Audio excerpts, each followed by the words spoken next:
15歳の時、世界の終わりは絵空事だった。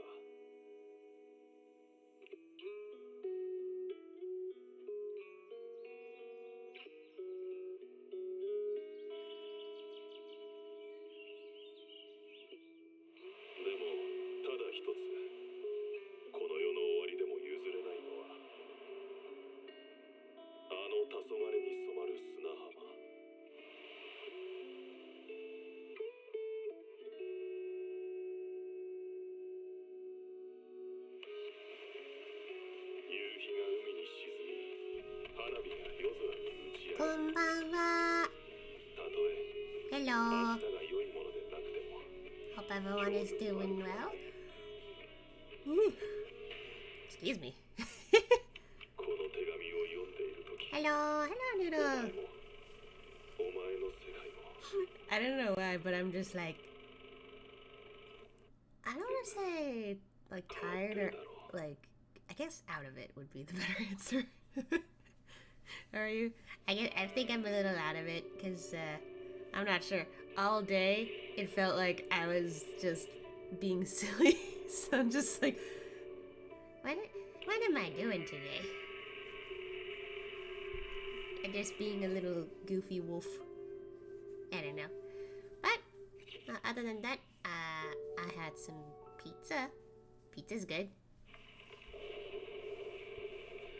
Silly wolf. Yeah.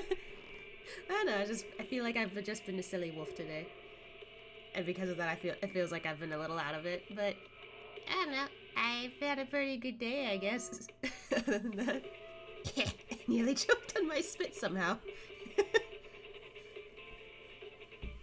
But anyway, I don't know what else to say. Today though, I'll be going through some Zenless because I haven't done any of the agent stories for Burnice, Lighter, or Harumasa, and my partner has been really hoping for me to, you know, look through Harumasa's stories. So I'm just like, oh, okay. If you're telling me to check it out, then okay. That'll be interesting. Can you have a 1 hour loading screen again? Nah, I doubt it. But anyway, why don't we get that started up then, shall we? So, although if it gets jinxed, then I'm gonna be so sad.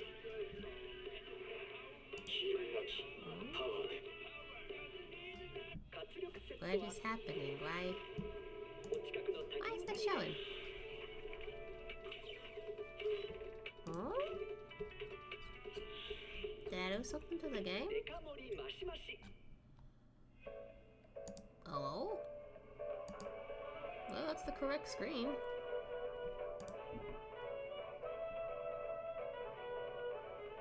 Did I do something wrong?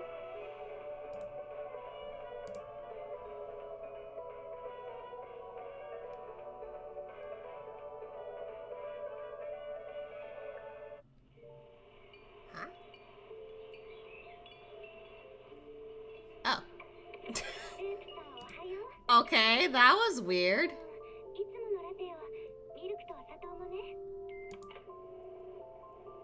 Because I was certain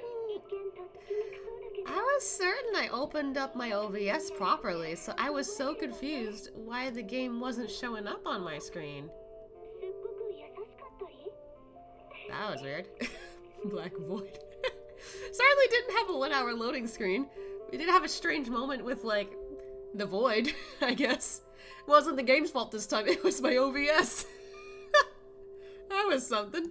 Anyway, moving on. The very bottom of the screen, you're floating. Wait, I am? Oh, wait. Why am I floating?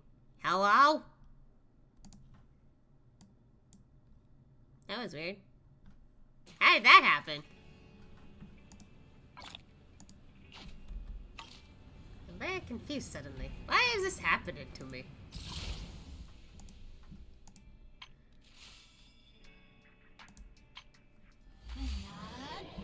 Some of these I need to catch up with.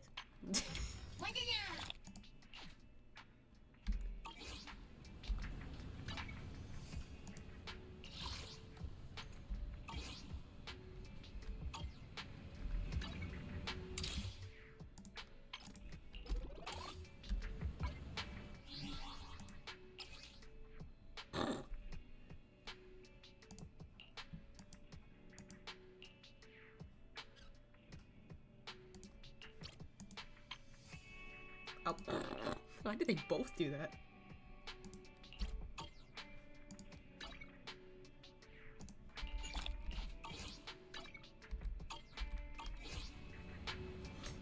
Can't be a good stream without a discussion. True. Always gotta be something funny. Hey, first of all, let's get our dailies in order, which shouldn't be that hard. Let's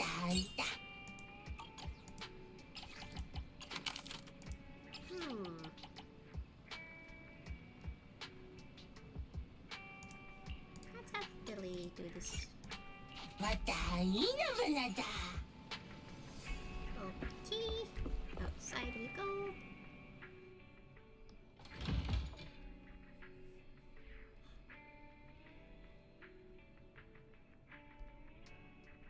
I'll say a part of me is a little curious to try Star Rail right away, but at the same time, I'm still doing Uwa, so I don't want to, like, I don't know, not do, like,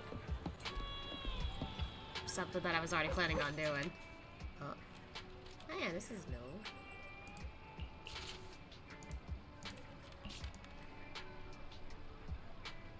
But I mean, at least I swear I'm going to be doing it next time. Overwhelming? Not really? I don't know. I wanna do Star Rail, but I'm just like, no, I got other stuff. I wanna at least get, most of that done, or at least, try to get that done. And with Zenless, I don't think it's gonna take that long. So, there's that. But I'm just like, oh my goodness.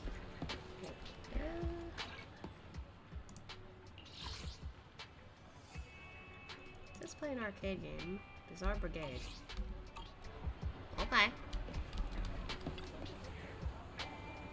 おばんですちゃんと働いた日の締めはゲームで息抜きって相場が決まってるんや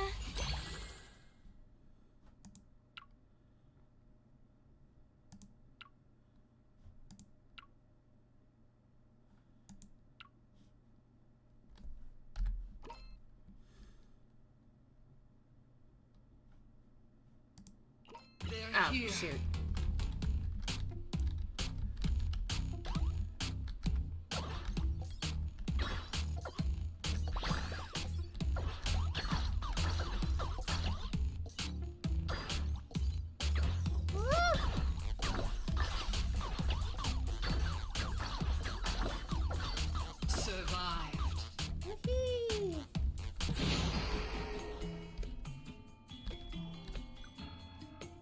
Okay.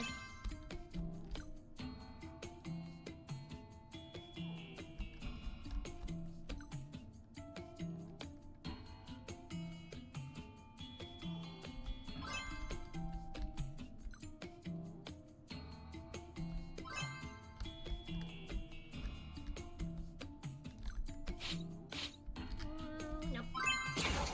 They're here. Headbutting, essentially.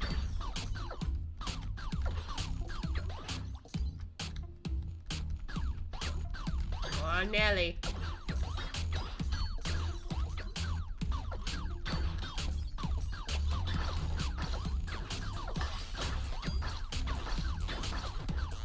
Ow. Survive. Yippee!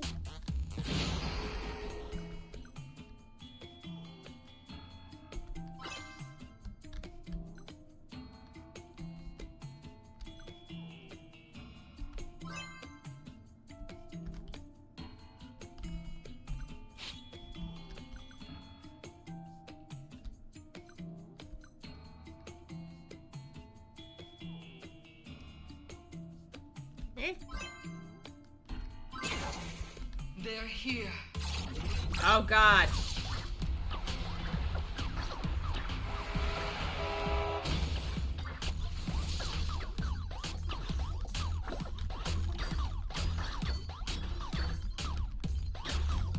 Ah!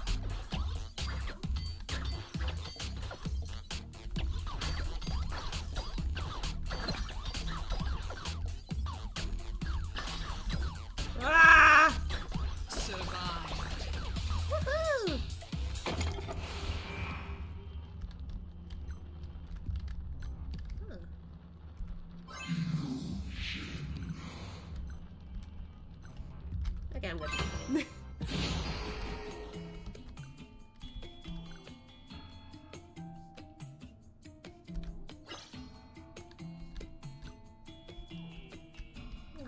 Nobody's here.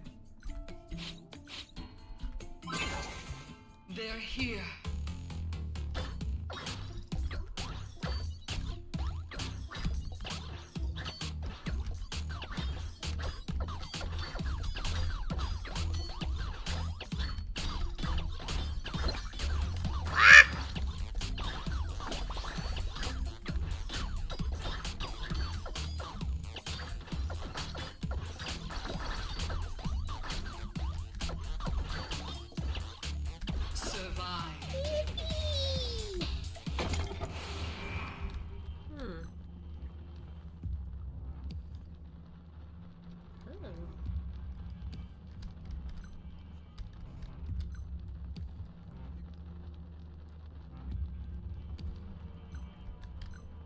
I kinda like this one more.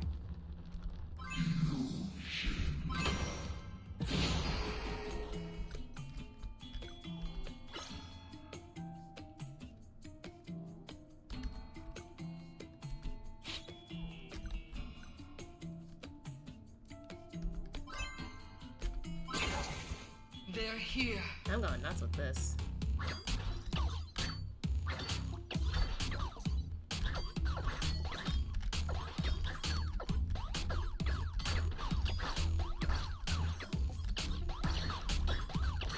Oh my god, they're multiplying!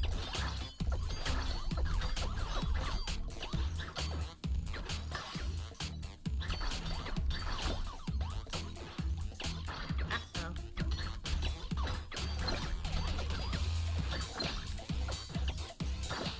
Survive. Yee.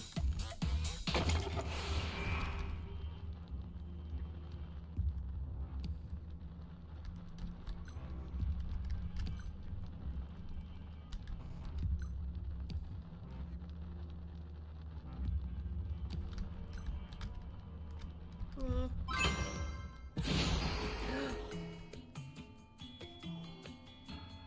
I want a horse.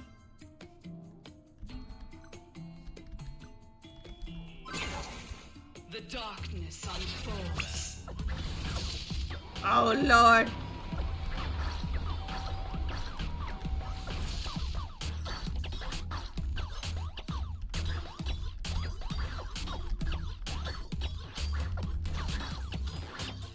No. Ah!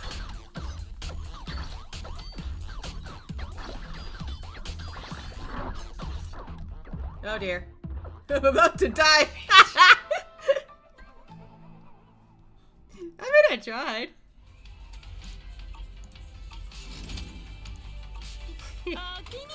I think I tried too hard to be risky.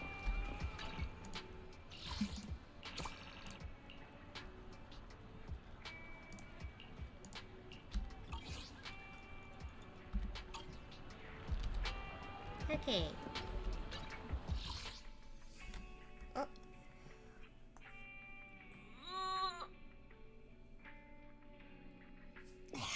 Thanks for the stretcher team. Okay. Oh. Let's get ourselves some warm-ups in. Ah.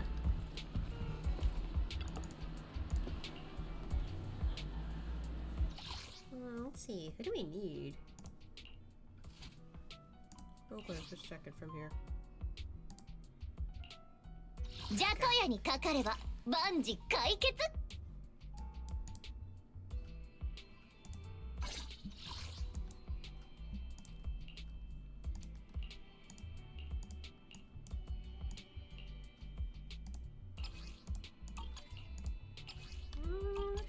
今度は重労働か? There you go. Ugh.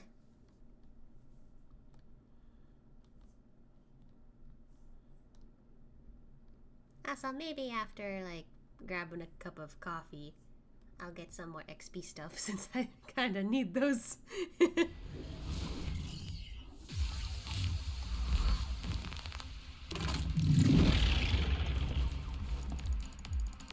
god, the lag.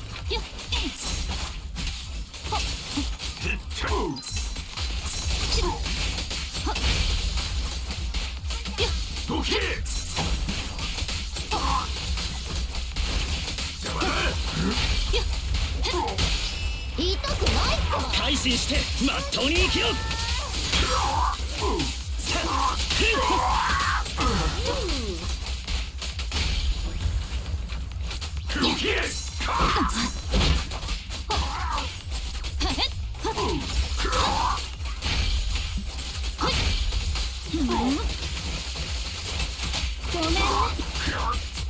いい子にしてなさい。牢屋で反省するんだな。残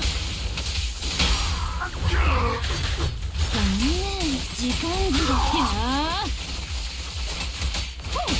痛くないって。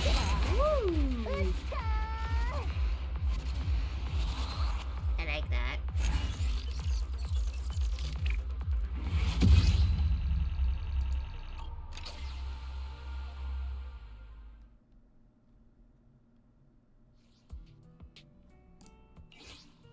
Let's do another.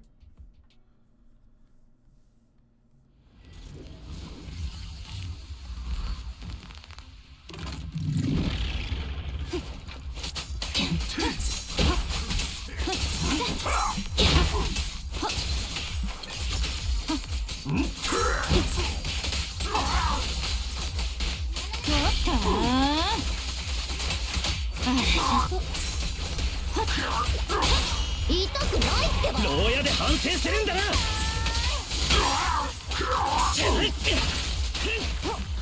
いいわよ。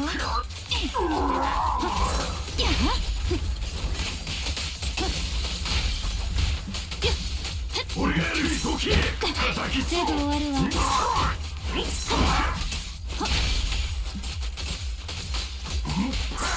邪魔だ。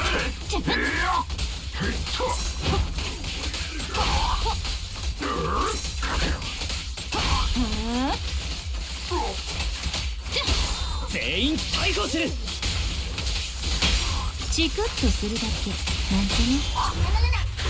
一網打尽。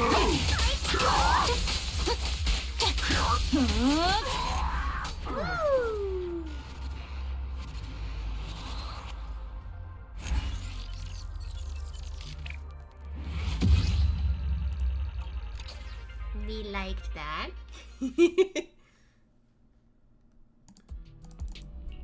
Okay, wise, go to sleep. Go eepy.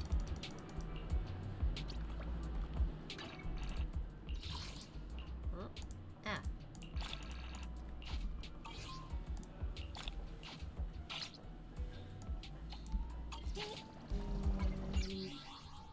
Oh.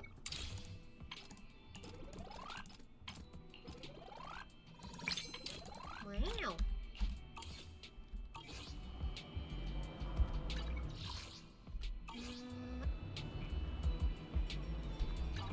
あんたが Is サ that ン how プル you に check なっ the てくれ battery るの。 thing? There we go.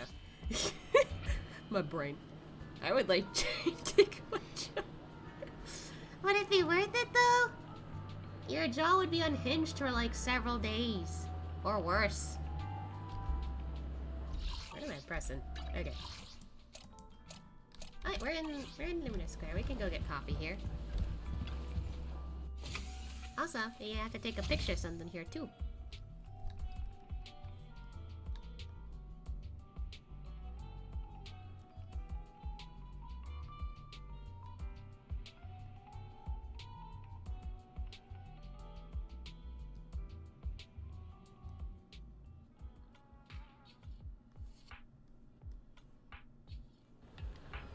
Oh.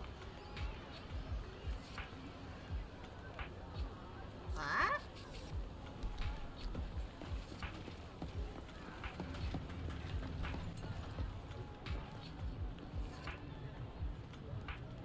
Huh?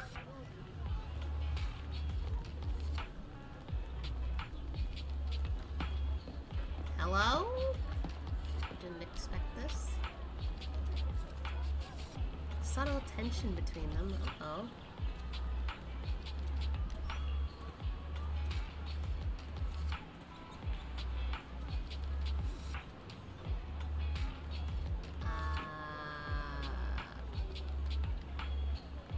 Do I go up and say hello?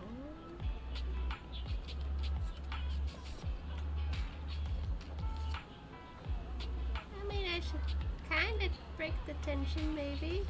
Hi. Ah, you're here too, Wise. What are you guys talking about? We haven't had a chance to talk yet. We just ran into each other. This guy looks like he's got something to say. No, I don't. I just wanted to greet my senior. That's all. I see. I thought you were coming to show off. Huh? Little ones behind you have been stirring since a moment ago.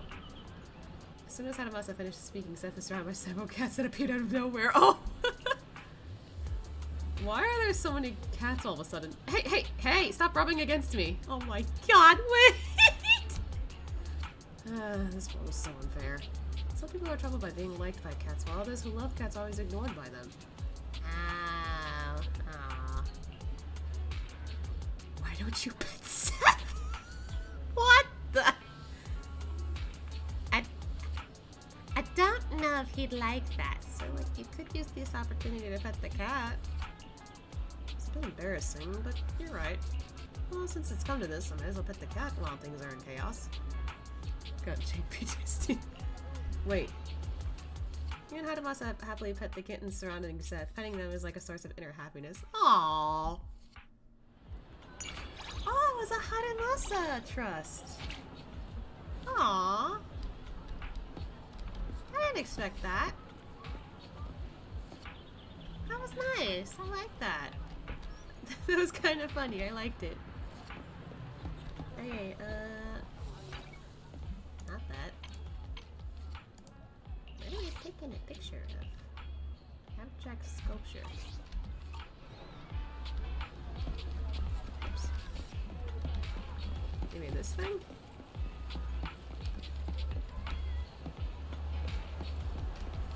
Or is it another sculpture around here?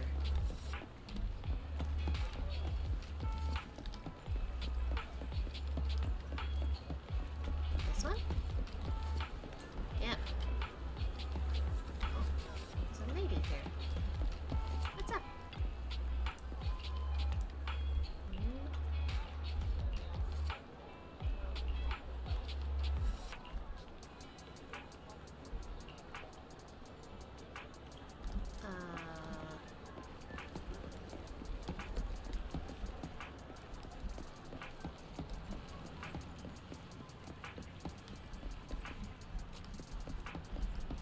British woman I talked to?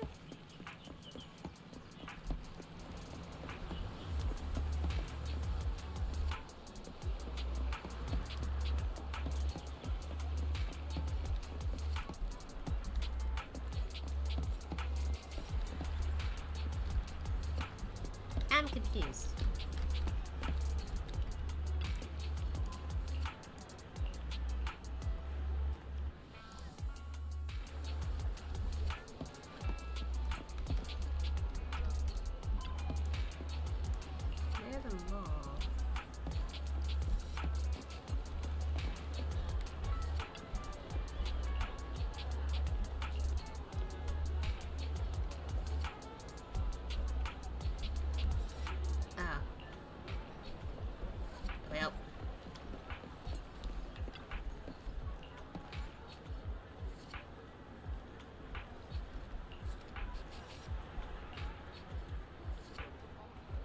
She did say don't tell her that, so... Anyway, what we're actually here for...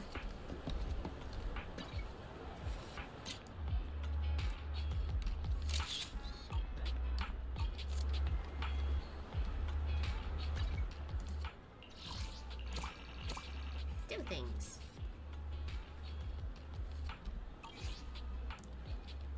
Oh, and this. Almost forgot. Okay. Gosh, I keep forgetting. We're here to get coffee, and then I get distracted.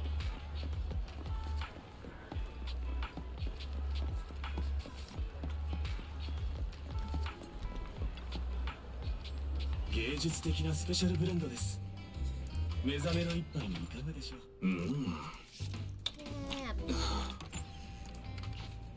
お客様の好みが何であれ。私のコーヒーにはお見通しです。I'm pressing the wrong buttons again. Yeah, let's go back real quick to get some XP stuff because I'm low on those. then we could do stories. Honestly, I don't think they will take too long, which is why, like, I decided that if I finish all of them, I might switch over to something else, but I don't know yet. Yeah, that's the wrong one. That's the XP stuff, right? Yeah. Okay. My brain is just lagging. One new side quest forced to get coffee. Yes!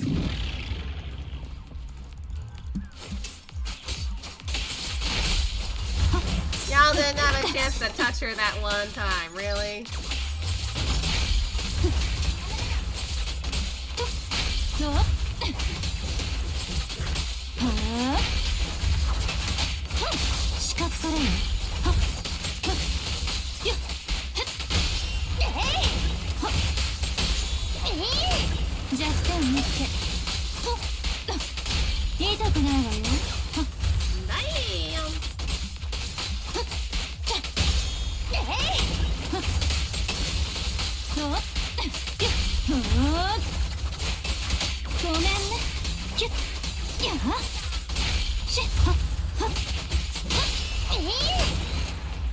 Sheesh.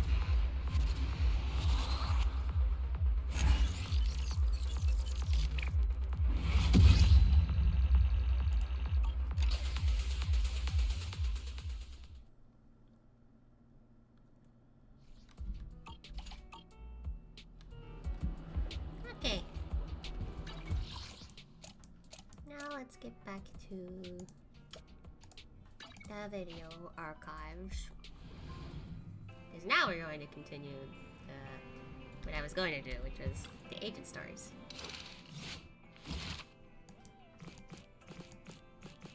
Let's see, we haven't done Burnice, Lighter, or Harumasa. So we're gonna do all three of those.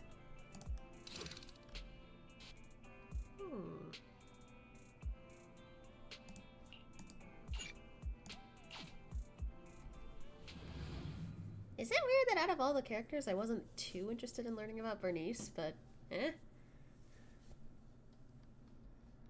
Since we're here to learn about her, let's get to know her.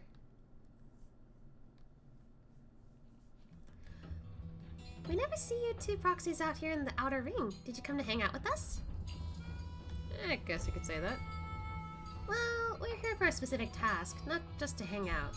Liza and I have been visiting all our agents to update everyone on our standards for new commissions. Because money's too tight these days, so we're taking on small commissions now too. Do legendary proxies like you two still have money worries? I guess it ain't easy making a living in New Eridu. But now that you mention it, Burnice, didn't someone contract you to collect supplies inside the hollows? Oh yeah, that's true. It's a really easy commission. If you're up for it, we could get it done while you're here. What? Now? And here I was thinking little old me could get some extra shut-eye. Great! Burnice and Piper, you're the best. We'll go back and get things ready. See you inside the hollow. Great! So Piper and I will see you down in the hollow then. And once we're all done, I'll treat everyone into some nitro fuel. Still don't know if it's drinkable. Burnice. Burnice's initiative is incredible. After taking on her commission, we dive straight into the hollow.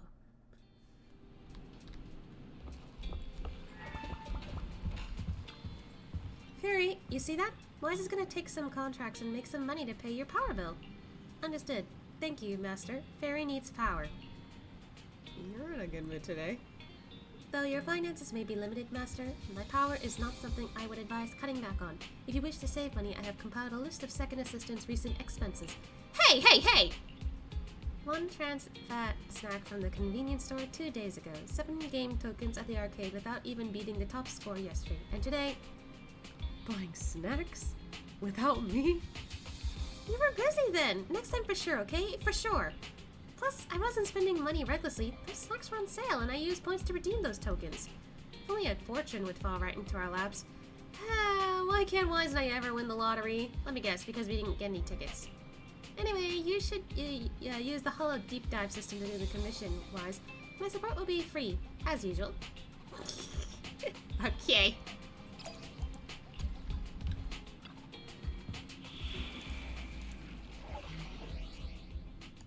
something good happened. Ah. Alright, so we don't have an extra character or a bang boo. Interesting. Whew. I almost forgot I had fries with my pizza, so I feel like I'm extra full.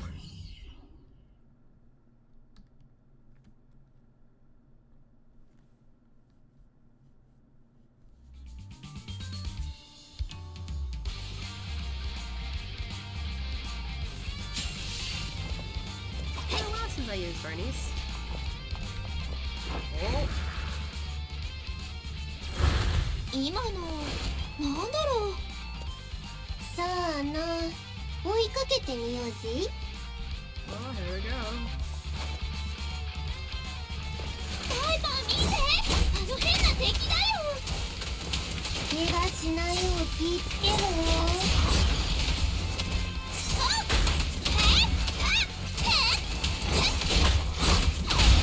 発射準備。私の分も取っといて。危ないよ。I tried to dodge. 待ってくれ。もっと笑ってよ。行くぜー。やー。急に消えちゃった。なんでだろう。Hello? Where'd it go? 面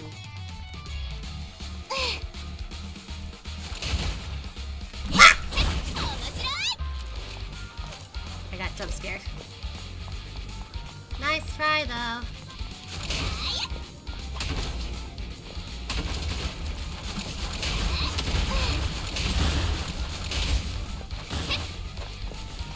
Mm-hmm.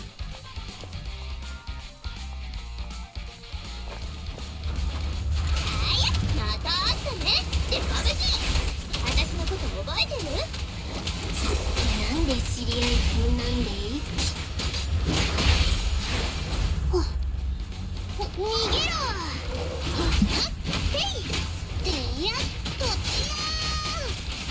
パイラルエンジン始動。よっ。パイパー、おやつにしちゃって。発射準備。Actually got him. Ooh. ねえねえ、 Got more. この先に人がいない？サクッと片付けて見に行こうぜ。避けたって。カーニバルの始まりだよ。そうだい。のんびりやろうぜ。やっ。うっさいんで。ドキドキ。はっはっ。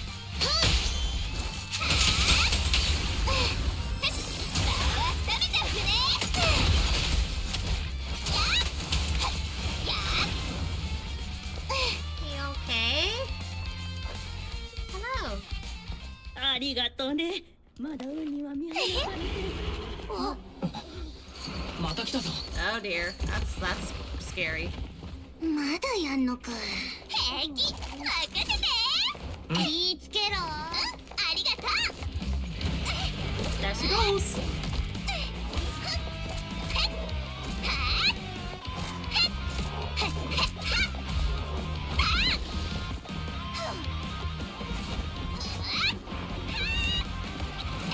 Sheesh.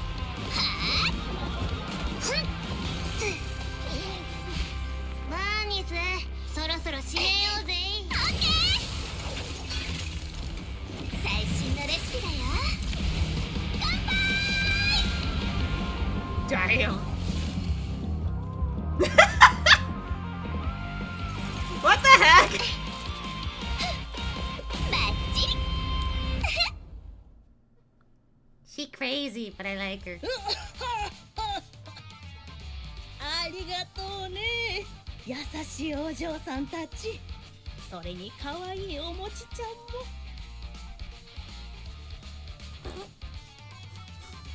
I kind of want to pick this one. おもちちゃん If she ain't crazy, I don't want. Oh my god. 俺はバーニスに行ってあげて。でも本当に大丈夫か？いいお年なんだし、エーテリアスに絡まれるのはきつそうだぜ。大丈夫だよパイパー。このおばあちゃんすっごくかくしゃくとしてるよ。むしろ君よりずっと元気そう。嬉しいことを言ってくれるね。もっと言っておくれ。Okay. 私が90歳になった時もおばあちゃんみたいに元気でいられるといいな。私はまだ90歳じゃないよ。バーニス、それがお嬢さんの名前だね。おかげさまで助かったよ。何かお礼を。そうだ、感謝のお手紙を書こうかね。お勤め先はどこなんだい？こっちとら郊外の走り屋だぜ。いいことしたお礼に感謝状なんて、そんなのロックじゃないって。そうなのかい？ならお金の方がいいのかね。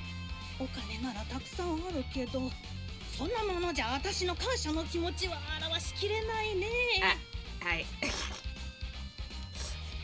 Why is Piper being picky? 結論を急ぎなさんなって。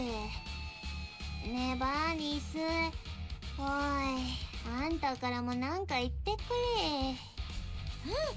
うん、お金なんて全然いらないから。おばあちゃんを助けた時はお礼のことなんて考えてなかったし、これからも健康に気をつけて90歳までは元気でいてね。Burnice, why? 90を超えても元気でいたいけれどね。でもあんたは本当にいいお嬢さんだ。せめてこれをあんたにあげるよ。幸運をもたらす素晴らしいもんだからね。これって宝くじ？以前宝くじ売り場を通りかかった時にたまたま買ったんだ。番号は親切な店員さんが選んでくれたんだよ。Well, I mean, what if the ticket doesn't have money on it? 買った時手のひらが熱くなるのを感じて、とてもいい感じがしたんだ。長く生きてたらあれがただの熱なんかじゃないってわかるのさ。あれはきっと幸せの前触れに違いないよ。この1枚で少なくとも200万は当たるんじゃないかね。I don't know. But then again, I haven't played the lottery much. わあ、200万！普通サイズのプールを貸し切ってニトロフューエルでいっぱいにして、それでパイパーに泳ぎ方を教えてもらえるね。 Burnice, priorities. 私も泳げないんだけどさてはもう舞い上がってんな。 Burnice stays to watch the supplies while Piper and the proxy escort the old lady out of the hollow from the nearest exit. プロ騎士、きっと今同じこと考えてるだろう。 I'm gonna take it. 宝くじが原因でバーニスのテンションが上がってしまっていることかい？その通り。何事も楽に構えてるのがバーニスの可愛いとこなんだぜ。私、あいつのそういうとこ大好きだからさ、がっかりしてるのは見たくないんだ。現実ってのは嫌なもんだろう。いっつも人をその気にさせてからがっかりさせるんだ。めんどいけど現実の厳しさってやつを教えてあげないとな。あ、おかえり。ねえ、私が今何考えてたか当ててみて。3、2、1、正解は250万の大金をどうやって山分けするかでした。 She just went way too fast with 3, 2, 1. 10分離れてただけなのになんで50万も増えてるんで。ああ、私の株もそうだったらいいのにな。あんまりハッピーじゃなさそうだね、パイパー。いつも他のトラックドライバーさんたちと宝くじのことで盛り上がってるじゃん。私たちが好きなのは宝くじで当たる賞金であって、この小さな紙っぺらに金を払うことそのものじゃないんだぜ。いいかバーニス、宝くじを買うってのは科学でもありロマンでもある。でも結局のとこ、その内訳は 95% の科学と 5% の社会の闇なんだぜ。わかるか？ I didn't think we'd have a conversation about the lottery here. 全然わかんない。 Okay. だよな。闇深すぎて私も詳しく説明できないけど、適当に買った1枚、それも店員が選んだ番号が一等賞なんてありえないんだぜ。コッパみたいな賞ならまだしもな。まだ抽選も始まってないんだよ。ありえないって言うにはまだ早すぎるんじゃない？相手のマッチポイントだけどまだ負けてないなんてのはスポーツ漫画の中だけだって。スーパーミラクルで逆転勝ちなんて現実にはない。博打打ちの間じゃ常識だぜ。ちょっとその宝くじ見せて。期限はまだ切れてないみたいだ。抽選は今夜のはずだぜ。テレビでやるんだよね。ならちゃんとライブで見ないとだね。How's that gonna turn out? プロ棋士、ちょっと相談なんだけど、この宝くじまあ当たらないと思うんだ。バーニスを一人でがっかりさせたくないだろう。だからさ、バーニス、6分街のビデオ屋に行って一緒に抽選番組を見ようぜ。私たちもそばにいるからさ。So it's a house party over at the video store? Okay. That's a little weird considering I don't have like strong friendships between the two of them, but okay. Wise, welcome back. Burnice and Piper should be here soon. They must be taking a look around 6th Street right about now. Wanna go look for them? Yeah, let's go find them.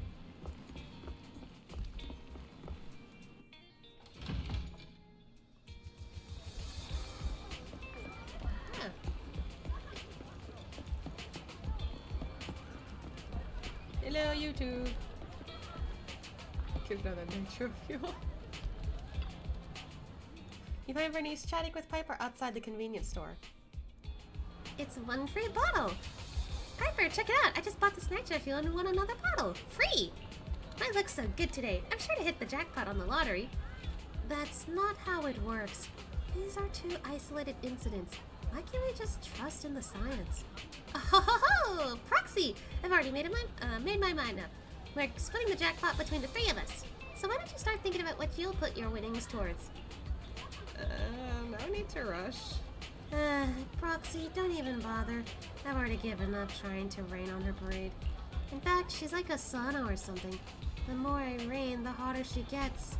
We've tried our best, haven't we? Now all we can do is let the cold rain of reality teach Burnice a lesson. What if, like, all of a sudden, like, it actually changes up and is like, no, you won the lottery. Is the lottery about to begin? Why don't you head back first, Proxy? Piper and I will come find you at the store after we finish this nitro fuel. Like, I will not be surprised if that's what happens. Showing at the lottery soon. Let's head back to the video store. Okay.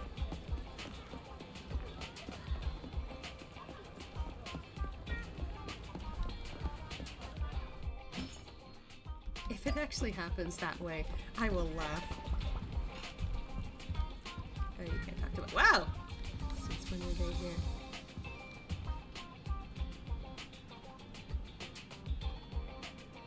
Take it easy, sis. Alright, let's watch. Here are the winning numbers for this week's lottery. They only read out one number at a time? I can't take this. That's how they do this lottery. The more numbers you can match, the more you win. Ah, is that right? You know everything, Piper. I had no idea. Stop flattering me and watch the TV draw. The rest of the numbers are all the same. Do you think this ticket can really hit the jackpot?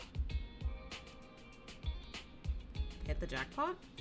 Don't get too excited. The prize pool's only a tiny right now. Only tiny right now. Barely enough to cover 3 cups of tea milk. What? You've won! 1 cent! Yeah, that would also be funny. Only 3 cups of tea milk? That means Wise and Bill would have to share a cup. No way! Come on, Price, when you grow! At least give us enough for a 4th cup. And the next number is... Oh, that's our number 2. Hey, hold on a sec. Do we only need the last 2 numbers now? Have we matched all the other numbers? Our scrutineers are now observing the drawing of our final 2 numbers. The final 2 numbers are... Huh? Aren't those numbers the same as our tickets? So she did win! To all those who've missed out tonight, don't lose heart. And to our lucky winner, congratulations! Reports indicate that tonight's first prize jackpot has reached 3 million Dennies. Let us now once again give flowers and applause, our blessings and our envies to those lucky winners.なんだって Which one do I want to say more? I know, for Wise and Bell, they're gonna have completely different reactions, but I'm curious of how he'll sound depending on which one I pick. I can always go back and see it, but still.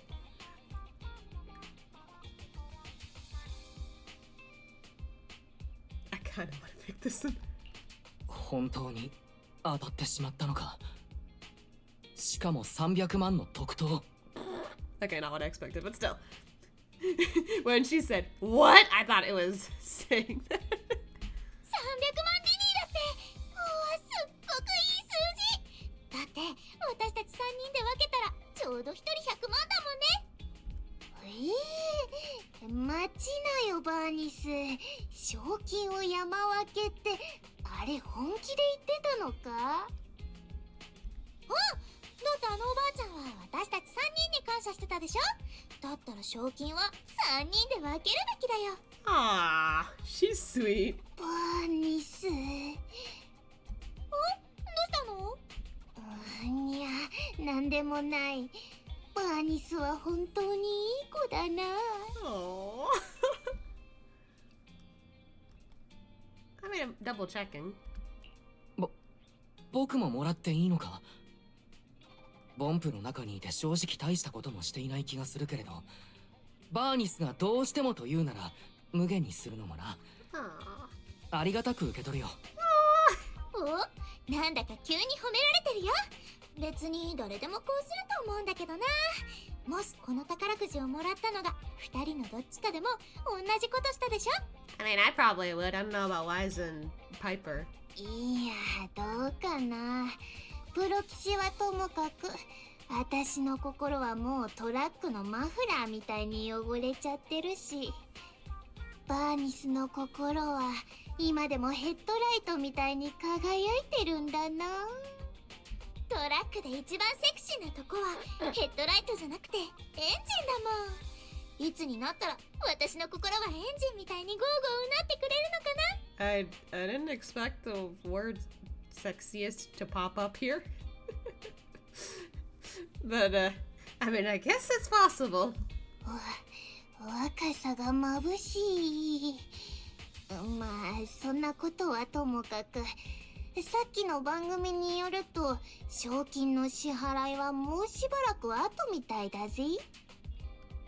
じゃあ、私とパイパーは帰ろっか。プロキスちゃん、今日は招待してくれてありがとね。賞金を受け取る日にまた連絡するよ。安心して、大事な宝くじなんだから肌身離さず身につけて絶対なくさないから。 Where do you plan on hiding it? 演技でもないこと言ってくれるなよ。念のためこいつは私が預かるか。I'm kind of getting worried suddenly. Am I dreaming? Can I pinch you?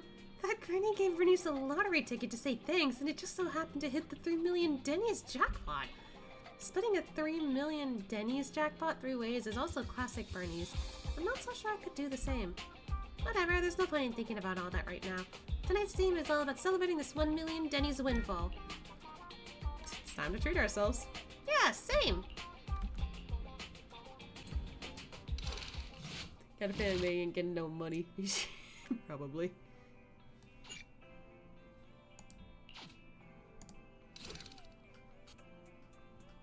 Okay, something might happen again. So, oh wait, did I have the right one? Yeah, I did. Okay. Something tells me it's kinda not gonna be that easy. You're getting money. Either that or something strange happens. Proxy! Proxy! Burnice, slow down, you're out of breath. What's up? I know we said we'd go claim our 3 million Denny's today, but something's gone wrong. And it's something I can't really handle myself. Can we talk inside? Okay. Afterward, you follow Burnice into the workshop. I'm sorry for getting a little emotional there for a second, as things might not actually be that serious, but it's just that Piper has our lottery ticket and she's been missing all day. Nobody can get a hold of her.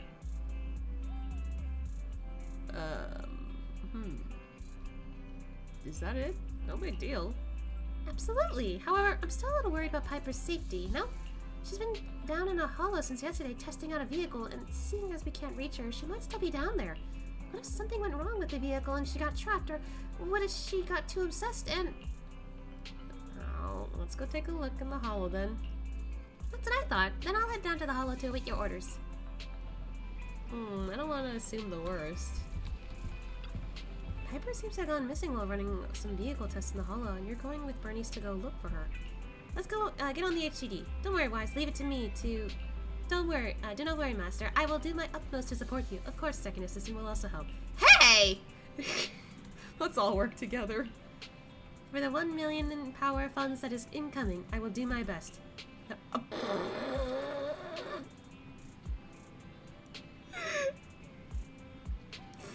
come on, G! Fairy, what the fuck? That is adorable. You know damn well that's chock full of Denny's. You know, maybe, but who knows? I could be getting debated, so...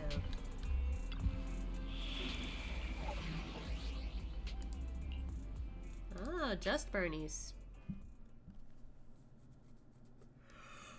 I need to snack on something later. Fortunately, I got something to snack on.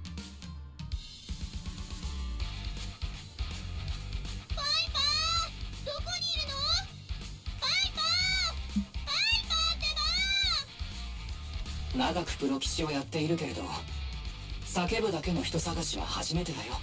Echolocation. 近くにいるはずだからきっと聞こえるよ。Hey!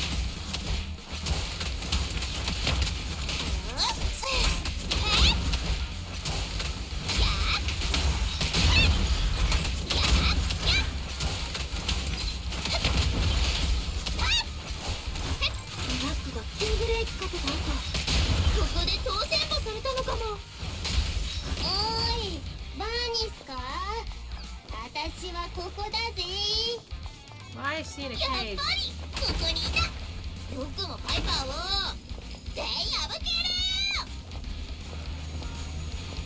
is she in a cage? So why is that Denny there? The Denny's just... Okay. That's weird. Burnice, Proxy, I'm surprised you guys managed to find me. I guess some people must have found out about us winning the lottery. Rumors started getting out of hand until someone kidnapped me for the lottery ticket. That's too much! We ought to go find them and give them a piece of our mind. I'm sure we can come to a mutual understanding if we talk things through. Okay, now Piper's joined us. まあ、やれるもんならって感じ。アイアンタスクに手を出さなけりゃ相手しなかったんだけどね。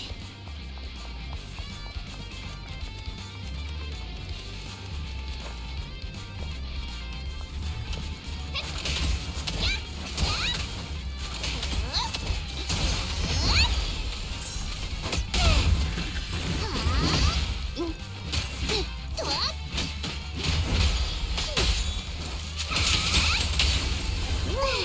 company.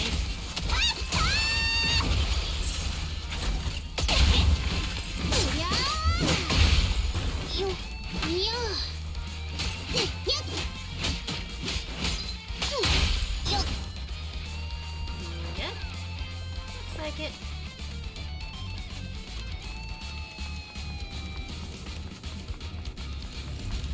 Hello. 実際見た顔もいるしな。どいつも郊外で必死に生きてる哀れな奴らだぜ。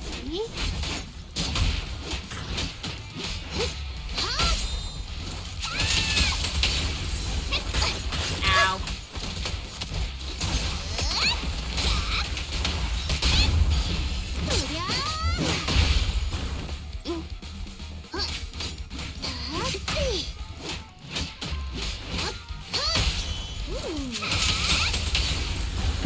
Oh, we got a big boy.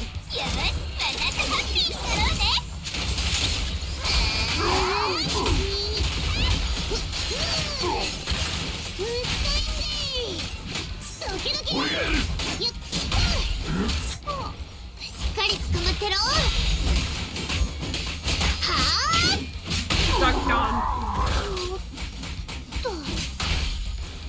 Piper hits hard. 兄貴言ったじゃないですか。相手はカリュドンの子のバーニスとパイパーっすよ。俺らが勝てる相手じゃないですって。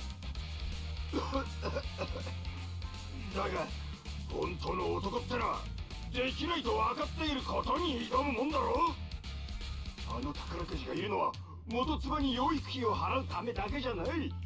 重要なのは俺たちの島を守ることなんだ。Not that I'm questioning, or okay, kinda am questioning. How in the world does this guy have like a wife and child? But I mean, I don't know. I guess shit like this could happen. I don't know. すごい。子供の養育費すら人の宝くじ頼みなのに、まだ自分たちの縄張りなんて気にしてるんだ。お父さんは本物のヒーローだね。お子さんも誇りに思ってくれるよ。I didn't expect him to cry. ああ、バーニスに悪気はないんだぜ。この子いつもこうだから、本当に。娘にとっていい父親じゃないのは理解している。それでも郊外で育った俺の魂はこの荒野を深く愛しているんだ。元妻のことも愛しちゃいたが、一番はこの荒野で。俺は命を懸けてこの島を守る。たとえ億万長者のガソリン狂いがこの土地全体を買い占めて燃料の実験場にしようとも、命がけで抗うぞ。私よりもガソリンに狂ってる人がいるの？お願い、紹介して。 She doesn't know he means her. あいつが言ってるのは多分あんたのことだぜ。え、私はそんなことしないよ。郊外の土地なんて誰から買えるかもしれないし、賞金だって300万ポッチなんだから、僕なんてとても。300万ポッチ。ああ、300万もありゃあの女に耳を揃えて養育費を払えんのに。兄貴、養育費の話は置いといて、さっきのは噂の中でもめちゃくちゃ誇張されてるやつなんで大丈夫っす。んな計画聞いたこともないんで。I mean, でもそう言われたら真っ赤に燃えてる郊外ってかっこいいかも。 what? どうバーニス、やっと誤解が解けそうなんだぜ。みんな腹を空かせてるってのに無駄足だったみたいだな。本当はこの宝くじで何もかも挽回するつもりだったが、すきっ腹のまま帰るしかないか。大丈夫っすよ兄貴。金が奪えなかったからなんだって言うんすか。兄弟たちの低血糖もだいぶ良くなったし、前みたいにディッキーがエーテリアスの巣で倒れることもないっすよ。おいおい、絡まれたのはこっちだぜ。なんでそっちが腹くくって私たちが悪者みたいになってんだ。That's what to say. バーニス、なんか言ってやって。I mean, knowing her, she might be nice and split a little bit more of that money. よし、決めた。一応聞くけど何を？もちろんセルフサービスのおつまみを出すんだよ。ニトロフューヘルだけじゃ心臓が持たないもんね。第1回バーニス杯7日間ぶっ通し飲み放題祭りは盛り上がるよ。 Not what I expected. おっと、アクセル全開だな。第1回、なんだって？第1回バーニス杯7日間ぶっ通し飲み放題祭り。はい？何それ？あれまだ言ってなかったっけ？なかったね。でも大丈夫、今聞いても同じだから。私の分の賞金でいろんなフレーバーの高級ニトロフューエルを買って郊外のみんなと7日間ぶっ通しで飲み明かすの。どう？みんなきっとすっごくハッピーになれるよ。 Well, I mean, that's one thing you could do. それは本当か？無料のニトロフューエルとつまみ、兄弟たちも参加していいのか？大丈夫っす兄貴。これは夢じゃないっす。カリドーンの子バーニスがその口ではっきり約束したっす。そうそう、君も前の奥さんと娘さんを連れてきなよ。娘さんはいくつ？昨日が4歳の誕生日だったんだ。 God.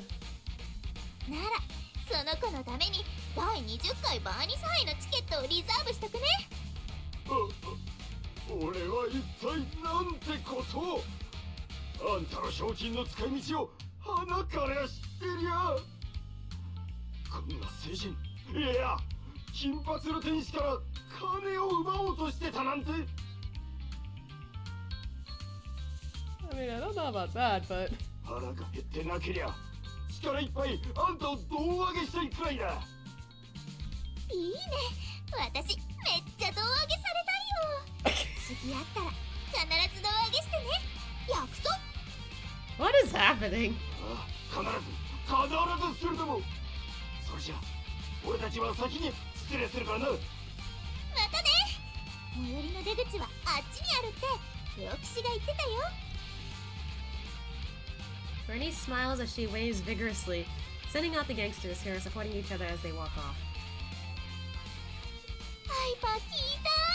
私を胴上げしてくれるって。やっぱりみんないい人だね。 I mean, good for you. Hold on, I'm gonna grab these snacks over here. I'm gonna look weird for a minute. There you go. I've had these snacks for a while, so I might as well eat them now.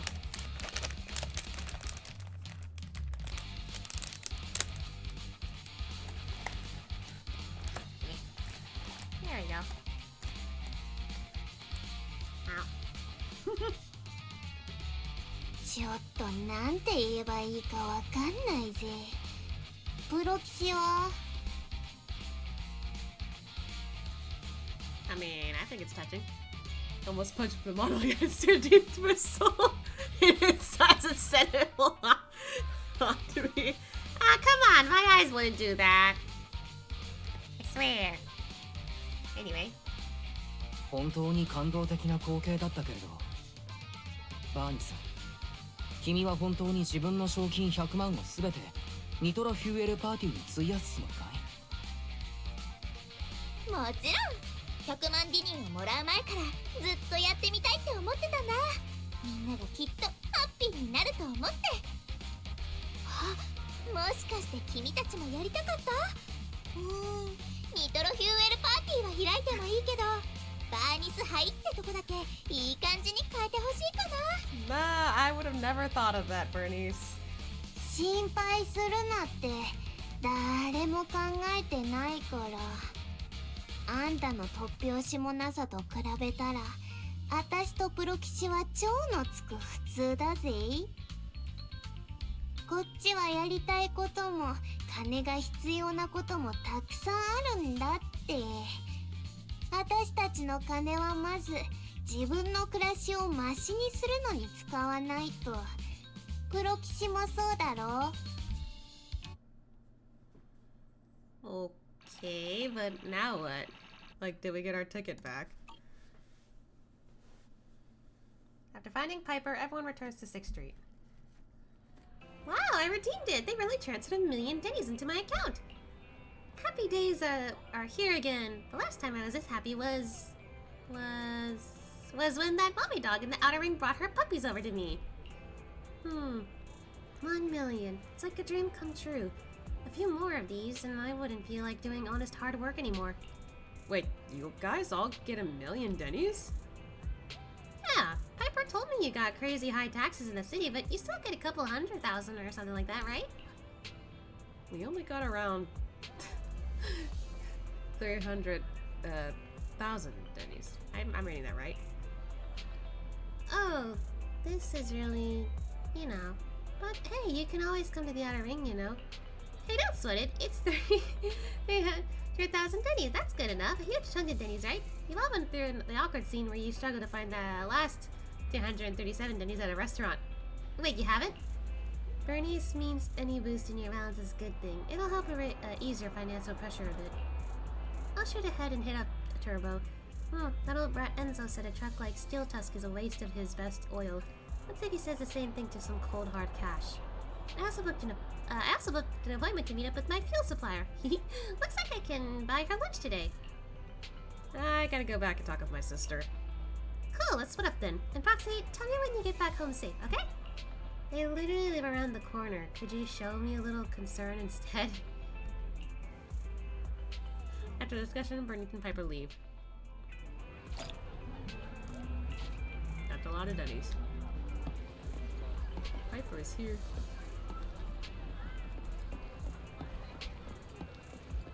Oh yeah, she was gonna talk to Enzo, so yeah, makes sense. Wow. Which is why I get for eating a snack while I'm doing this. The Gengar was after Piper. Burnice sent them off with just a few words and 1,000,000 Denny's. That was impressive in more than one way. Welcome back, Master. I have printed out a new heir to unexpected income tax form for you, although it is last month's power bill and an overdue fine. Fairy, on a day of celebration like this, could you please talk about anything other than a depressing tax report? Anyway, great job, Wise. Our next mission is to get some rest. Okay.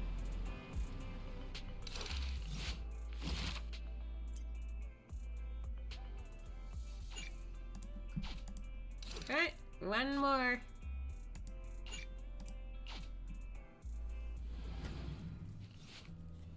Piper, have you been feeling down lately? I don't know how to answer a blunt question like that. It's not that I'm down, it's just that nothing good's been coming my way, so I can't perk myself up. But that's just everyday life, and I'm used to it by now. But I want to see you smile, Piper. I have to smile just because you want to see me smile? What are you, the smile police? Uh-oh. Piper's in such a terrible mood, not even I can make her happy. Wait, I've got it! Every time you're with the proxy, you always look really happy. Hehe, I'll shoot them a DM asking if they'll come out to the outer ring. Oh, okay.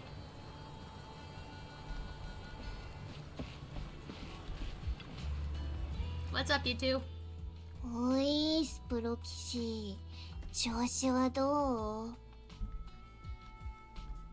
う？いろいろなことがあったんだけれど、聞かないでくれると嬉しい。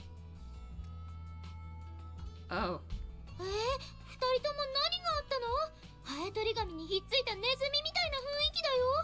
100万の賞金を持って帰った時のあの笑顔は？時に大人の笑顔は金と一緒に消えちまうこともあるんで。消えたってもう使っちゃったってこと？税金払っても結構残るよね。最近アイアンタスクを改造してたのは知ってるけど、ギニーで動くようにしちゃったとか？にゃ。けど大体合ってるか。ずーっとアイアンタスクの性能を上げてやりたかったんだ。懐もあったかくなったし、すぐ市場で最高の部品を探し始めたんだけど、Oh dear. その時トラック用のエンジンでいいのがあるって声かけてきたやつがいてさ、まあ出どころはかなり曰くつきな感じだったけ Oh ど、 no. Did she get scammed? 見せてもらったらこれがえらくべっぴんさんでさ、もう一目惚れだったからいいねで買っちまったんだぜ。あと覚えてるよ。あの時のアイアンタスク、バイクに負けないくらい速かったよね。3キロ走ったらガス欠になっちゃったのは惜しかったけど、そうじゃなかったら一日中走ってたかったな。そこがな、燃焼効率を犠牲にパワーを出すエンジンだったから、車体と貨物の重さも相まって一番いい燃料を満タンにしてもたったの3キロしか走れないんだ。今アイアンタスクが使ってる燃料は確かにそんな感じだね。3キロか。いっそシャトルバスにジョブチェンジさせちゃう。 Oh god. てやんで元のエンジンに戻してやるってのも考えたんだけど、いっぺんハンドル握ってあのかっ飛ぶアイアンタスクを感じちゃったらもう戻れないって。 Oh boy. だから市場で燃費を上げる部品を買い漁ったり、1時間1万リニーも取る専門家に相談して自分なりに改造したりとかいろいろやったけどさ、まあ要するに金を全部使い果たしてもほとんど効果はなかったんだな。 Oof. まるで不治の病にかかった奥さんを諦めないけなげな旦那さんみたい。感動的なストーリーだね。 What? 私の奥さんじゃなくて、私の車は不治の病なんかじゃないぜ。 How though? Question mark? パイパー、こんなの大した気休めにならないだろうけれど、あの賞金僕の方も使い果たしてしまったんだ。 Dear lord, were the bills that bad? プロ棋士も確かに新エリートの税金って郊外と比べたら何倍も高いけどさ、あの小さな車なら改造にかかる費用もたかが知れてるだろ。 Piper, it wasn't for the car.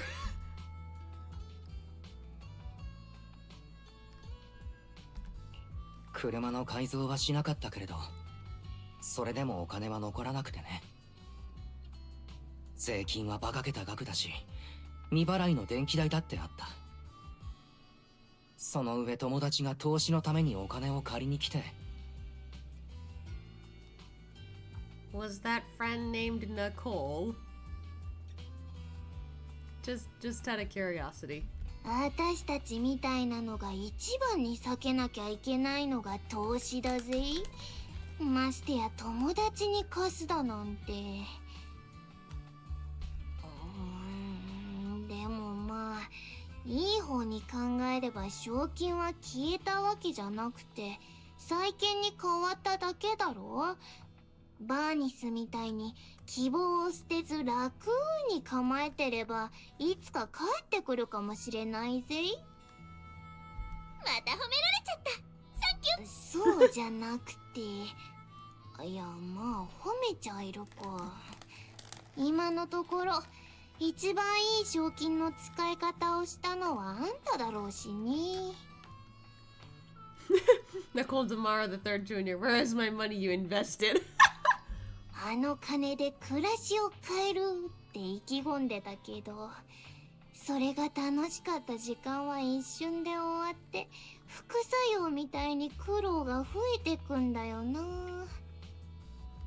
プロ棋士は投資のリターンで昼も夜もハラハラして、私は私でアイアンタスクの燃費に頭を抱えてる。はあ、どうしてこんなことに。バーニス、あんたはあの金を使うとき、一体どんなことを考えてたんだ？何を考えてたって、特に何も。というかみんな、普段生きててどうしたら変えたいって思うことが見つかるの？やっぱり頭がいいと、そういうのも見えてくるのかな。私は今の暮らしですっごくハッピーだよ。欲しいものは全部持ってるもん。燃料にニトロフューエル、それにこの世で最高の友達も。もちろん新しいこともウェルカムだよ。例えばプロキシちゃん、君と友達になれたのはすっごくハッピー。でも君が友達になりたいって思ってくれたのは今の私だよね。だから誰かのために自分を変えるなんてことはしないよ。つまり何が言いたいかっていうと、テンション低いのは分かってるけど、私は2人を引きずってでも依頼をやるよってこと。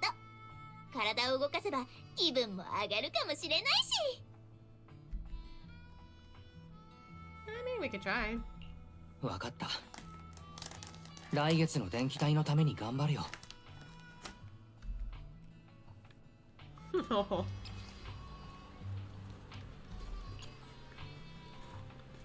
Honestly, though, if a day comes where somehow I suddenly make big bank, the first thing I want to do is make sure that I am not spending it recklessly.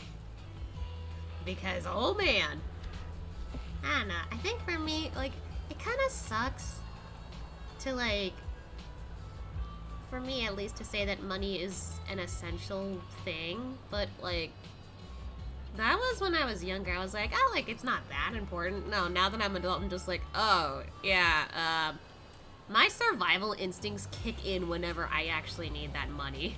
Just, ay.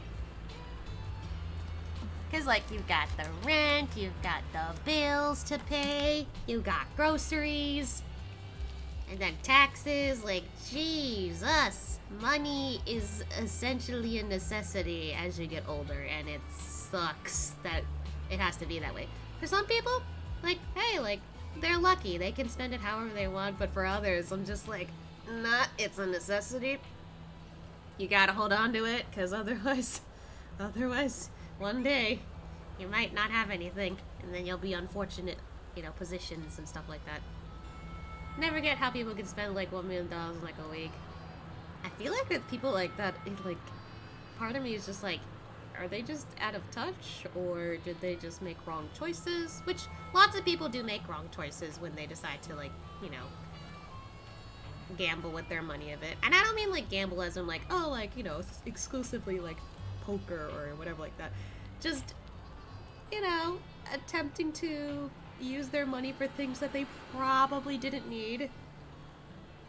Probably wasn't necessary. Like, I don't know, like just immediately getting a brand new car. I'm like, why can't you just use a car that you have already and save that money for something else that might be important? Like, I don't know, like get a house. Like no mortgage or something. I don't know. Then again, I don't know how real estate works, but still, point is, I'm just like, huh? How do you do that? Like, I feel like if you do that spectacularly, it's because you're so out of touch with how you spend your money, or you make a lot of wrong choices in doing so. Don't forget the one that says let me hold it for you. I don't know if, like, my own family was like that, honestly. I don't think so.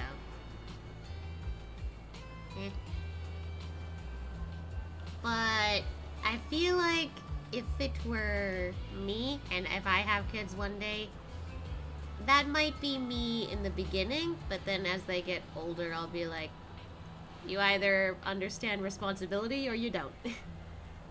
Because one of, you know, gotta learn it one way or another. And sometimes, you know, the harsh reality is effective, as much as I don't want to, you know, let others go through that. Because, like, you know, I've gone through it, I have friends who've gone through it. Sometimes the harsh reality is not good, but it's the only way for you to learn to save your money. Like, legit, save your money. It's a necessity for survival if you want to stay in a house. Anyway.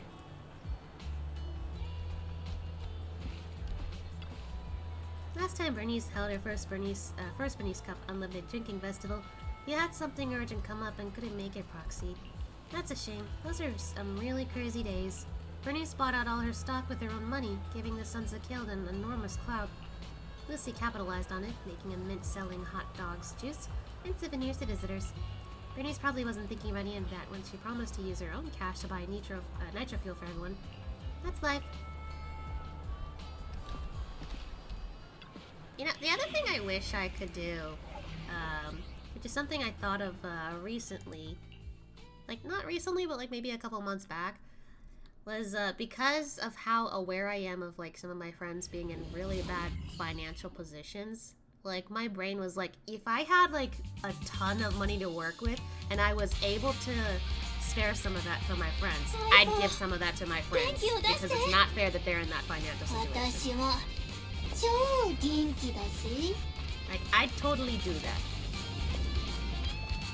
Like, I don't think it's okay that, you know, I live in some, you know, some luxurious like gear, and then the rest of my friends aren't. I'm just like, no, like you guys need help too, and I will be happy to give that help if I can. As the word stands though, not really.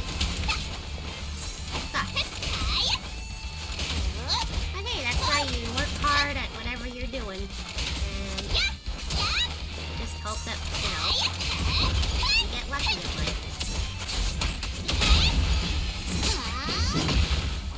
Granted, luck isn't everything. You do need to work hard still. And that's what I'm doing. At least when it comes to my job, I'm working my best.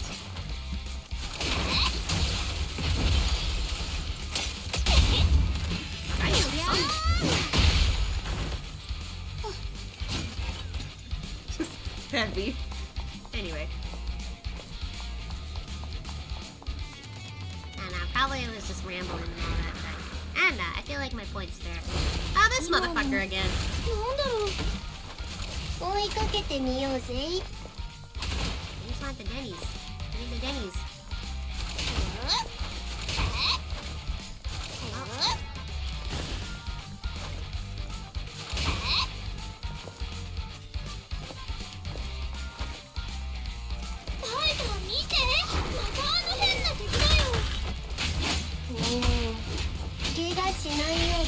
That doesn't look weird at all.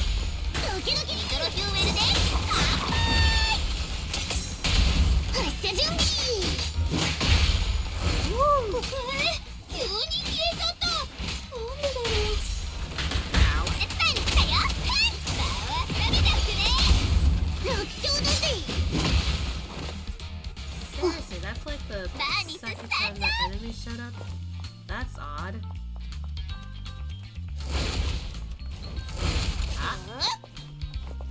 Okay. Still running, huh? Oh, hello.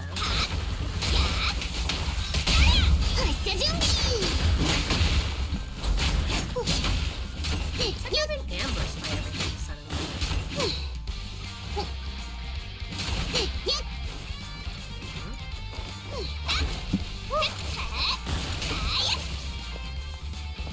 Okay. This looks obviously really good.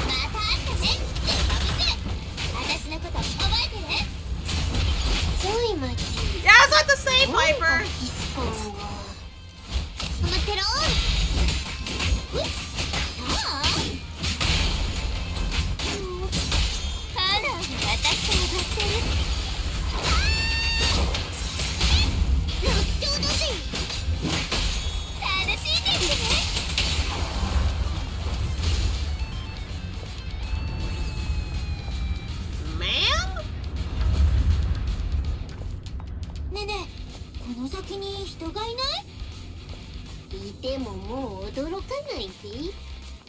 Why again? 優しい若者たちと可愛いお餅よ。どうもありがとう。Deja vu? またお餅。 He's like, huh? ちょい待ち、私だけか？なんかこのおじいさん、お礼に宝くじをくれる気配がするんだけど。まだ取り出してもいないのにどうしてわかったのかね。わしがお守りに幸運の宝くじを持っていることを。 The fuck is happening here? 当たりか。若者の間で流行っているドッキリか。それとも新エリート当局は全員を監視しているのか。わしの判断はやはり間違っていなかった。週末が近づいている。運命って本当に不思議。まずは落ち着こう。私は政府のエージェントじゃないから。隣にいる2人はちょっと保証できないけど。 Burnice, what? 私たち長い付き合いだろう。ちゃんと保証してくれ。わかった。君は初恋の人に似ているから信じよう。さあ若者よ、この宝くじを受け取るがいい。こいつは幸運をもたらしてくれるぞ。ありがとう。これって300万リニーが当たる奇跡の宝くじだったり。 I mean, it would be funny. 300万程度では奇跡とは言えんな。この宝くじを持ち歩いてからというもの、一度も不運にあっとらん。溢れんばかりの幸運のエネルギー。3000万以上の価値があるじゃろう。すごい。3000万もあったら火山を改造してニトロヒューエルの噴水にできちゃうかな。 Burnice, what? 3000万？いやいや、3000万どころか1000万でもあれば、きっとアイアンダストをどうにかしてやれるぜ。 Oh god, here we go again. 一度も不運に遭っていないって、さっきまでエーテリアスの群れに埋もれていたのにかい。その幸運には少し無理があるんじゃ。でもこの宝くじからは確かに幸運のエネルギーを感じるよ。あったかくてちょっと手にくっつく感じが。I have concerns. それはただのおじいさんの手汗だと思うよ。目を覚ましてくれバーニス。プロ騎士、考えすぎだって。この3000万はきっと日々に疲れた大人の心の傷を全部癒してくれるぜ。車の中だったらクラクションを鳴らしまくってるとこだ。 I don't know, this seems weird. This happened twice now. まずいな。パイパーの目がお金の形になっている。こんな症状、これまでは誰かさんでしか見たことがないのに。Extremely excited the two escort the old man out of the hollow through the nearest exit. 私ね、ニトロヒューエルで満たされた火山湖の女神になるの。あなたが落としたのはこっちのクラシックブレンドですか、それともあっちのデュエリストスペシャルですか。アイアンタスク、待ってろよ。私はお前を諦めない。絶対に郊外史上最高のトラックにしてみせるぜ。 Why do I feel like at this time they're actually gonna be faced with reality? ほらプロ騎士ちゃん、ぼーっとしてちゃダメ。抽選番組は生で見れなかったけど大丈夫。当選番号は新聞でもわかるからね。私とバーニスは先に新聞を探しに行くけど、奇跡の瞬間は一緒に迎えようぜ。 I really don't think it's gonna work out this time. I don't know. It feels too weird for this to happen a second time. Anyway. Yeah, this tabloid paper has its own lottery section. I bought it because there's a special analysis inside that records all the previous winning numbers. 30 million, 30 million, 30 billion! You two are getting your hopes up a little high. My hands are shaking so hard right now.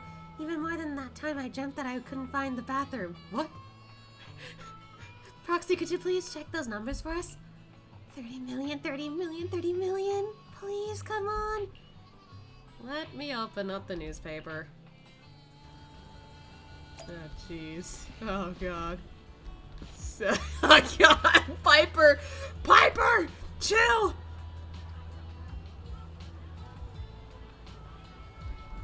Dear Lord. Okay. Sure you want to open it? Yes. Sure you want to check the winning numbers? Yes. They're the... Wow, okay. Game is really making sure. Yes. The winning numbers are... These match up exactly. The ticket says one jackpot of 30 million dennies. Oh, come on. No fucking shot. Is this a joke? How is that even possible? Lightning really does strike twice in the same place. Take another look.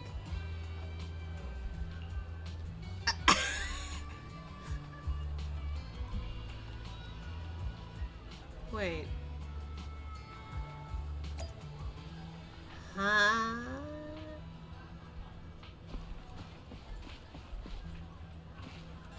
Is there something up? ペロキシ、何かいいニュースはある？ Or did he notice something weird?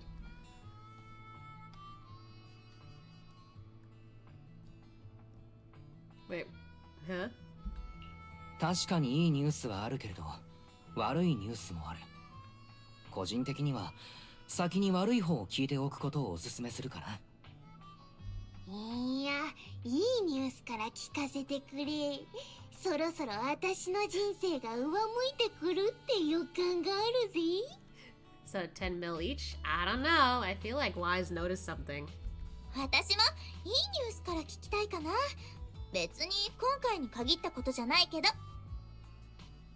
I think they were for me. I prefer the bad news first. そうか。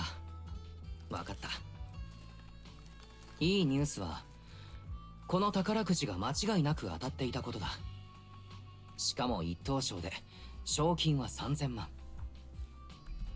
っぱりか。やっぱりね。二人とも、言いたくないけれど、まだ悪いニュースがあるんだ。この宝くじは、去年に発行されたものだ。発行元の規定を確認したところ、換金できる猶予はちょうど1年。Wow. じゃあ換金の期限はというと、実は1ヶ月前に切れているんだ。つまり3000万ディニーはもう賞金プールに戻ってしまったのさ。残念。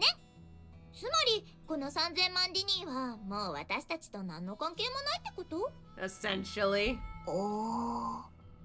でもさ、見方を変えてみようよ。前に当たった300万の特等がもしかしたらこの3000万の一部だったのかもって。おー。 Poor Piper. どうパイパー、そう考えたら少しはがっかりがマシになるよね。ははは。そうそう、私ハッピーに笑ってるパイパーが一番大好き。 She's so oblivious. She's delusional. 笑い声なのか、心の砕けていく音なのか。Yeah, she's heartbroken. どちらとも判別のつかない感じだな。Sad Piper, heartbroken. とっくに分かってたはずなのにな。世の中そんなにうまくいかないって。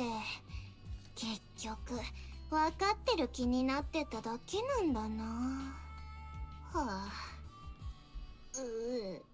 ごめんよ、アイアンタスク。元のエンジンを積み直して今までの私たちに戻ろうぜ。どんな冒険も結局エンディングでは日常に戻ってくんだからさ。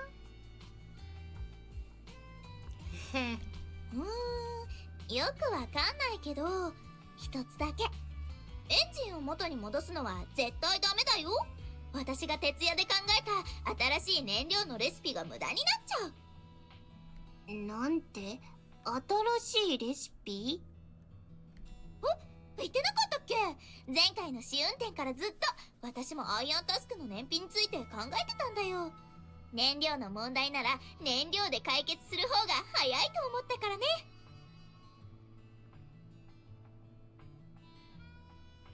Huh. I mean, she has a point. 今朝新しいレシピをアイアンタスクで試したんだけど、けどまあまあって感じ。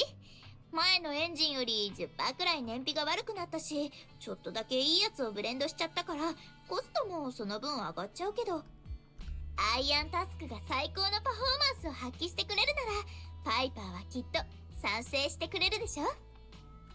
そうだな。これでアイアンタスクの燃費問題は解決だぜ。分かってるって。今すぐがっつり試乗したいよね。試作の燃料なら多分タンク満タンくらいはあるから給油してくるね。ちょっと待ってて。Burnice runs off cheerfully while Piper looks on with mixed feelings. 本当に不思議なやつだぜ。日常に戻るってエンディングがいいのはさ、多分そこに友達がいるからかもな。バーニスとかプロ騎士みたいな。一晩で大金持ちになってさ、人生が変わっても一人ぼっちじゃ嫌だもんな。こういうのも悪くないかも。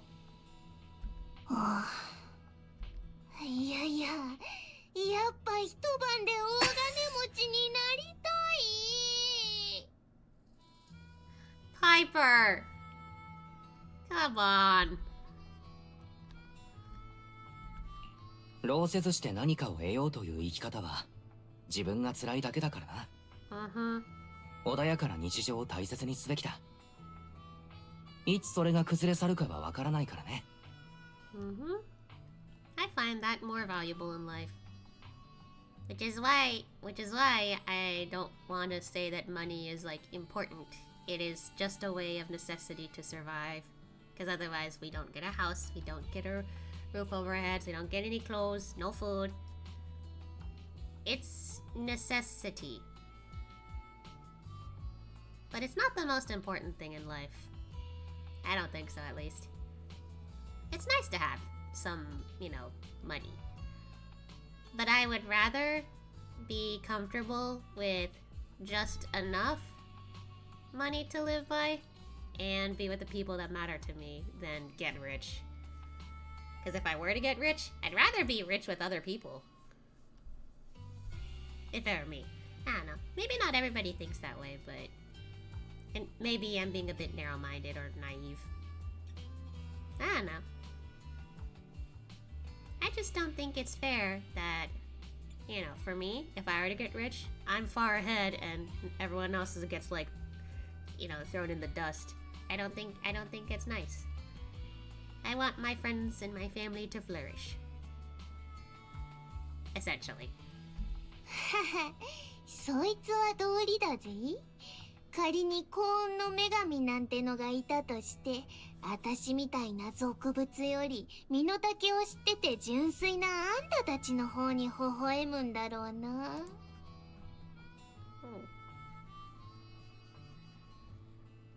Did my stream crash for a moment?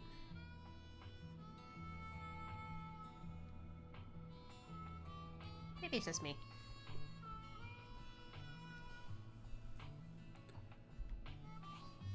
燃料満タンいけアイアンタスク She doesn't go vroom vroom. んじゃ、私たちはそろそろ行くけど、そっちもいいとこで帰れよ。安心しなって。またバーニスがフォローにご老人を助けに行くとか言い出したら、必ずあんたを呼ぶぜ。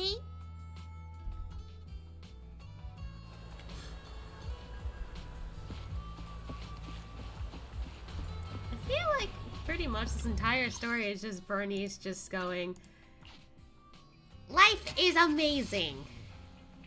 Which, not a bad, you know, point of view she's got. I like that. Wise, welcome back.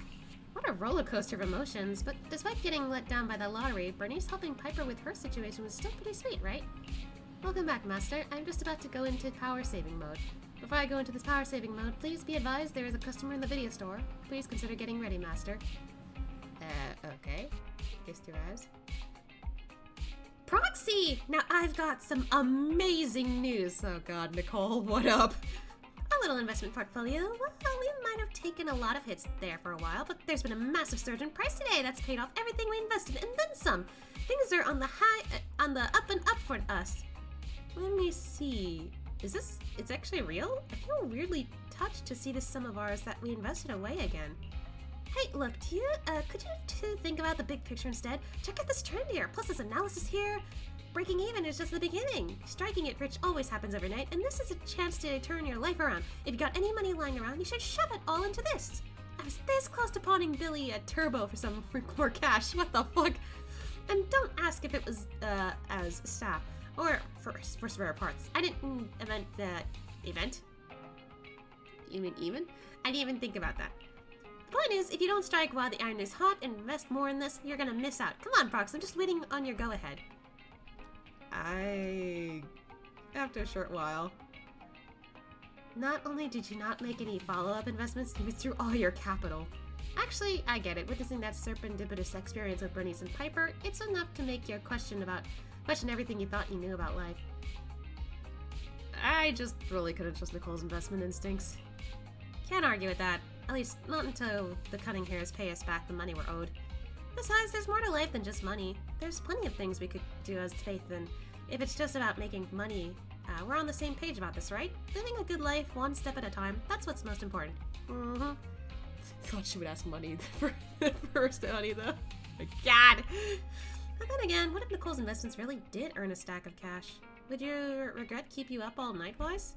Just kidding, it's been a crazy day already. You go get some rest, Wise. Yeah. I'd be terrified to put my trust in stocks. Like, I played Animal Crossing and tried doing that with the turnips thing. Never went well. Unfortunately. Yeah, that was fun, though. Alright, time to get to know Lighter. Oh, no combat for this one. Okay. This'll be interesting. Oh, wow. Is this everything you want? I'll let them up for you right away. The customer just now wanted a lighthearted movie rec. Sorry, I got it wrong. It was a disaster documentary. I feel like I'm forgetting something. What was it again? Caesar sent a message earlier inviting us to the Outer Ring. That's right, I'm sorry. I'll check you out right away. Bro, I'll stay and watch the store today. Old Enzo just finished modifying his new car and plans to test drive it in the Outer Ring. I'll catch a ride with him later. I'll head to the Outer Ring first then. See you tonight. After arriving at Blazewood, you are unable to reach Caesar, but a familiar friend is just ahead. Hello? What the heck? You just tiptoed. Hi, Lighter. Roxy, see you here already. Caesar's caught up with stuff for settlement days, so she sent me to come get you. Wow, Blazewood is really lively right now. I mean, it's still the first day of settlement days. Oh yeah, I forgot. I don't think Caesar explained to you what settlement days are. Let me think, where do I begin? 例えばあんたのいるチームとどこぞのチームが喧嘩してるとしよう。その最中あんたは手痛い一発をもらいやり返す機会を伺ってた。そうこうしてるうちに両チームが和解しちまったらどうする？確かに気分は良くないな。その鬱憤を晴らすのが生産の日だ。郊外じゃやられっぱなしはメンツが立たない。覇者がシーザーに変わったからといって走り屋個人のいざこざが消えてなくなるわけじゃないだろう。3日やるから決闘で白黒つけろただし3日過ぎたら全部水に流せ。そういうルールがあるのさ。決闘者は双方が信用の証を用意する。いわゆる賭けのチップだな。勝った方がそいつをもらえるんだ。なるほど、そういう由来だったのか。けれどそこへ僕が来てよかったのかい？この通りただの貧弱なプロ棋士だけれど。なI mean, he is kind of に、 delicate. 昔はそれなりにピリついてたが、今はご覧の通りさ。うちの大将はあの性格だ。敵を作ることも因縁つけられることもめったにないからな。今年は決闘の内容も射的にじゃんけん、早口言葉、信用の証に賞味期限切れのパンやら庭で適当に捕まえたウサギを持ってくるやつもいる始末だ。ああ、そういや、どっちの猫がより伸びるかで競ってるやつらもいたな。Long cat.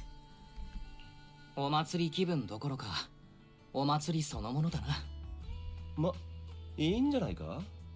大将も楽しんでるし、これも新しい覇者の個性ってやつだろう。それよりプロ棋士、せっかく来てるんだ。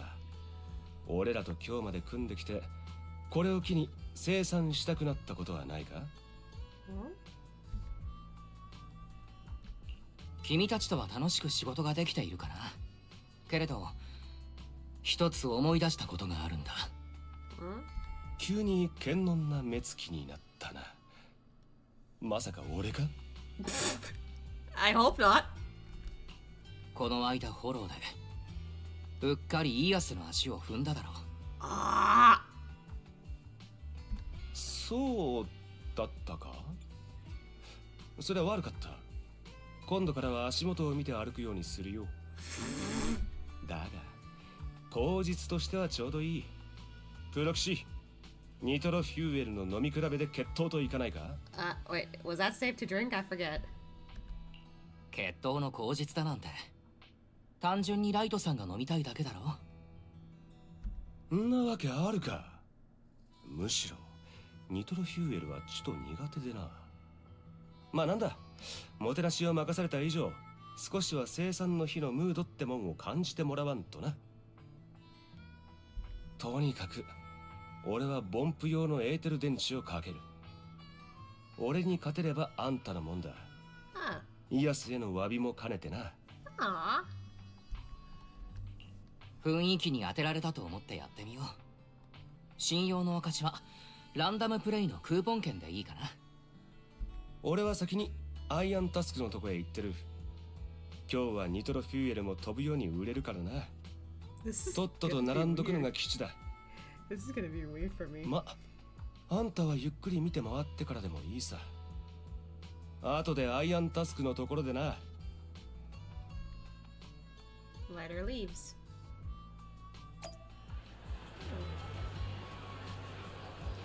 There's a lot of people here. Sheesh. Oh, I'm good.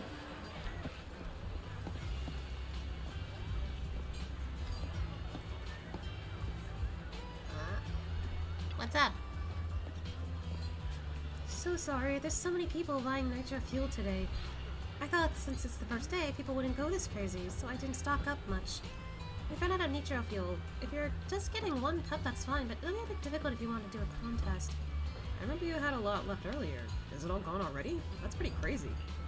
Not exactly, it's just a lot of people were worried they wouldn't have enough to drink tonight, so they came here early to buy extra and stock up. If you're looking to do a contest, I can help you keep count. But as for the nitro fuel, you might need to find a way to get some yourselves. On the way here, I actually saw some nitro fuel piled up. Why don't we split up and ask around, Proxy? Maybe someone would be willing to share some with us. Sounds good.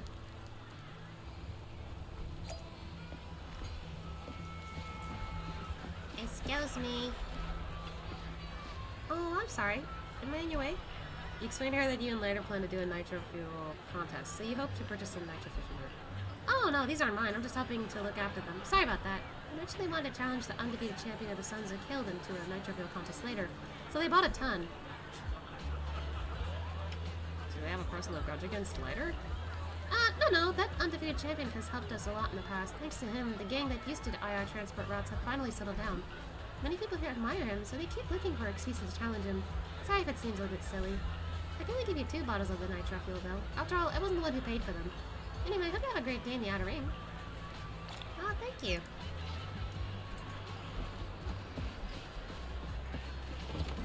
Well, time we go.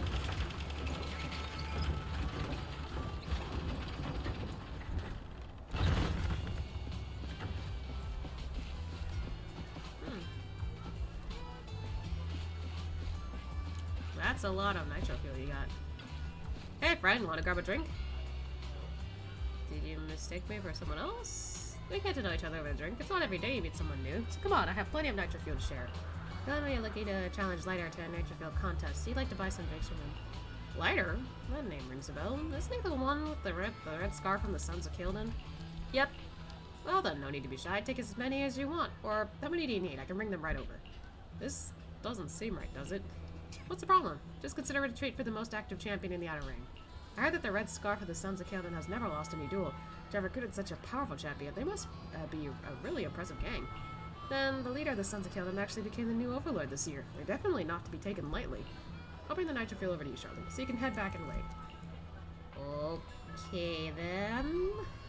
Thank you.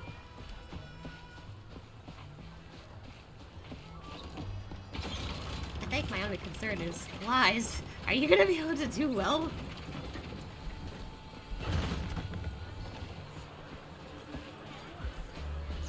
Oops, not what I meant. Damn. How much did you bring back? Later brought back quite a few cases of nitro fuel. The title of the undefeated champion of the Sons of Kilden seems especially well regarded in Blazewood. Wow, you brought back a lot of nitro fuel. Let's kick things off now. I'll keep track for you. Are you ready? Should we start now? Oh god. Let's go, I guess. Lighter drinks the nitro fuel in front of him in one go. Foxy, you're totally in the zone. Have another. Okay, again. But a little slower this time. I seem to have underestimated you. What if I go for another? Really, Proxy and full? Can you get going? Then let's go for another. After downing a full cup of nitro fuel, Lighter slams his cup on the bar upside down, signaling that he can't go on. Then the nitro fuel leader announces, Lighter has been defeated! Oh my god, Wise! Proxy, you really caught me off guard, but the challenge is over, and I'll give you what was bet as promised. About accidentally stepping on Eos earlier. Please don't be angry anymore. The kind of person who holds grudges. Just as the challenge with Lighter wraps up, someone approaches. Finally found you, the Red Scarf of the Sons of Kilden. Ha, let me catch my breath. I want to challenge you to a boxing match. I don't think I know you. Do we have any personal grudges to resolve on settlement days? Oh, what? Well, I don't mind sparring with you. I've had too many challenges lately. If there aren't any old grudges to settle, probably just... Hold on. I remember now. You rode your bike past my window before and scared my cat, making it fall from the wardrobe. Oh, I was finally trying to snap a photo of my super cute cat trying to catch the light on the wall, but you ruined it.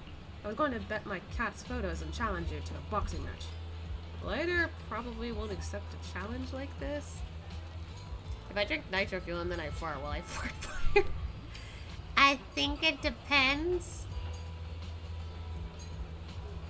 But then again, I don't know if nitro fuel is actually fuel. Oh, is that so? Alright, I need to warm up a bit. I bet a can of cat food and accept your challenge. What? じゃあ、俺はウォーミングアップしてくる。まさか、こんなことも決闘を挑む理由になるなんてな。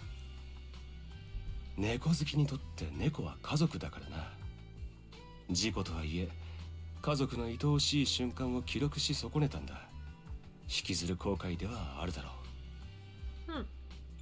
だから決闘は成立だ。埋め合わせだと思って受けて立つさ。ああ、そういえばニトロフューエルくじは買ったか？まだだけれど、それは一体。まあ、ちょっとした余興だ。ニトロフューエルを買うとき、一緒にくじを買って決闘で応援する方にあらかじめ置いとくのさ。ちなみに俺にベットすれば今夜はニトロフューエルに困らんと約束しよう。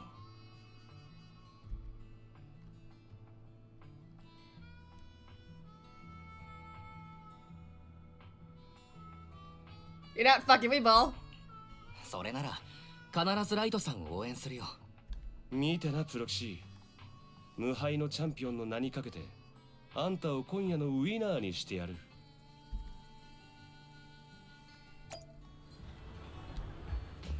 The crowd has dispersed.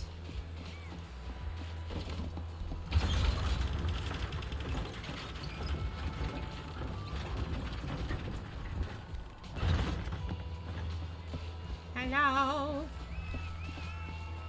My goodness, the people are going nuts. Nitro fuel coupons, sizzling hot nitro fuel coupons, only 500 Denny's each. Fuel up for your favorite competitor. I'll back lighter. If your chosen contestant wins, the nitro fuel coupons you purchase can be redeemed for double the amount of nitro fuel.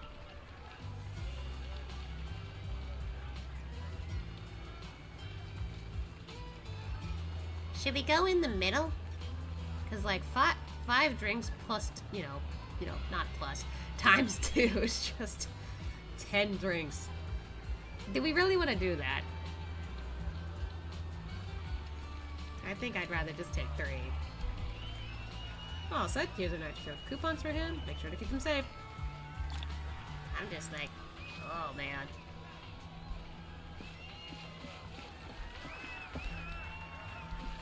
There you go. Amidst the cheers, raffle tickets, and nitro fuel, everyone seems to be lost in the pure thrill of the challenge, the strength and the courage, making this day feel like one big celebration. The challengers step up one after another, but Lighter keeps winning. Just as the next challenger is about to enter the ring, a big guy shoves his way forward, pushing others aside and walking right in. 貴様だな、カリュドーンのこの切り込み隊長ってのは。俺とやれ。信用の証はこのブローチだ。どうした？ビビって声も出ねえか。覇者の名を背負ってる連中のリアクションとは思えねえぜ。笑わせろ。さっさと構えろ。さもなくばこびへつらってこのアンドレアス様のご機嫌を取れ。Here's a question. Who are you to him? このブローチ、オタクには相当大事なもんじゃないのか。当たり前だ。ポンペイの親分から直々に賜ったもんだぞ。こいつは郊外じゃ栄誉の象徴みてえなもんだ。ま、貴様みたいな青二歳は拝んだこともねえだろうがな。それほどのものをかけるんだ。死ぬ覚悟はできてると思っていいんだな。覚悟？貴様らガキどものごっこ遊びに生きるも死ぬもあるか。鼻から俺は負けるつもりなんてねえ。覚悟がないなら栄誉の象徴なんて大層なもんはうちのタンスにでもしまっとくんだな。なんだてめえ、時間稼ぎのつもりか。尻込みも大概にしやがれ。信用の証は他のものにしたらどうだい？それかライトさんがまず選んで。アンドレアス、君もそれに習うというのは。なら俺はボクシンググローブにしよう。あんたが同等のものを差し出せばこの決闘は成立だ。そりゃあ貴様に教訓を与えてやれりゃ何だっていい。グローブでも何でもかけてやる。よし、この勝負カリュドーンの子ライトが受けて立つ。 Something tells me that brooch is really important, and Lighter's like, I see how important it is. No way am I fighting if you're gonna just toss it away like that. Andreas might be big, but he doesn't just attack recklessly. He waits for the opportune moment to strike at any weak spots.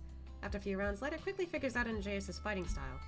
What started as a pretty even match is now clearly swinging in Lighter's favor. やるじゃねえか小僧。だが押村家はその腕っぷしが地下闘技場仕込みってとこだな。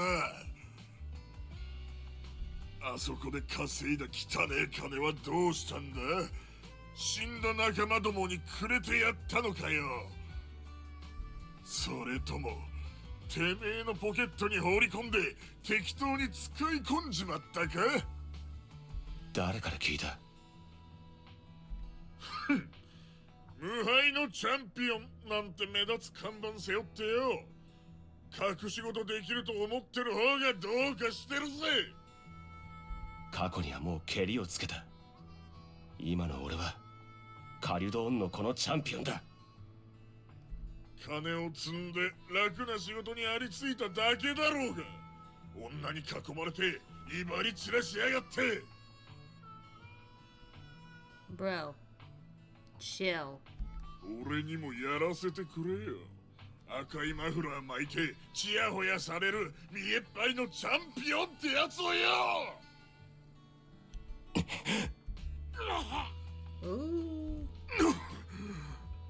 お前もカリドンの子も運が良かっただけだ。遅かれ早かれ郊外の砂に埋もれてくだろうよ。Although Andreas has been knocked down, he seems to be trying to provoke Leiter on purpose with his words. Leiter walks up to Andreas looking like he's about to finish him off. Even the referee is ready to step in. Oh dear. But to everyone's surprise, Leiter squats down, taps Andreas on his glove, then grabs his sunglasses from the side and puts them back on. Hold on, I want a screenshot of that. Yo!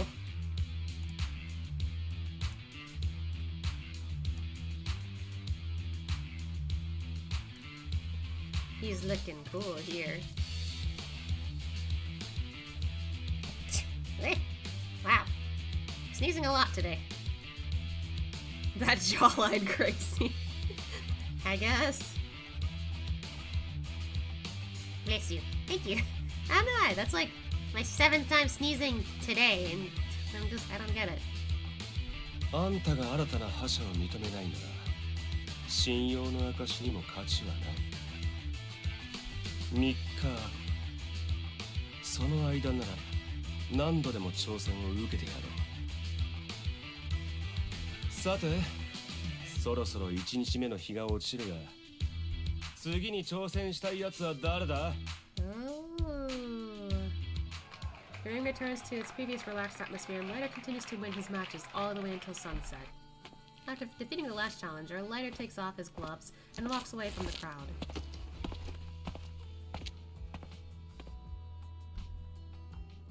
本当に最後まで見てたのか？何しろくじを買ったからね。チャンピオンの勝利を見届けないと。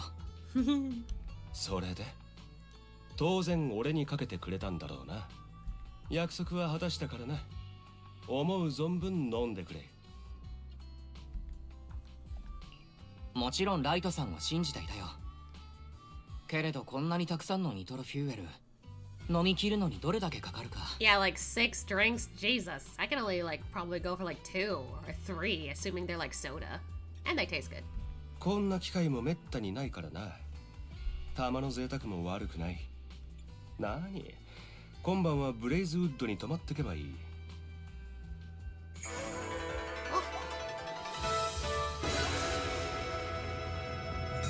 Zircon! Thank you for the raid! Just playing some Zenless right now. Although maybe later if I'm in the mood I might play something else. I don't know, 14's kind of calling to me. Hello! Hello! Oh. なら、ライトさんも一緒にどうだい？ More drinks? Wise! 俺はちょいと気になることがあるんでね。まずは見回りをしてくる。先にバーニスのところで引き換えてこいよ。終わり次第そっちに行く。With that, Leiter leaves. Okay. Wonder if I should have bet on more, but ah well.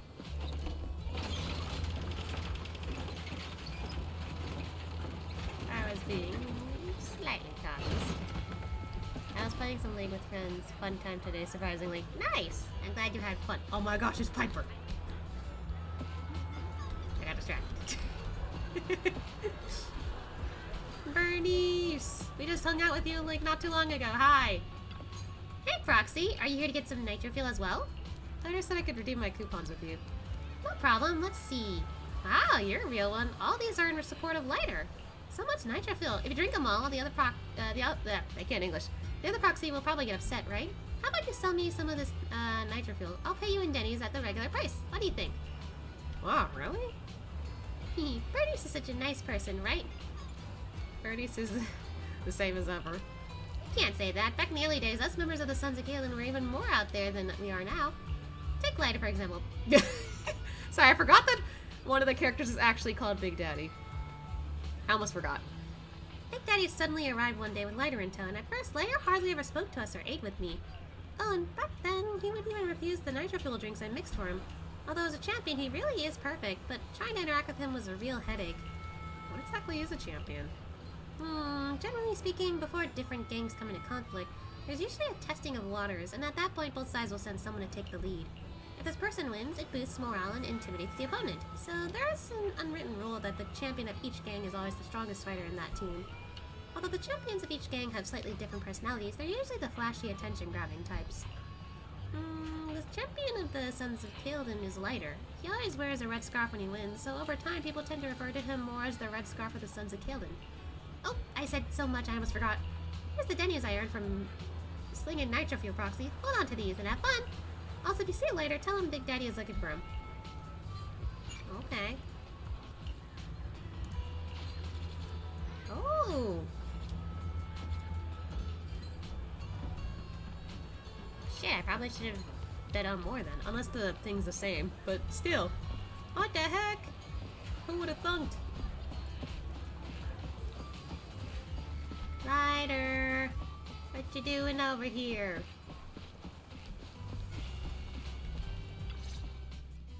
From a distance, you see Lighter standing alone. His silhouette is hard to make out in the dark, but that red scarf of his stands out. プロキシどうしてここに？ニトロフューエルを引き換えるとき、バーニスに頼まれたんだ。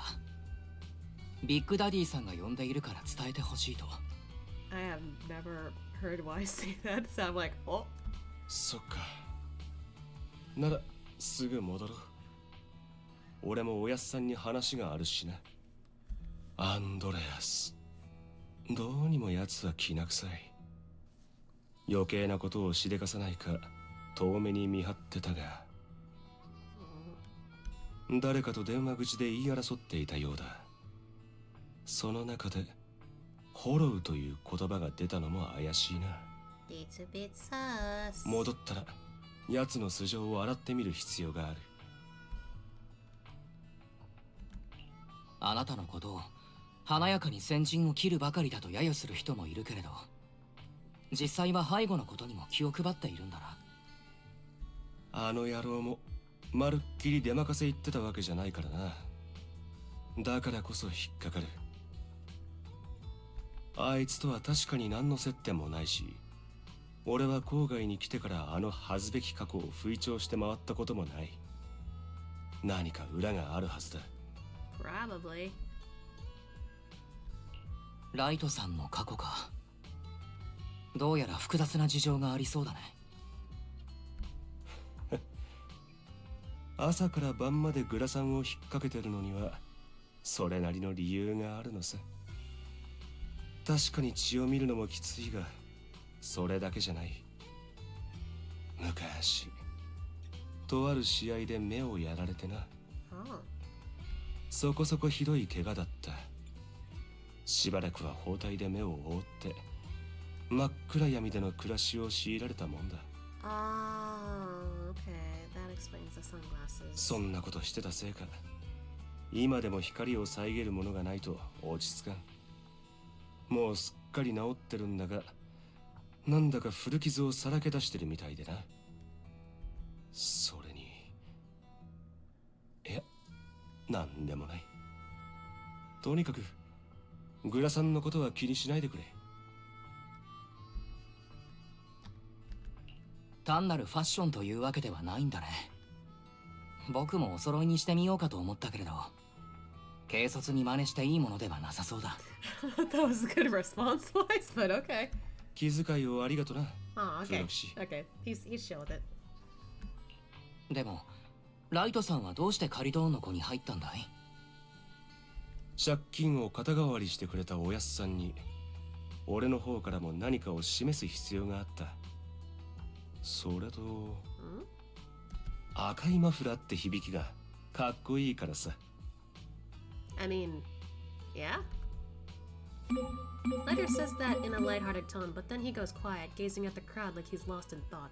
Before he can say anything else, his phone buzzes with an influx of messages. Oh my. パイパーからだ。俺に負けた連中が飲み比べでリベンジしようと息巻いてるらしい。Goodness gracious. アイアンタスクを囲んで騒いでやがるんだとさ。おやっさんにアンドレアスのことを報告したら返り討ちにしてやろう。ああ、それともう一つ。あんたの片割れもこっちに着いたそうだ。Oh. Took her a while. So, sorry, I was like scratching my ear a little bit. 二人とも今日はブレイズウッドに泊まっていけ。カリドーン Sleepover! のこのもてなしを受けてくれるだろ。 Yippee! If the other proxy can't find you, they'll come knocking our door down. I don't want anyone to hold grudges about this, and you can brag about my winning streak to the other proxy. After you tell them about how great it was, say hi from me, okay? Not in advance, proxy. Aww. Belle! Where are you?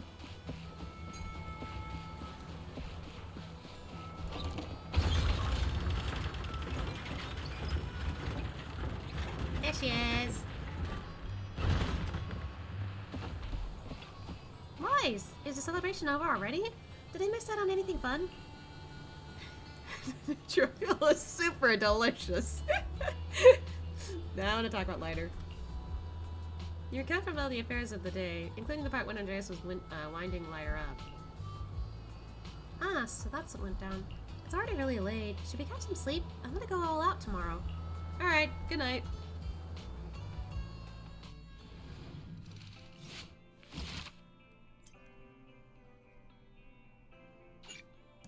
Alright, next part.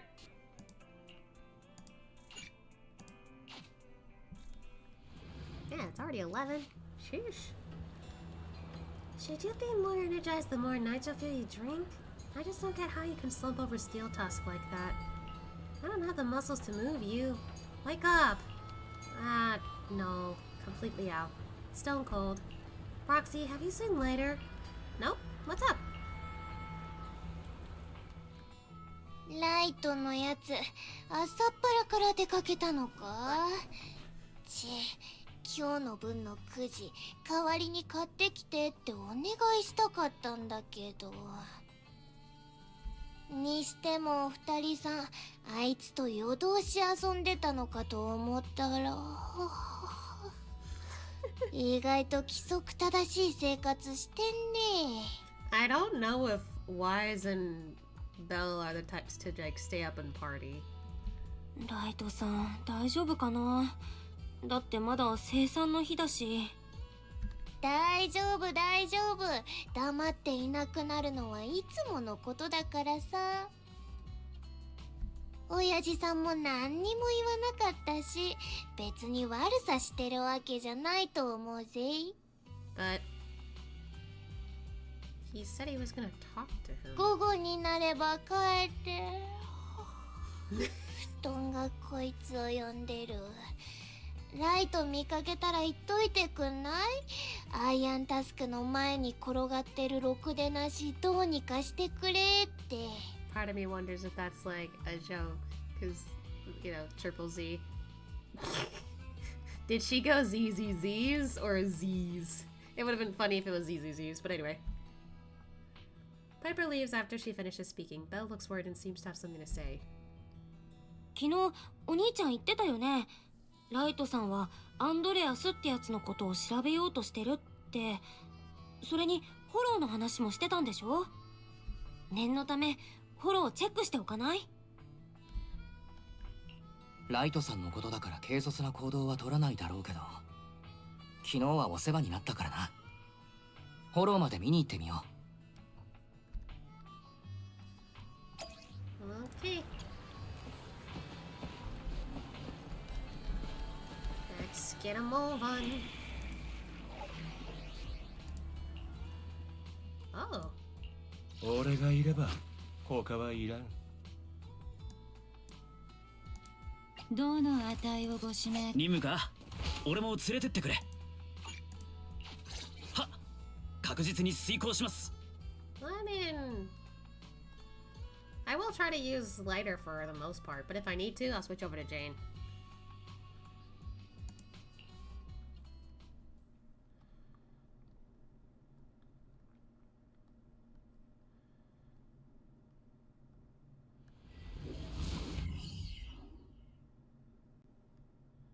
Oh, okay.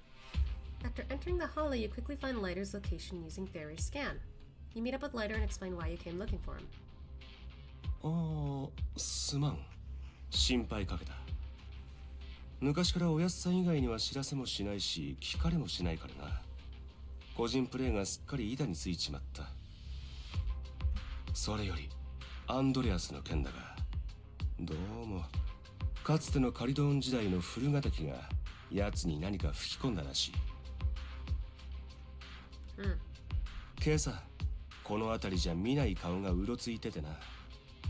奴らの一味だと踏んで、フォローの中まで尾行したのさ。そいつらの狙いは？覇者が変わって初めての生産の日。向こうにとっても、新旧いろいろな恨みの生産しどきだ。騒ぎを起こして、うちの面目を潰そうって魂胆だろう。Bitch. 奴らは明日、ブレイズウッドに全面攻撃を仕掛けるつもりだし。Bitch. 知っての通り、あそこには地域住民やよそのチームが大勢いる。カリドーンの子が事態を収拾できなきゃどうなると思う？ことを起こされる前に叩いてやるつもりだったが、つけてる途中で見失っちまった。一人だけでそうするつもりだったと？さすがにリスクが大きいんじゃないか？何せどいつもこいつも生産の日にかかりきりだからな。もちろんあんたを郊外のいざこざに巻き込むのだって避けたかったが、どうもわがまま言ってる場合じゃないみたいだな。ああ、かっこつけるならぜひ僕も混ぜてほしいところだ。Aww. それじゃ名高きパエトーンよ、俺を導いてくれるか？ああ、プロ騎士の本領発揮だな。Let's go, son! Oh yeah, this might be the first time I've used him for story purposes.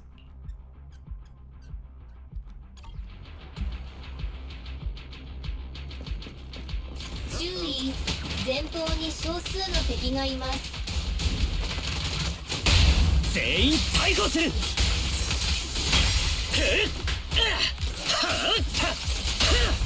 激しめに行くわ。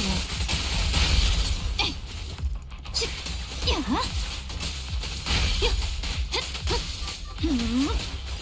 気に入った。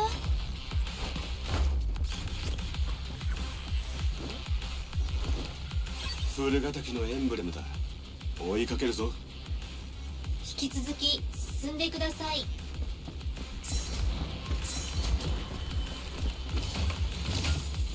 Like that's gonna blow us up.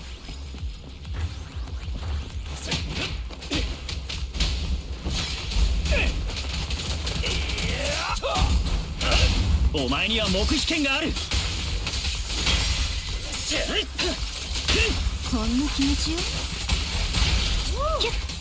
やってやりますって。いただきだ。全員逮捕する。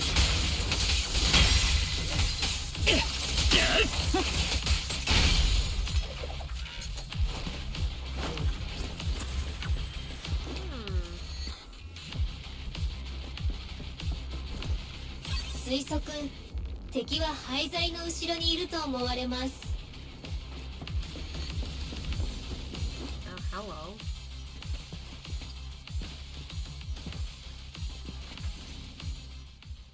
貴様ら約束を破ったな。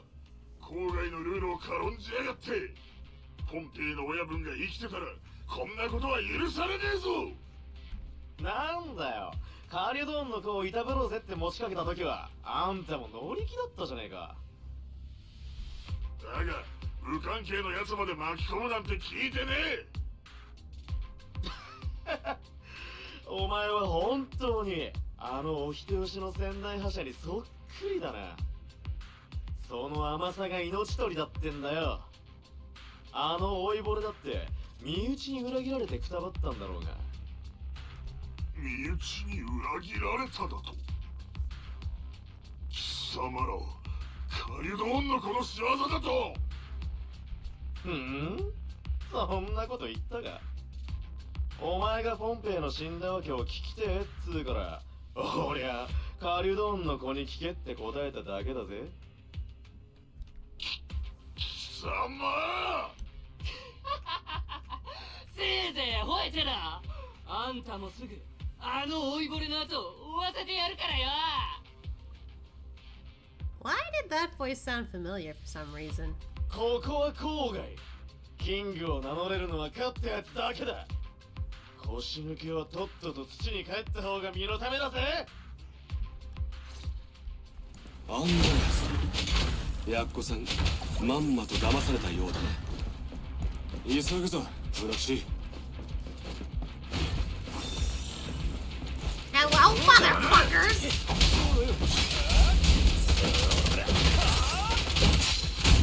お前には黙秘権がある。俺がやる。激しめに来る。こっからちょいとバイオレンスだ。おっとせっそんな気持ち。俺がやる。激しめに来る。叩き潰す。全員逮捕する。好きだ。邪魔だ。俺がやる。この拳に誓って。Bonk! Damn, son! 頭がついてた。まだついてた。 But seriously, he sounds a little familiar. That looks like the devil's coming out on the Nintendo Switch too. Yeah, I heard about that. Honestly, when I heard about it, I was like, so it's just a bigger Switch? Okay, doesn't change the fact that we're probably just gonna keep it on the TV screen. I don't know. I don't know. I wasn't like excited, but I wasn't like annoyed. I was just like, okay. The normal Switch works just as well, especially if you don't take it with you all the time. The controllers don't slide anymore. Me sad. Yeah, I think that's my other concern with it. It clips on. And while yes, the sliding part may have, have some issues, I'm like, what happens if you like try to clip it off again? What if it snaps inside? I feel like that's worse. I don't know. Anyway. 今は生産の日だ。奇襲なんてせこい真似はよして、正々堂々挑んでこい。Like a bunch of rats. 何が生産の日だ。てめえらのルールなんてクソくらいだぜ。明日はせいぜいプレイスウッドのバカどもと首を洗って待ってな。You really want to go there? Rival minions back off and throw some smoke bombs, disappearing into the haze. Y'all are in big trouble. Think, damn well kids are gonna break that. Yeah. どうせ小物だ。深追いはよしておこう。この辺に奴らの主力はいないだろうしな。明日、奴らがどこから仕掛けてくるかさえ分かれば。それを知ってどうする。カリュドーンの子が全員出払ってみろ。他のチームから火事場泥棒を企む奴が出てこねえとも限らんぞ。郊外は仁義だけじゃ収めらんねえ。上辺だけ首を垂れてる奴らの中には後ろから刺す隙を伺ってるのが5万といる。ポンペイの親分さえ逃れられなかったんだ。貴様らの新たな覇者も例外じゃないぞ。バカ。I'm sorry, I can't take that seriously. Anyway, I don't know this game, I haven't played it yet, but I could leave your stream on in the background just think I'm watching a random anime. It all sounds the same to me. You know what? I wouldn't blame you. I wouldn't blame you. But yeah. I don't know how you feel about, like... What do you even call this? Like, what do you call this genre? Just, like... I don't know. You just punch shit. And also you can dodge shit. But yeah, I don't know. I don't know the genre for this, honestly. But yeah, it does feel like it's kind of an anime, honestly. Though, I will say, the story for this feels more interesting, especially as you get to know the protagonists. With the other, like, Hoyoverse games that I've played, I feel like when you, like, try to, like, make a story about the protagonists, they're either, I don't know, not that interesting. Sorry to the travelers in Genshin, but I don't find their story as interesting anymore because we've been focusing on the world building instead. Or they're just weird. So, like, in the case of the Trailblazer, they're just weird. And they're still a mystery. Yeah. And I like it, but I'm still been trying to finish Honkai before I play the others. Honkai 3rd. Okay, I have not touched Honkai 3rd, but I did hear it's pretty good. And I don't know, like, I'm not sure if I'll try it. Maybe one day, but who knows. Anyway. Would you be willing to share, sir? おい、俺の話を聞いてたか。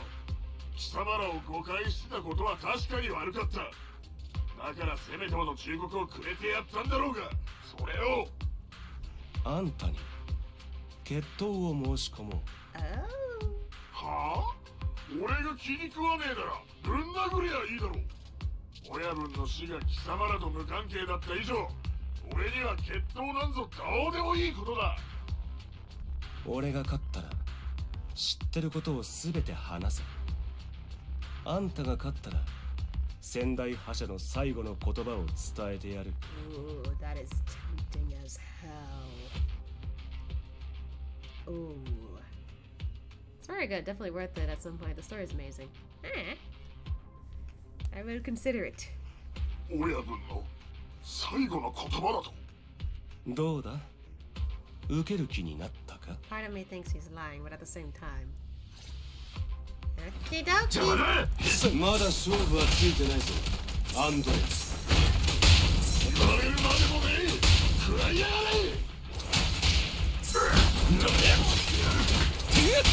お前には黙秘権がある。こんな顔はどう？目に焼き付けろ。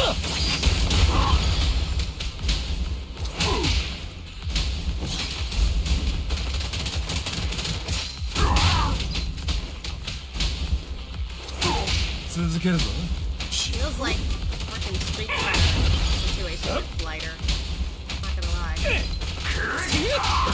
叩き潰す。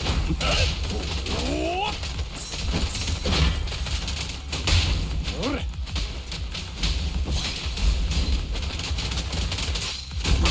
全員逮捕する。チクッとするだけ。なんとね。目に焼き付けろ。チャンピオンが来てやったぞ。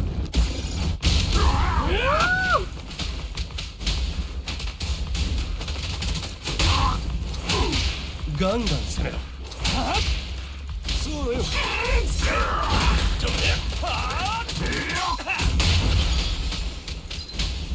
せろ。お前には黙秘権がある。こんな顔はどう？目に焼き付けろ。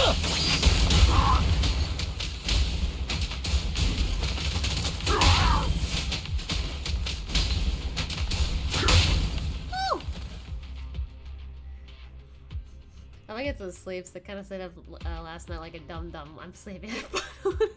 Get dressed, Zircon. Also, thank you for the stretch eating noodle. That's actually good timing for me to stretch there.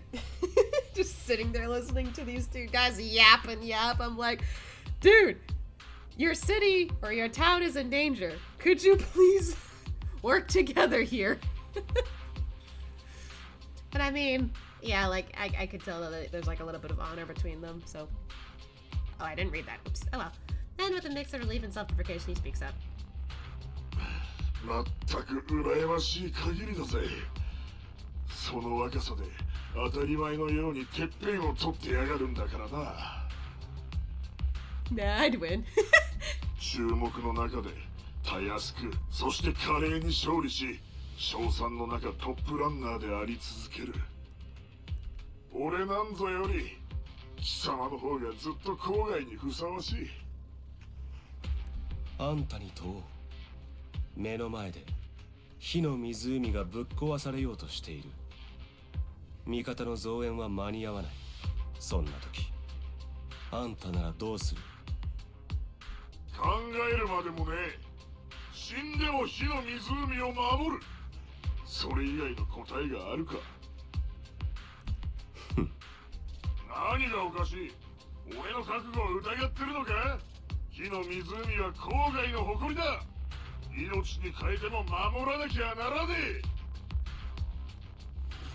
Almost instinctively, Andreas touches his chest, his hand over the brooch from the late overlord, a token he kept close beneath his armor. 死んだグローレイクを守れ。Oh yeah, he did say that. By the way, it said after losing the letter, Andreas follows the rules and spills everything he does. Ah, thank you, Noodle. I was distracted, so I was like, oh wait, shit, I didn't read that. I appreciate that, though. 何も疑っちゃいない。ポンペイの旦那もあんたが毅然とそう答えたことを喜ぶだろう。どういう意味だ？いや、あんたの方がここは長いんだ。この土地にふさわしいかどうかって意味なら俺でなくあんたの方に資格があるんじゃないか。俺はただ一時拳での勝負に勝ったに過ぎん。次の勝負がどうなるかは誰にもわからない。あんたがもう一度やりたいってんなら俺は喜んで受けよう。ただし命を賭す覚悟でもない限りあんたが誇りに思うものを軽々しく差し出すんじゃないぞ。 Like the brooch. Andreas' fist bumps lighter with a mix of frustration, respect, and admiration. After this, their grudge is finally settled. Yay!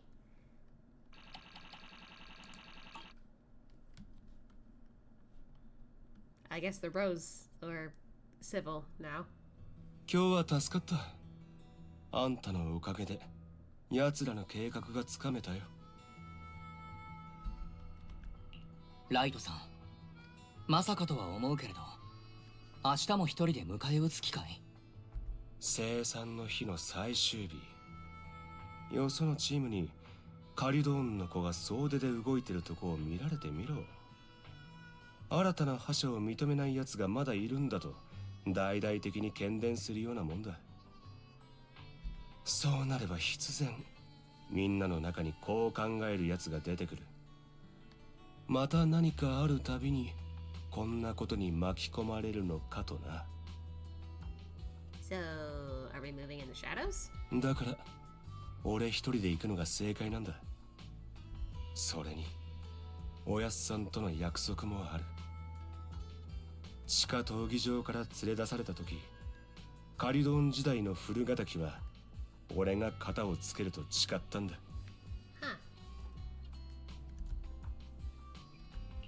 ライトさんがそんな役目を背負っていたとは。俺らはまだまだこれからだが、郊外にはカリドーンの血が流れてるってだけで拳を鳴らす連中が多い。大将には父親と同じ轍を踏まず王道を歩んでほしいというのがおやっさんの願いだ。そのために俺にしかできない仕事がある。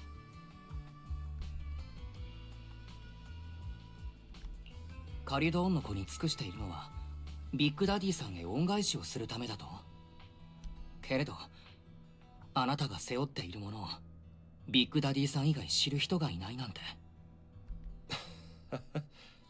そうしんみりするな。給料分はきっちり働く。そういうもんだろ。せめて明日も引き続きフォローをガイドさせてくれないか。どうか早まらないでほしい。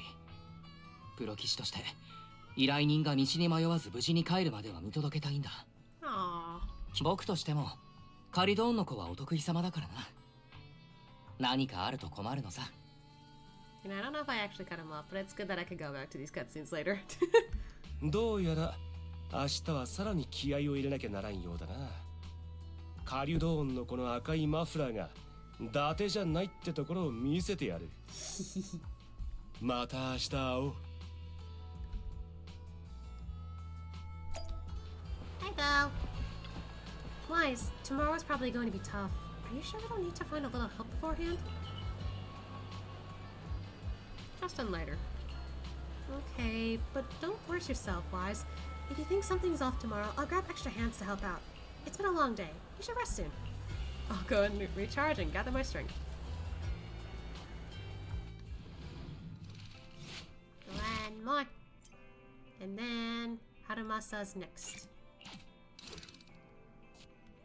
Alright.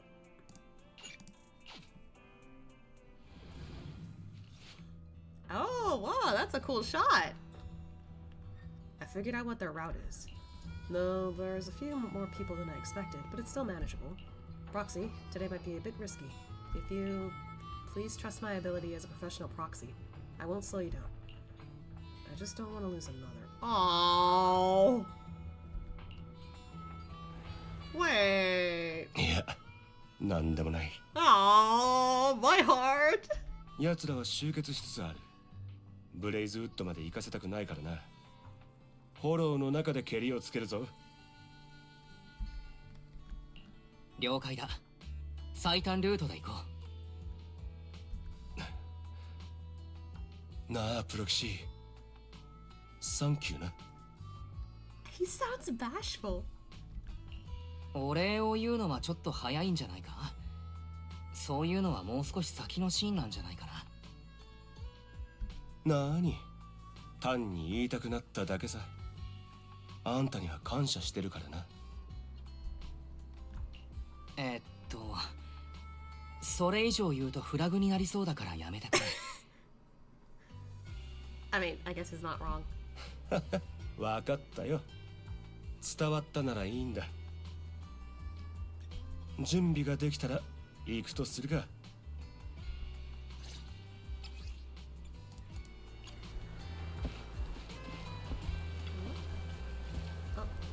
Sorry, I was just preparing to focus. This was a habit of a friend of mine before battles, and it's become my habit as well. When it comes to strength, he definitely outmatches me, but I'm a little more agile and skilled. We always competed over whose fists were stronger, keeping track of the wins and losses. The score is at 492 to 481. I was always complaining about wanting to catch up with to my win rate and surpass me, but let's not talk about that. It's been so long that I can barely remember. Hey, Raider Proxy, I'm good to go anytime. I'm starting to get worried about what that past might have been for him.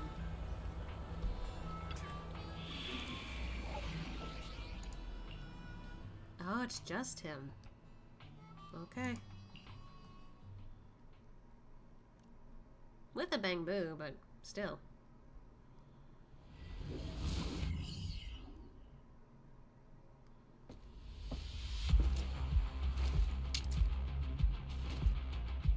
Puts on those glasses like he's so cool.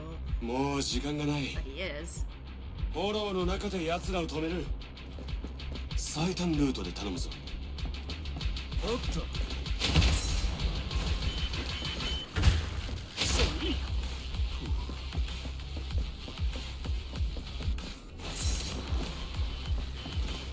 That's a bit rude. Hello. 面倒だな。出番で行こう。道中の敵は俺が倒す。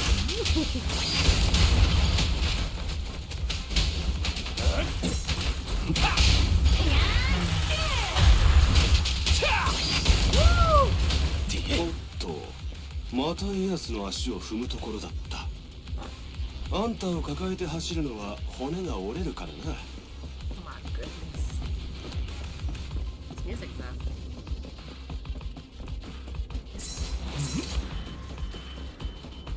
Damn, son!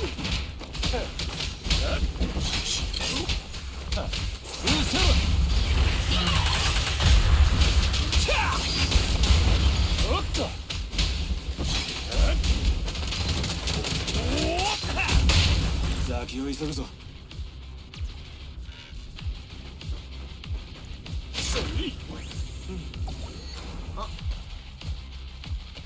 Running away, are we? Oh. ターゲットは裂け目に入りました。敵の主力はそこだろう。なあプロキシー、ガイドありがとな。 Bruh, that's like the third time you thanked him.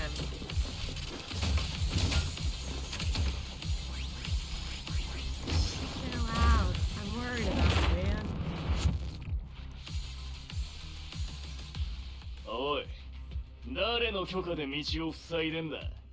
さっさと失せろ。断る。ここを通す気はないんでね。ん？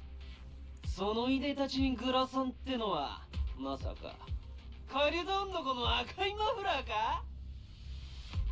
おいおい、カリドンのこの連中、俺たち相手には一人で十分ってか？正気かよ。俺らに不満があるなら公平に決闘で白黒つけろ。ブレイズウッドまで巻き込むな。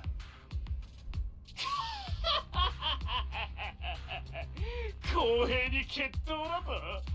郊外はいつから公平なんぞ重んじる場所になった？ Bunch of jerks. ここは拳で語らう土地だぜ。何が公平かを決めんのは勝者だろうがよ。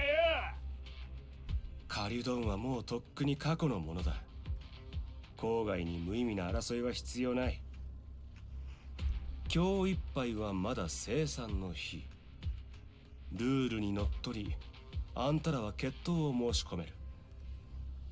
俺がいくらでも付き合ってやるさ。ルール？おままごとの間違いだろ。無駄話はやめだ。行くぜ。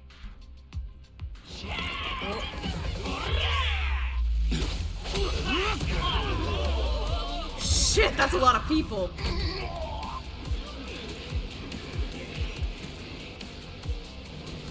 カリュドンの子ライト、あんたら全員に決闘を申し込む。全員だと？てめえは何をかける？この赤いマフラー。面白い。ならこっちはタコの力。じゃあ楽しませてくれよ。決闘成立だな。まとめてかかってこい。 What the fuck? Wait. What? Wait, what the fuck? It's a side scroller suddenly.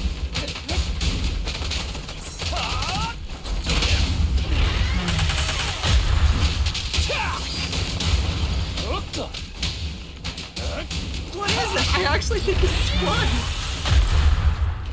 Anyone else back here?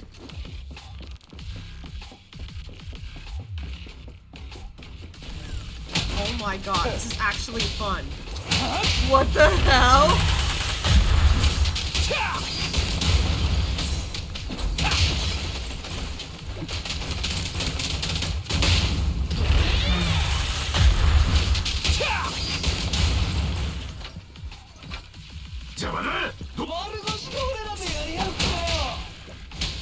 あんたの相手じゃ拳でももったいないから焼き付けろ。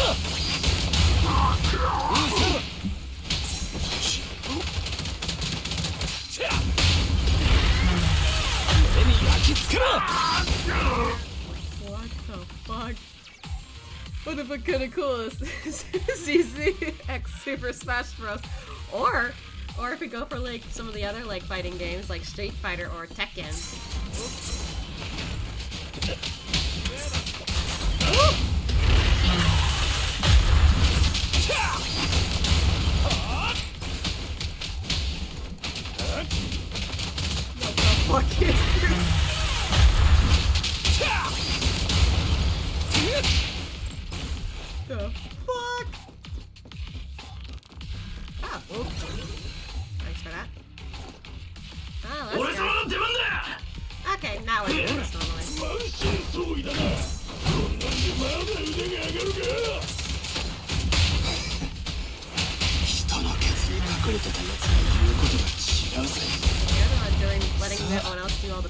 体も温まってきた。俺の赤いマフラー一層鮮やかに染めてくれよ。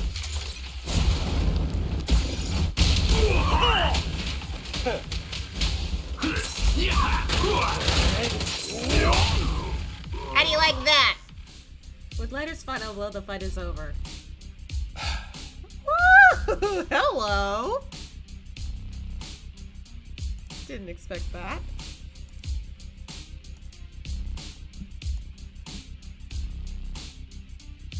Don't mind me. But I have to. It's a screenshot. At dusk, Lighter's silhouette is framed by the glow of the setting sun. He shrugs off his jacket and tosses it aside. 俺はカリドーンの子、ライト。約定に従い、ここに挑戦を果たした。Shush. 俺から赤いマフラーを取ろうなんざ100年早い。生産の日のルールにのっとり、オタクとカリドーンのツケはこれでチャラだ。Only one person witnesses this grand showdown. Lighter looks over. プロキシ、俺は勝ったぞ。全員はった倒してやった。チャンピオンを称える拍手が聞こえないな。I mean, you might be awestruck. Perhaps no one else will ever know about this victory, but at least for now, let the sunset linger a bit longer, and let the faint applause last a bit more. Here's to a victory against all odds, to the unsung champion. Sheesh.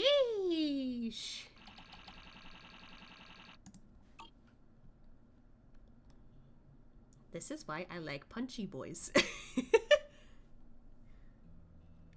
さすがにしんどいな。プロキシ、イアスの帰りが遅くなっても構わないか？ああ、大丈夫だ。僕がここから何かしてあげられるわけでもないからな。いや、もうちょいシートを低くすりゃボンプも運転できるな。イアスのケツに乗っけてもらうか。ライトさんにまだ冗談を言える余力があることは分かった。実はもう一つ依頼があるんだけど、付き合ってくれるかい？いやいや、もう本当に力が入らないんだ。勘弁してくれ。それにしても、あんな大勢を相手取っていたことを思い返すと、今でも背筋が寒くなる。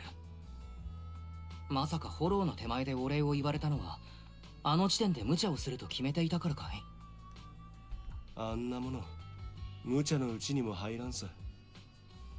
だが、赤いマフラーをかける以上は、命をかけるってことだからな。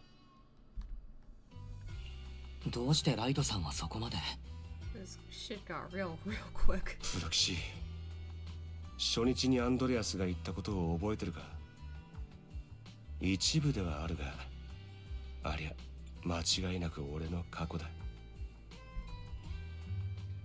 Lighter takes off his sunglasses. The sunset isn't glaring, but he lowers his gaze, seeming a bit uncomfortable. かつて俺のせいで傭兵団の仲間が死んだ。当時はどれだけ悔やんだかわからんが、一つはっきりしてたのは、俺の命程度じゃ償いにもならないってことだった。This is a good shot too. Ow. My mouse hit my microphone.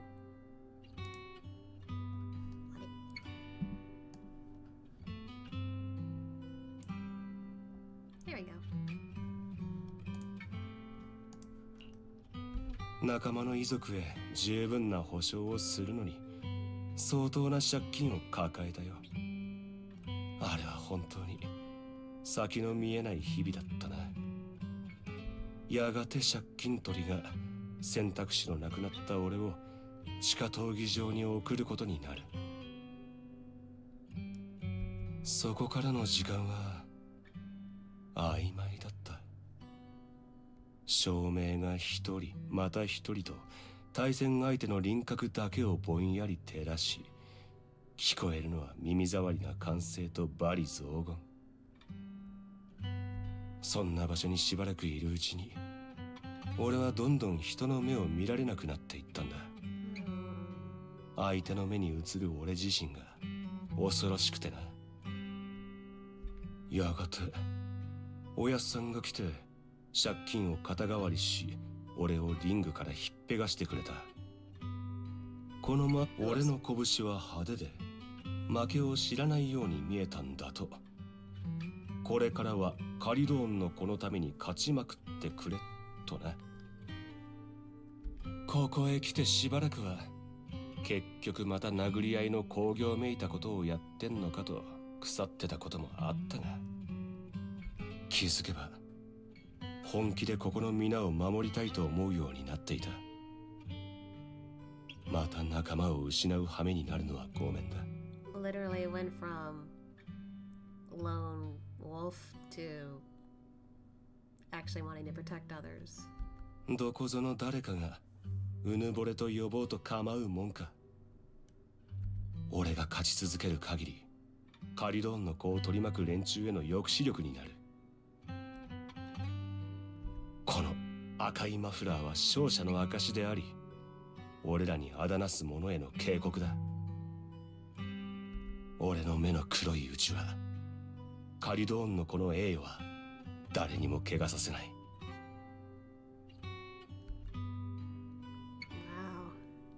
Later lowers his head and touches the red scarf carefully. The warm sunset is about to dip below the desert horizon, casting layers of light that stretch across the skyline, shifting between hazy and clear. In this moment extended by the fading light, lighter finally seems to adjust to the shifting shadows. He lifts his head. 心配をかけてすまない。だが、俺には守りたいものがたくさんあるんだ。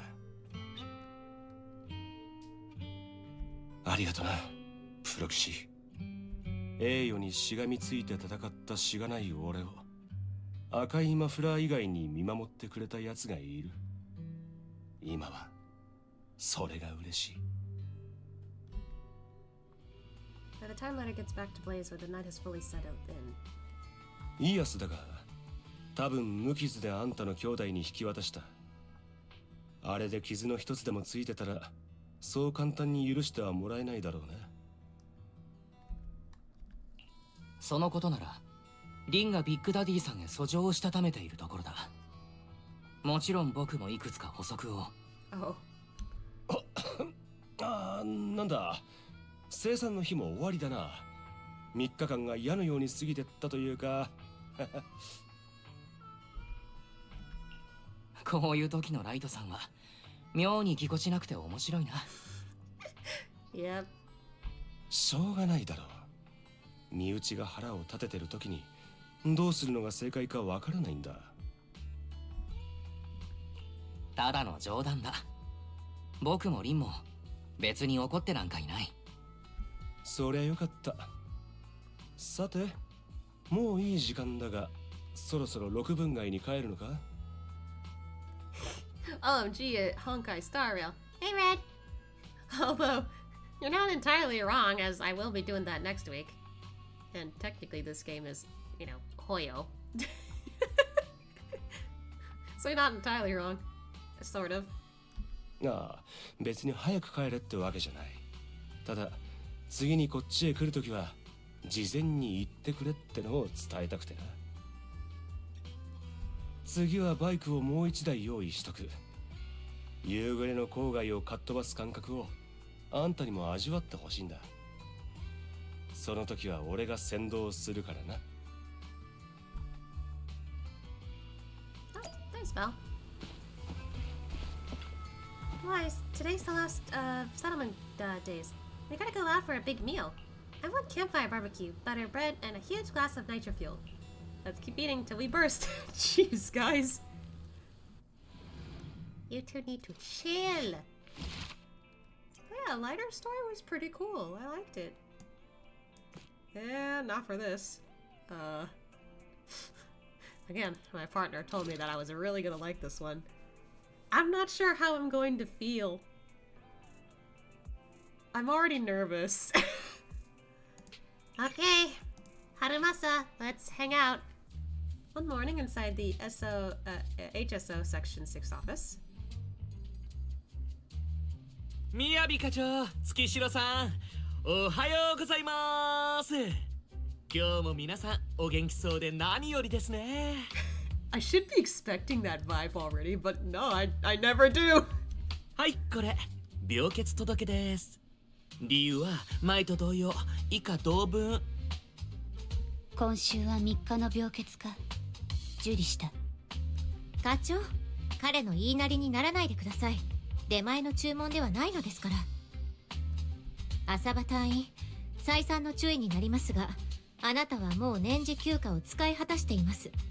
原理原則に従えば申請は下りませんよ。原則はあくまで原則。僕だって不本意なんですよ。ご存知でしょう。小さい頃から体が弱くて発作がちなせいで家族にも見放されちゃったって。へえ。でも春正、前に休んだ時はお父さんもお母さんもいないお師匠さんだけって。Jeez. I don't know what even. I always question what this team even is sometimes. Hello there. Hi, Serno. Just playing some Zenless right now. Also, I'm very confused with Harumasa. そうだよ。両親に捨てられたから師匠に拾われたんだって。で、どうにか対フォロー行動部の試験に受かったのに、体の弱い僕はみんなと馴染めなくてさ。そんな僕を憐れんだ課長が。哀れみなどではない。候補者の誰よりもお前は強かった。Well, I それ mean, だけだ。that's probably a good compliment. いやだな課長。いくら僕が天才だからって褒めても何も出ませんよ。仕方ありませんね。病欠届のことは何とかしてみますが、3日が限度ですよ。前回は39度の発熱などと言ってネットで拾った画像で炎上を無心してきましたが、もう通用しませんからね。Oh my god. 意義あり。あれはネットの画像なんかじゃありませんよ。ちゃんと自分で測った体温ですから。僕ん家で飼ってるネカちゃんのですけど。You have a cat? 最近治安局の方で違法薬物が押収されたようです。聞くところによれば使用者のエーテル適性を一時的に高める効果があるとか。比較的大きな案件ですから私たちの元にも回ってくる可能性があります。そうなればあなたに余暇は与えられませんよ。エーテル適性を高める薬物ね。治安局はどこでそんなものを？ポートエルピスに発生したフォローです。珍しいですね。この事件に関心でも？ご冗談を。僕は昔から仕事には興味を持てないたちでして。From what I've seen from his teaser already, I feel like maybe he's interested in that. 怠け者にはうってつけの薬だなぁと思っただけですよ。外勤で使えそうじゃないですか。どうして禁止されちゃってるんです？ I feel the fox one is perfect woman. You would think that she seems like she's perfect. I don't know. She's supposed to be the leader. She doesn't act like it. If anything, she acts like it, and she's not the main leader. そんな虫のいい話はこの世にないということですよ。もし存在するとしたら、その裏では見えざる代償によって贖われているに違いありません。Oh, that shut him up. 柳、今のは良い言い回しだ。Not the point! あら、ありがとうございます、課長。その類の薬には私も覚えがある。もう何年か前になるが。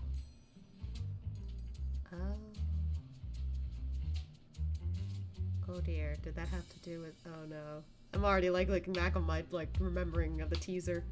Look, no one is perfect. True, very true. エーテル適性を一時的に強化できたが、侵食反応を悪化させる強烈な副作用をもたらしたそうだ。使用者をエーテリアスへと変じさせることも可能なほどのな。それがナギ姉の言ってた代償なの？いずれにせよ子供騙しだな。そのような方法で力を手にするなどと。誠の強者ならば一個だに値しないものだ。 She makes a good point. とはいえ強者なんてこの世にほんの一握りもいないんだ。何か言ったか、春正。いやー、なんでもないですって。それじゃあ病欠の件はうまいことお願いしますね。あ、いたたたた。また胸に痛みが。僕はもうダメかもしれない。 I think he's just joking right now, but come on. こんなんじゃ皆さんの足を引っ張っちゃいますからね。休み明けにまた元気な姿をお見せしますよ。じゃ、お先でーす。彼はもうすっかり隠さなくなってきましたね。毎月毎月いっぱい休んじゃって一人でこっそり美味しいものでも食べてるのかも。Just Sokaki, he's not you. 春正には春正のなすべきことがあるだけだ。できるならば私も。課長はダメです。明日は重要な会議がありますから必ず出席してくださいね。遅刻なんてもってのほかですよ。 Oh my god. Literally, friggin' Yanagi is just like the mom of this group. Like, you got something to do. Fuck. Sometime later inside the video store, there was a faint knock at the door. However, there was only one knock, and it quickly went silent. Wise, was it my imagination, or was that a knock on the door just now? Who only knocked once? It can't be that they're too lazy to even knock a second time, right? Huh. For some reason, the minute I said that, a certain someone came to mind. Oh my god, Bill! We should probably go and check just in case. Yeah. Hello? Ah! いやー、かっこよくて可愛い店長のご寮に調子はどうかな。 It's so weird to see them hang out with them after all this. I'm just like, what the hell? They weren't able to do this before. 君だったか。中途半端なノックが聞こえたと思ったんだ。どれだけ面倒でもドアはきちんと2度叩くことをお勧めするよ。鉄の扉に拳を打ちつけるのは僕にとって大変な重労働でね。必要な結果が得られるなら少なく済むに越したことないのさ。あらそう。そんなことよりちょっと助けてほしいことがあって。実はさ、2人には僕の命綱になってほしいんだ。どうしちゃったの？なんか深刻そうな感じじゃん。事件の捜査でフォローに行きたいんだけど、キャロットの調子が悪くてさ。僕の知る限り2人は信頼できる唯一のプロ棋士だからね。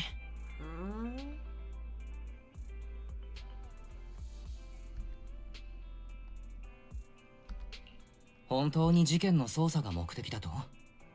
君がそれほど仕事に情熱を傾けているとは知らなかったな。何か裏があるんじゃないのか？傷つくな。優秀な執行官としてこれでも一生懸命に働いてきたんですけど。考えてもみなよ。執行官のお仕事を間近で見られるめったにないチャンスだって。Fair? あんたらが将来何かトラブルを起こしたとしても役に立つこと間違いなし。執行官とトラブルなんてごめんだけどね。それでどんな事件を追っかけてるの？指名手配犯の追跡。もう何年も行方をくらませてる。罪状は非合法な手段による違法な薬物の開発。この薬、既存のセオリーがまるっとぶっ飛ぶような代物でね。短時間だけエーテル適性を大幅に上昇させられるんだ。早い話が映画なんかでよくあるよね。お注射するとたちまちムキムキになるあれ。聞くだに怪しい薬だな。さしずめ映画の主人公なら。それでこいつの代償はと尋ねる代物だろう。I mean, that's essentially what we're in Wise, except it's a video game format. そうだね。そんな薬が実在してて安全性もお墨付きならとっくに姿勢あたりが研究と普及に乗り出してるはずだもん。重大なリスクをはらんだ薬であることは確かだね。もともと何年も前に破棄された研究のはずが、最近になってまた噂になりだしてる。そのどれもが元をたどれば薬の研究者、僕の言った指名手配犯にもつながるはずだ。奴を見つけるのが僕の目的ってわけ。もちろんディニーに糸目をつけるつもりはないからさ。五章を大事にしてたってあの世に持ってけるわけでもないし、欲しい額を言ってよ。 Wait, are you just saying you're gonna like give however much we want? How loaded are you? そういうことは先に言ってもらえると。もちろん引き受けよう。執行官の仕事ぶりを知る貴重な機会だからね。それでいつ出発するんだい？ゼンは急げ。今すぐ出ようか。Damn. ポートエルピスのフォローに集合ってことで待ってるよ、相棒。Aibo? I've never heard that in a while. Well, I guess I've never heard that in this particular game, but huh? Feels funny to hear that in this game. The source. Oh. Only 2 characters. Okay. And only Chingy gets to help. Interesting.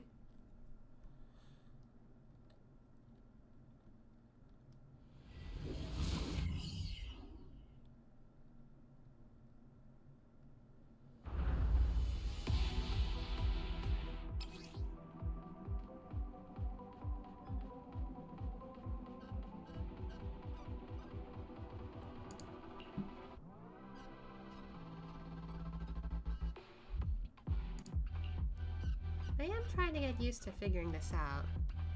Last gacha game I played was Fire Emblem Heroes or Lagrisar. I never spent a dime. Good for you. この辺から始めようか。怪しい薬の手がかり探し。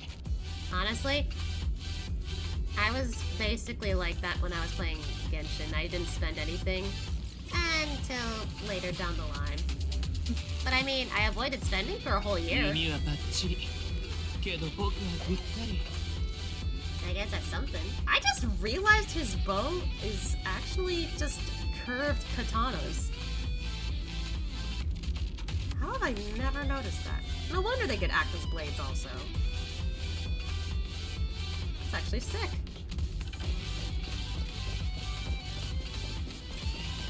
Oh yeah, あっちにでっかいのがいるよ。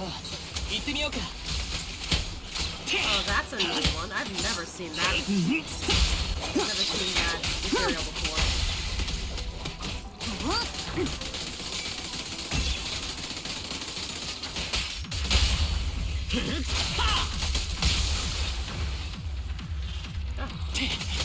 I didn't even see that guy there. Ew. Anything here? Nope. Okay. We're taking the helicopter. Oh well, I think I'd find a helicopter here of all places. No, it's a shame. This big guy's out of commission, and the Bill is hoping to find us in it. Do you like helicopters? When I was little, I once fantasized about riding them in. That way, as long as there was wind, I could go anywhere. As if I were born free. Actually, shouldn't I just learn how to pilot a helicopter? Aw, I support that. Go learn it! I'm just kidding. You probably won't believe me, but my phone's lock pattern is always an arrow pointing to the upper right. Like a plane. That symbol's got a few other movements. Oops, I'm rambling. Let's begin. Alert! A suspicious biological signal has been detected ahead. Please remain alert. Additionally, a control switch for the container has been located on the opposite side. Use it if needed. Oh. Oh, okay. Didn't think we'd use a mechanic like that. No wonder he aimed it like that. 弓ってさ、こういう時便利だよね。 I was always confused when I was 効 able to 率 press 第 and 一 hold の that 僕に attack. ぴったり。省エネ第一の間違いじゃ。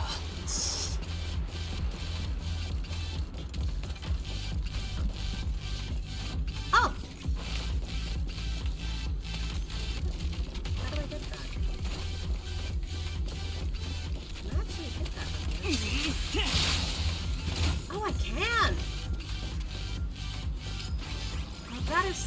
cool. I'm glad I can do that.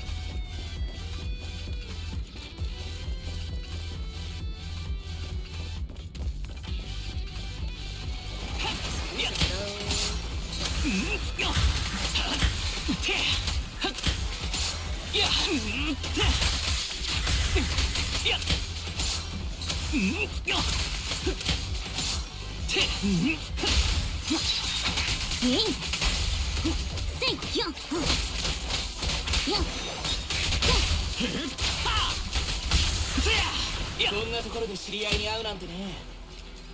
治安局がいるなら当たりってわけだ。早速挨拶しに行こうか。Seth?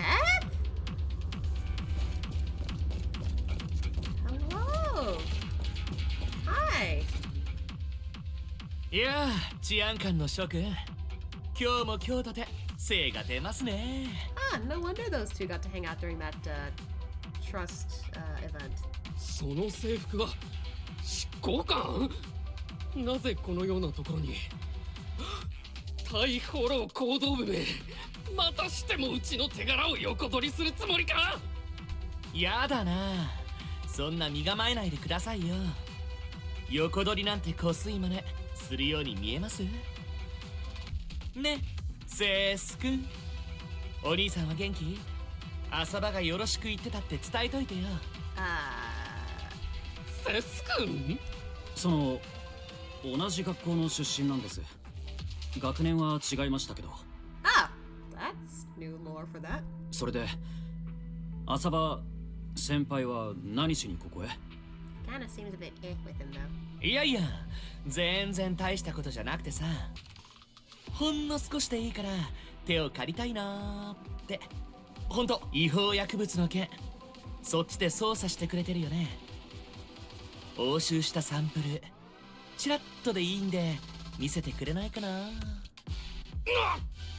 重要な証拠品だぞ。やはり手柄を奪うつもりか。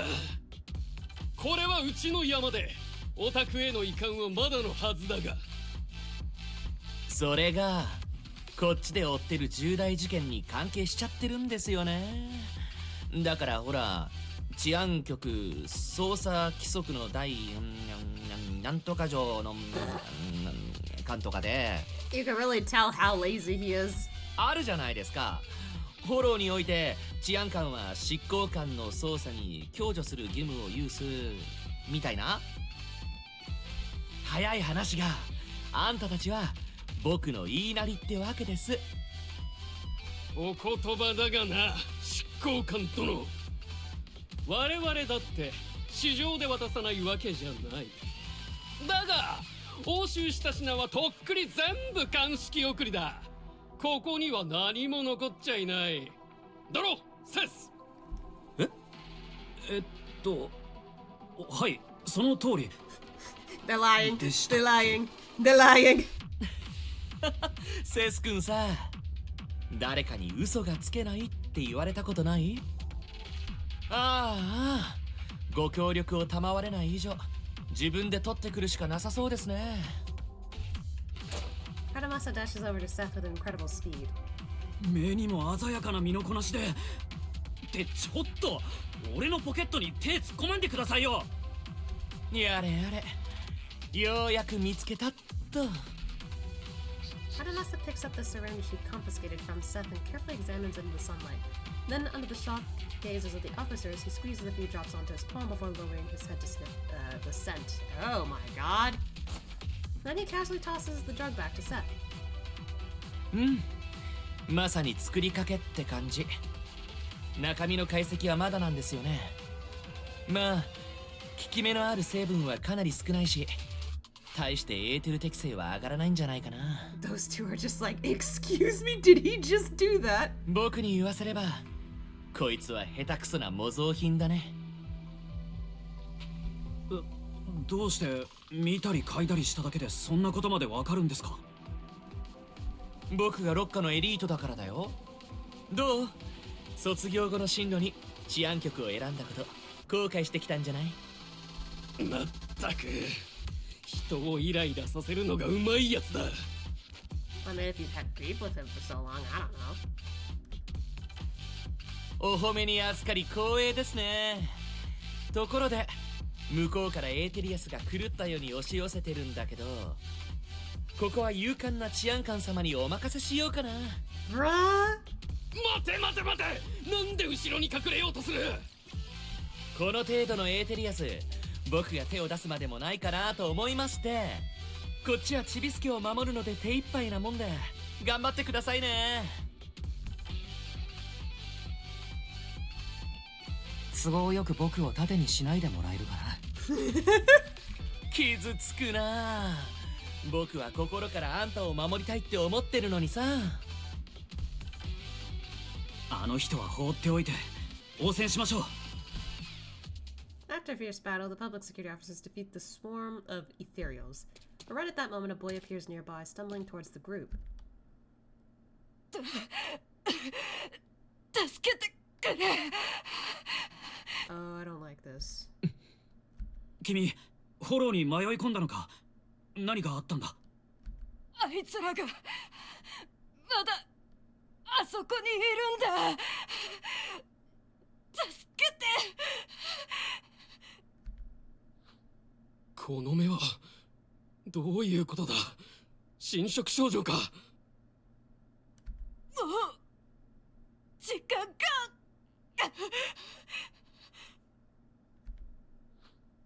目が見えてないのか？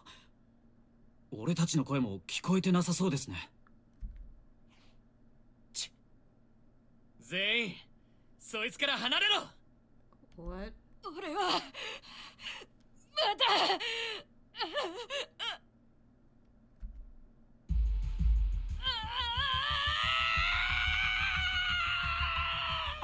What the fuck? なんで急にエーテリアス化が起きた。 Oh no. 侵食症状は軽かったはずなのに、一瞬でコアが現れただと。そんなバカな。もう何がなんだか。来るぞ。間に合わなかったか。このエーテリアス、見た目より手強いですよ。彼と戦いたくなかったら僕の後ろに下がってた方がいい。僕が終わらせる。 Oh dear. このエーテリアス、普通じゃないぞ。そうだね。けどまずは自分の心配じゃないかな。伸びてるセスキンを担いで帰るなんて僕はごめんだからさ。俺そんなヤマじゃないですよ。順位をすぐ直せ。セイキンは分かったってば。いや終わったね。せめて安らかであれ。Oh, man, that just hurt. 一体どうなってるんだ。あんな侵食症状は本にも載ってなかったぞ。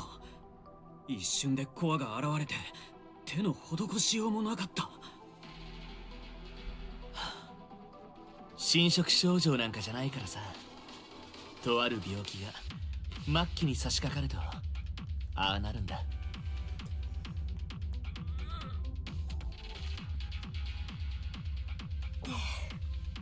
Thanks for the stretcher, team.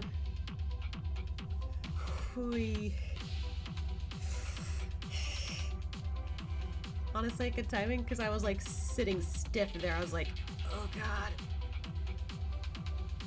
My partner warned me that I was going to get pretty psyched about the story one way or another. They were right. Oh god, I didn't think this would be so interesting but also so horrifying to go through. What the fuck? Need chiropractor. Maybe. One of these days. エーテル適性減退症候群。生まれつき虚弱体質の人間が罹患する疾病で、身体の一部に病変が起こりますが、常人よりも高いエーテル適性を発揮するんです。Where did you come from? Huh? Oh. Epsilon, hello. Welcome to the stream. I'm just playing some Zenless Zero right now. I haven't done Harumasa's story yet, so that's what I'm doing. But seriously, who are you? Where did you come from, sir? He came from the shadows. He moved in the shadows. しかし、ひとたび末期に至ると、激痛とともに諸感覚を失って体が急速に衰弱します。最終的には、あの少年のようにわずかなエーテルに触れただけでも著しい侵食被害を受けるんです。高いエーテル適性が授けられるという一見祝福のようにも思えるこの病はその実呪いなんです。Yeah, he's shocked. Like he doesn't even know who is this guy. 久しぶりだな、ハルマサ。ここ数年どうしてた？ They know each other? Excuse me? I don't like this. I really don't like this suddenly. Have you built him yet? Harumasa? Not yet. So far, my current team has been strictly Seth, Jane Doe, and Nicole. That's about it. I would like to build Harumasa later, though, because he is fun to play. Dude on the left looks high. Kinda? I wouldn't be surprised if he was. 先輩のお知り合いですか？昔から面識があるってだけさ。あんたはどうしてここに？ずいぶん背が伸びたじゃないか。もう兄ちゃんとは呼んでくれないのか？ I don't like him. I don't like him already. 申し遅れました。霧島と言います。一応医者をやっておりまして、先の侵食を受けてエーテリアスに変わり果てた少年は私の患者でした。彼は終末期の患者でした。苦痛に耐えかねた末、フォローで自ら命を絶つ選択をしたようですね。That doesn't sound like it. 皆さんにはご迷惑をおかけしてしまい申し訳ありません。この病に罹患した子供たちはあまり先が長くないものですから。あの子の抱えていた心痛にもっと早く気づけていたら。You don't sound like you're upset by this, though. あのただごとじゃない様子も全部病気のせいだったというわけですか。いずれにせよ治安局として立ち入らないわけにもいきません。我々と署までご同行願えますか。事の経緯を整理するためにも調書を取らせてください。構いません。治安官さんの職務にご協力いたします。ですがその前に大切な弟分と話をする時間をいただいても。 I don't like this. I don't like this. I don't like this. どうぞ。 Set the other officer step aside to start examining the evidence left by the ethereal. 別に温めるような休校もないと思うけどね。お互い積もる話があると思うんだけどな。正直に言うとお前がいやこんな立派な執行官になっていたなんてな。誇らしいよ。お前は小さい頃から利口で聞き分けが良かったし、何より努力家だったものな。報われたようで何よりだ。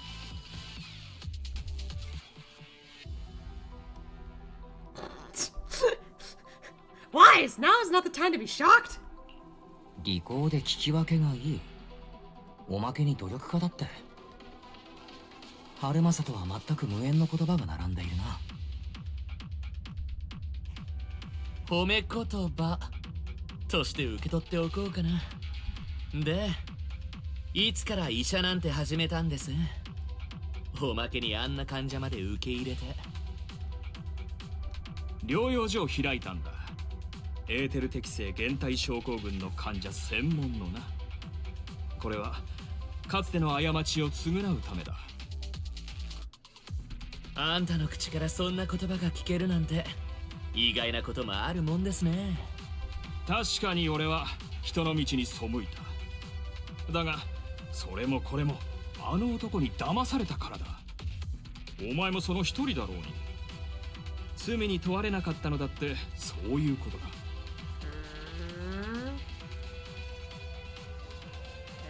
this? 好きにしたらいいんじゃないですか。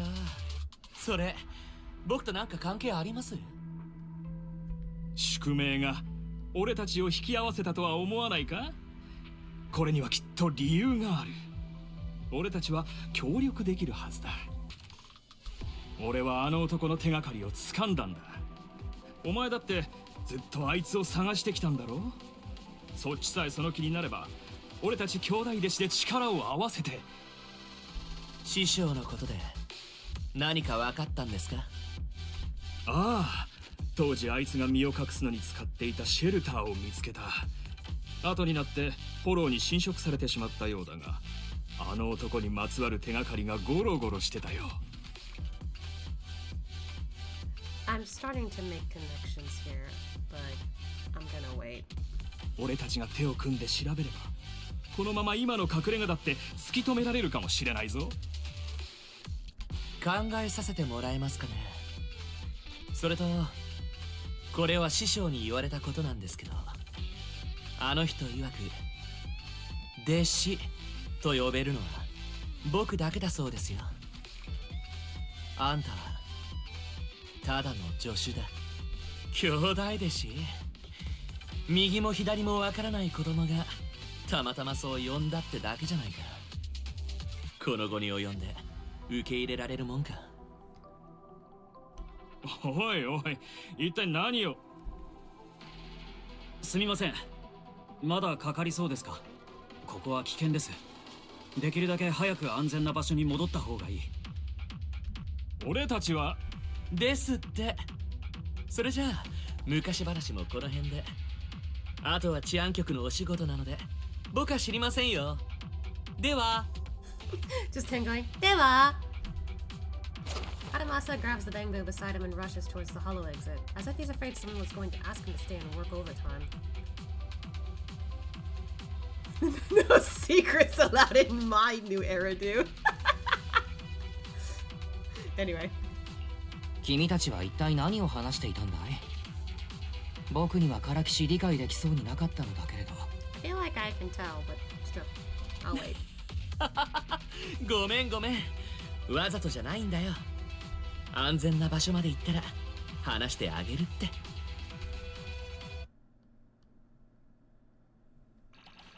I want to give scritches to Seth's ears so bad. Me though? But at the same time, I feel like he probably wouldn't be comfortable with it, so I'm just like, well, let's build trust first, and then we'll see where we can get from there.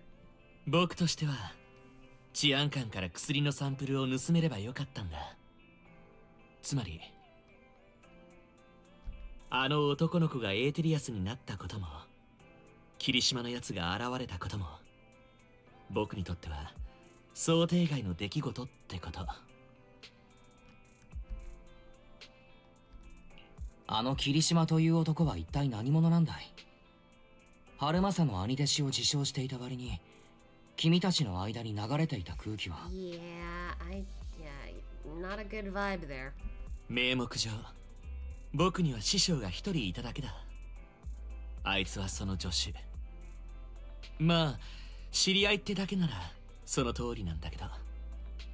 とにかく、僕とあいつに限っては、ドラマにありがちな感動の再会とはならないのさ。僕はあの男を信じてないんだ。Yeah, I don't either. そうだろうな。君たちが親しい関係には到底見えなかったからね。霧島だけじゃない。師匠のこともある。あんたに隠し事はしないよ。Immediately is going to be honest with us. 最初に言ったっけ？違法な薬物を最初に作り出した奴は指名手配された末にもう長いこと行方がわからないって。Yep, I thought so. As soon as he mentioned, you know where Master is, I'm like, oh. その指名手配犯、僕のお師匠さん。確かに彼の研究していた薬剤は短時間だけエーテル適性を上昇させられた。けど強力な副作用を取り除くことができなかったし、他にも理由はいろいろあって。当時の裁判では当たり前のように有罪になった。ところがなんと師匠は K の執行前に蒸発しちゃったんだな。Huh. 処罰を恐れて逃げたに違いない。というのは霧島の言い分さ。あの男は今も違法な実験だと知らされてなかったっていう線で僕を巻き込んで師匠を探し出そうとしてる。復讐のためにね。君はその師匠をどう思っているんだ？やはり探し出して過去の清算をしたいと？師匠は僕にいろんなことを教えてくれた。それは弓の扱い方だけじゃない。僕の目に映る限り師匠はずっと家族みたいなものだったんだ。あの人が失踪するその時まで僕は彼が何を研究していたのかさえ知らなくてね。僕は師匠を見つけたい。なぜならまだ彼には聞きたいことがあって、その答えは彼の口からしか得られないから。執行官になってずっとこの事件を追っていたけど、残念ながら確実な手がかりをつかめないでいてね。そこへ最近になって同じような違法薬物がまた出回り始めた。さっきのサンプルに関しては師匠が作っていた薬とは別物だけどね。大した効果はないくせに副作用だけは一丁前の粗悪品。パチモンもいいとこだけど、だからって操作しなくていいわけじゃない。どう？僕の秘密は洗いざらい吐いたよ。相棒に見せる誠意としてこれ以上ふさわしいものはないよね。 Surprisingly sincere. そうだった。肝心なことを言ってなかったね。これ執行官の仕事なんかじゃなくて僕の個人的な調査でしかないから。 I mean, I figured. そういうわけなんで課長たちからつっつかれたら内緒にしといてよ。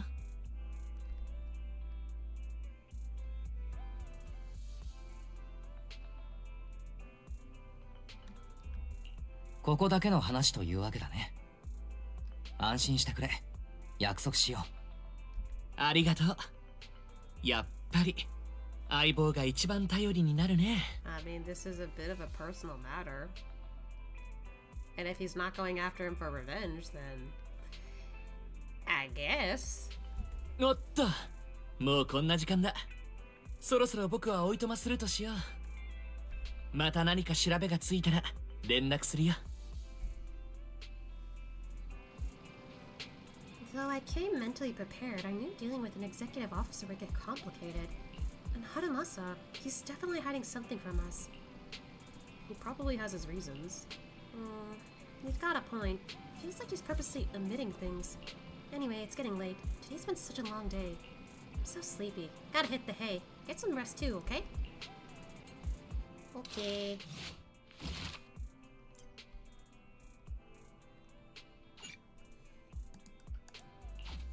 Alright, next one. Oh, it's just dialogue this time around.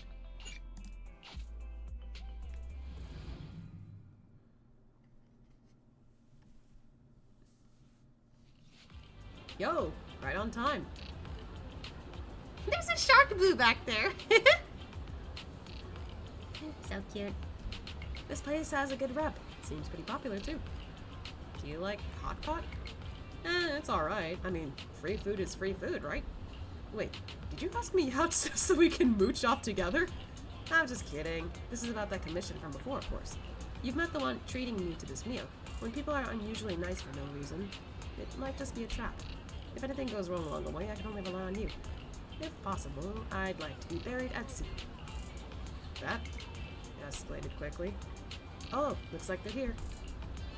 In the distance, a familiar figure appears. Harumasa's alleged senior classmate from before. 3 young people looking a little uneasy trail behind him. Shark boo with kid version of corn. Aw, I didn't even notice that. I better check that out later. Sorry to keep you waiting, Harumasa. And this is my friend, Wise. He's interested in this sanctorium you're running. He's a big shot tycoon, runs a super successful business.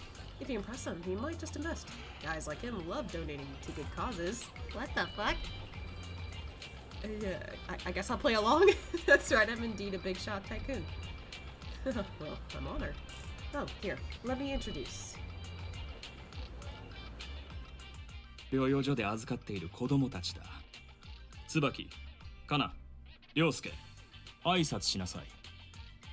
お会いできて嬉しいです。私たちほとんどが病気のせいで家族に見捨てられちゃったけど、霧島先生のおかげで。そうなんですよ。ただで治療を受けさせてくれるばかりか、食い物や寝るところもくれて、霧島先生がいなかったら帰る家もなかった。みんな先生に感謝してるんです。They seem a little nervous, but I can't tell if it's because they're shy or they're nervous because of Kim.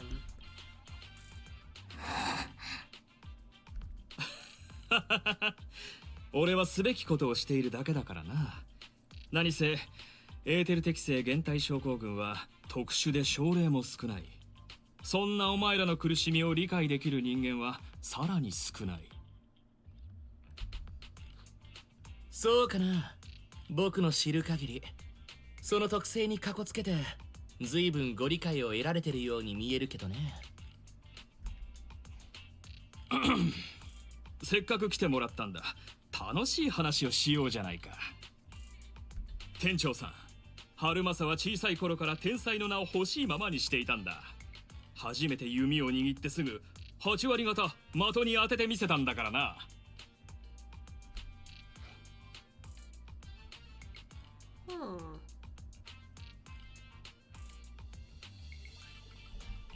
まあ春政は今でも天才だからな。何をするにも1を教えれば10を知るありさまだ。こいつに憧れていたやつはたくさんいたよ。押村区はあんな男を死と仰ぐようになってしまったことだが、だからこそ俺は春政と共にあいつを探し出したいと思って。I might be speculating early here, but what are the chances that Kirishima was actually the true culprit this whole time? And is just trying to paint the master to seem like he was worse than he was. I could be wrong. Maybe it's possible this master actually was pretty bad and Kirishima, you know, does want to track him down for revenge, but on the side, maybe he's actually pretty bad because he's acting really sus. I don't like him already. But yeah, I don't want to like speculate too early. I'm keeping them in the back of my mind though. Either one of two things, or I'll be completely shocked as the third thing. He was scratching his head a lot. Damn, okay. かなちゃんだよね。どうしてさっきから黙ってるのかな。私。ああ、構わないでくれ。この子は特に体が弱くてな。普段から外出もしないし、人見知りが激しいんだ。I don't like that. さあ、こんなところで立ち話もなんだ。そこらで火鍋でも囲もうじゃないか。Hit him. He's sus. The problem is we're out in public. Doesn't look good in public. In the hollows, however. At the table, Kirishima goes on about Harumasa's glorious past. According to him, Harumasa is a real prodigy. It's a mystery what happened to make him the guy who can't even be bothered to knock on the door twice. Not sure if Harumasa is shy or what, but every time Kirishima flatters him, he just keeps his head down, fiddling with his phone. Is he the type that gets embarrassed easily? I doubt it. The group chats over hot pot in a pleasant but not so exactly lively atmosphere. Of course, Kirishima does most of the talking. The Sanctorium kids are very shy and quiet. Throughout the conversation, Kirishima repeatedly tries to steer the topic towards their master, but Harumasa skillfully changes the subject each time, until they finish eating with no chance to continue. みんな、この後も空いてるか？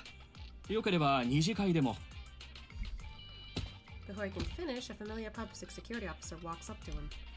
Seth! 桐島さん、またお会いできたのに、こんなことを言うのは心苦しいんですが。あなたが違法な行為に関わっていると匿名の通報がありました。ご協力をお願いできますか？ What are the odds that Harumasa messaged Seth about this? 違法行為だと？何かの間違いじゃないですか。俺は法を遵守する善良な市民ですよ。いいえ、間違いありません。それについてはご自分が一番よく分かっているんじゃないですか。ご安心ください。最近署にいい茶葉が入りましたから、申し開きがあれば向こうで何なりと。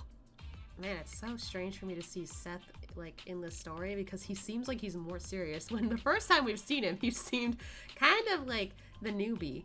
いや、患者たちを療養所に連れ戻さないといけないし、彼らも病室を長く離れるのは。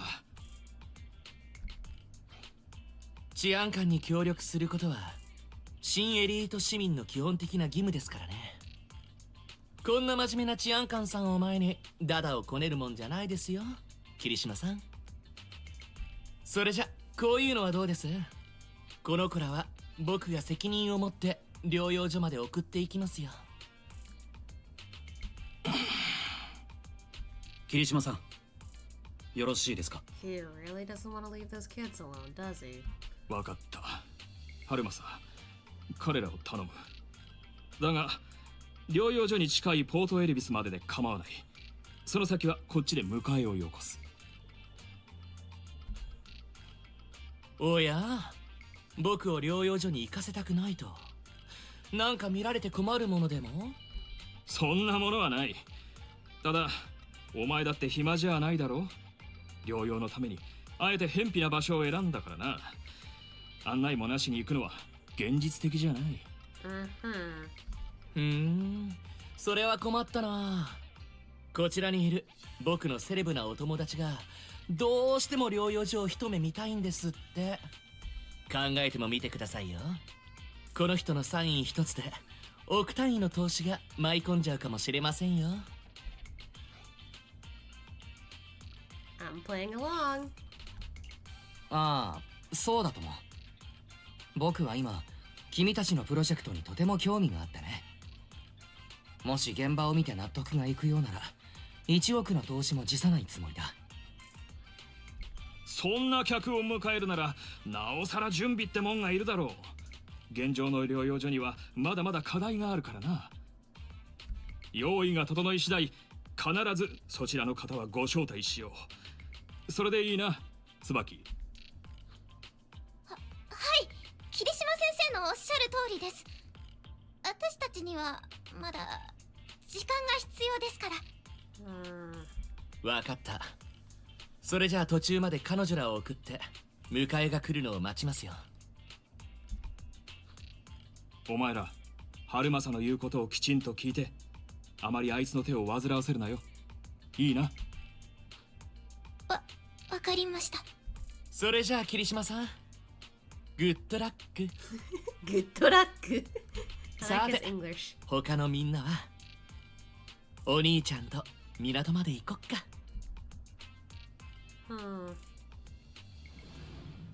Really feel like that he did that on purpose, though. Just text Seth, hey, something's a bit sus about this guy. We're here.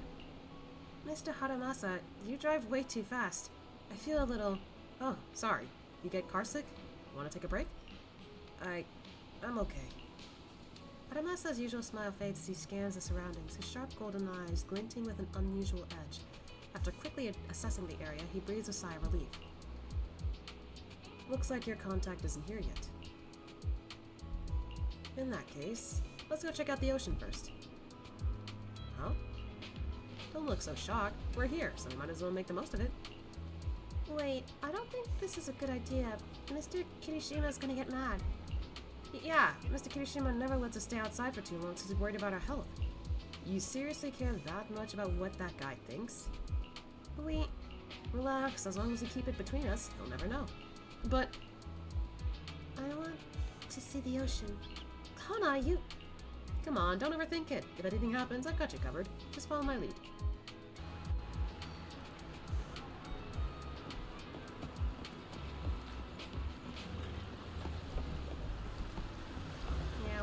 this sanctimonium place that you guys got?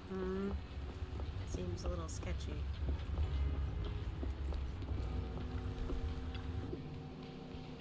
It's beautiful here. Yeah, I didn't expect the view from this side to be so stunning. Haven't you come here before? Yeah, of course we've been here. Just slipped my mind for a sec. Yeah, that's right. We don't get out much because of our condition. Take it easy. Now that we're here, let's make the most of it and have some fun. Yeah, even the air here feels so much fresher. Oh, over there. Look, seagulls. Where? I want to see it too. What's so special about seagulls? Ah! Why is it flying at me? I must have heard you talking trash about it. We spent some time together enjoying the sea breeze and the beautiful scenery around you.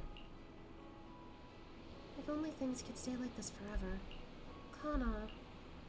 Kana's word seems to trigger something as all three of them become somber.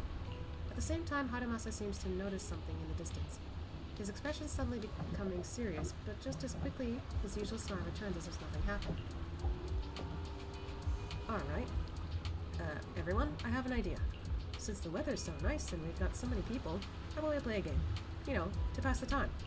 Let's play hide and seek. What do you say? That's a bit out of the blue. The most important thing in life is to have fun. Come on, let's play. So, Wise and I will be the seekers, and the three of you just have to hide. Huh? Why are we suddenly playing hide and seek? It's fun once in a while. Well, since Kana's offer it, I guess I'm in. Great, you can start hiding now. Just don't go too far, alright? You turn your backs together, you can faintly hear the sound of everyone running off. Looks like you're a little confused. Did you see something just now? You got a sharp eye yourself, I see.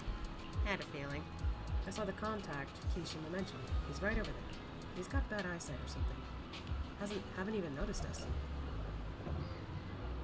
You don't want to hand them over to the contact, do you? Exactly. Something's off with these kids. They're clearly afraid of something. Kirishima brought them here for this meal, probably to convince me he's turned over a new leaf, and to convince me to help them find my master. My gut's telling me there's something fishy about that Centurion he mentioned. I got Kirishima out of the way during the meal, so I could talk to the kids alone, and see if I could get anything out of them. You teamed up with Seth? Nah, it was all legit. Anonymous tip-off and all that. Seth's too stubborn for his own good. By the time he's wrapped his head around it, I would have already taken care of everything. And the charges I listed? All true. Stuff Kirishima's done in the past. It might not be enough to put him away, but it's more than enough to make him sit through an afternoon at PubSec. Now the tricky part is, these kids don't trust me either. Not surprising, given where they come from. We need to earn their trust first if we want to figure out what Kirishima is really up to. Of course, before that, we've got to deal with this troublesome contact. Harumasa pulled out his phone and started fiddling with it. All set. We use the power of money to round up some helpers. Our dear contact's probably going to spend the afternoon enjoying a really good nap. You got connections on both sides of the law, huh? Come on, don't act like you didn't already know. Besides, there's no absolute justice or evil in this world. Alright then, let's go find those kids. Damn, he moves quick!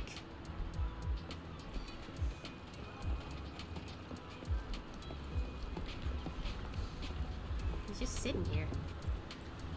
So you found me after all. By the way, have you found Kana yet? Or are you only worried about her? No way, I'm just worried about Kana since she's feeling down lately. I've been meaning to say this for a while. You've got a crush on Kana, don't you? How'd you know? I mean, no, that's not what I meant. Don't be shy. I think you two would be cute together. Really? You think Kana and I would be good together?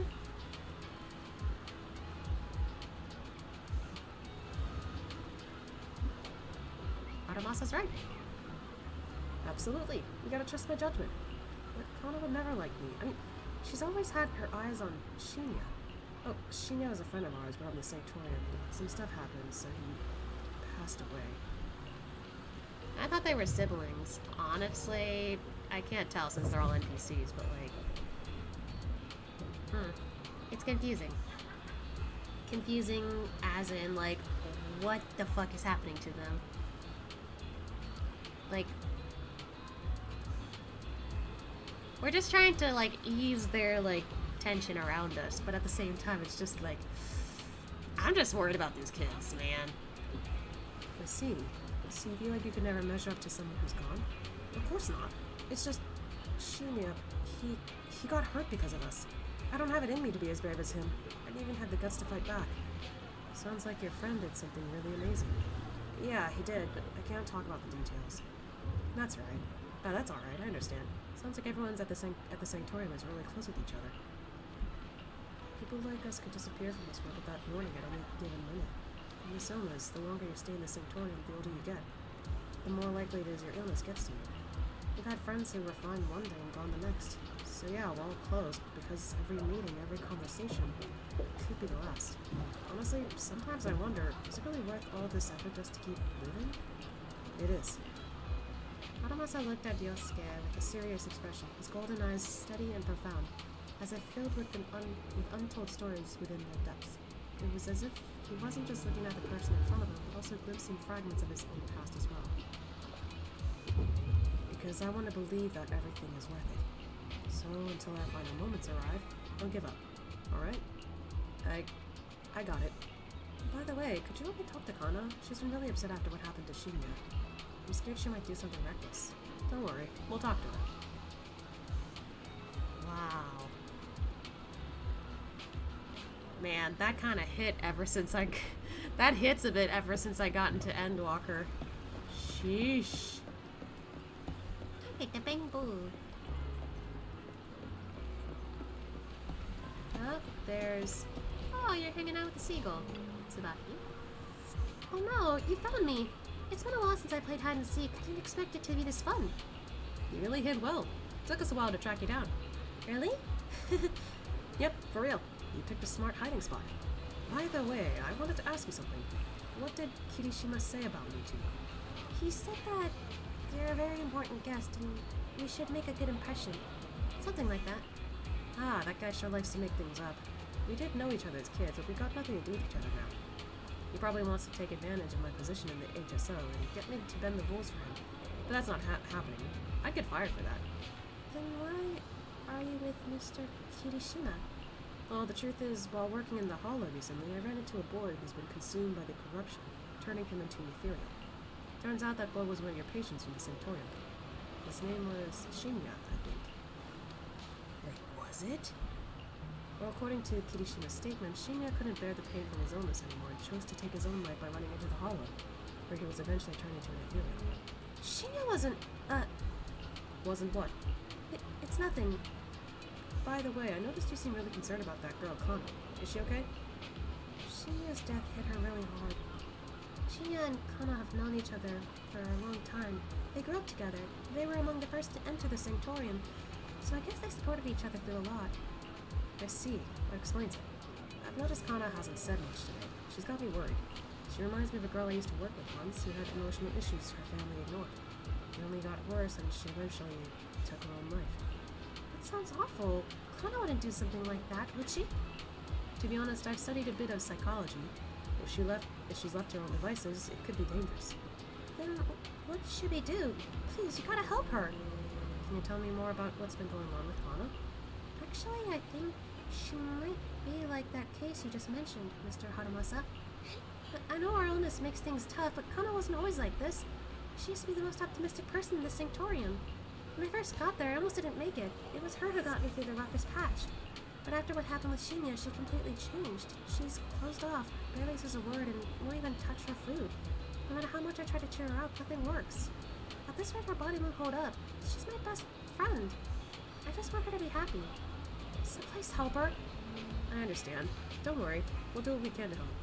You may not believe it, but my friend here is also pretty good at comforting people. That's alright. I love how modest you are sometimes. I'll leave it to you then. Did Kana get lost or something? We need to find her fast. Let's split up and search. She couldn't have gone far. Okay. Where to? I've got a hunch. Let's check near the lighthouse.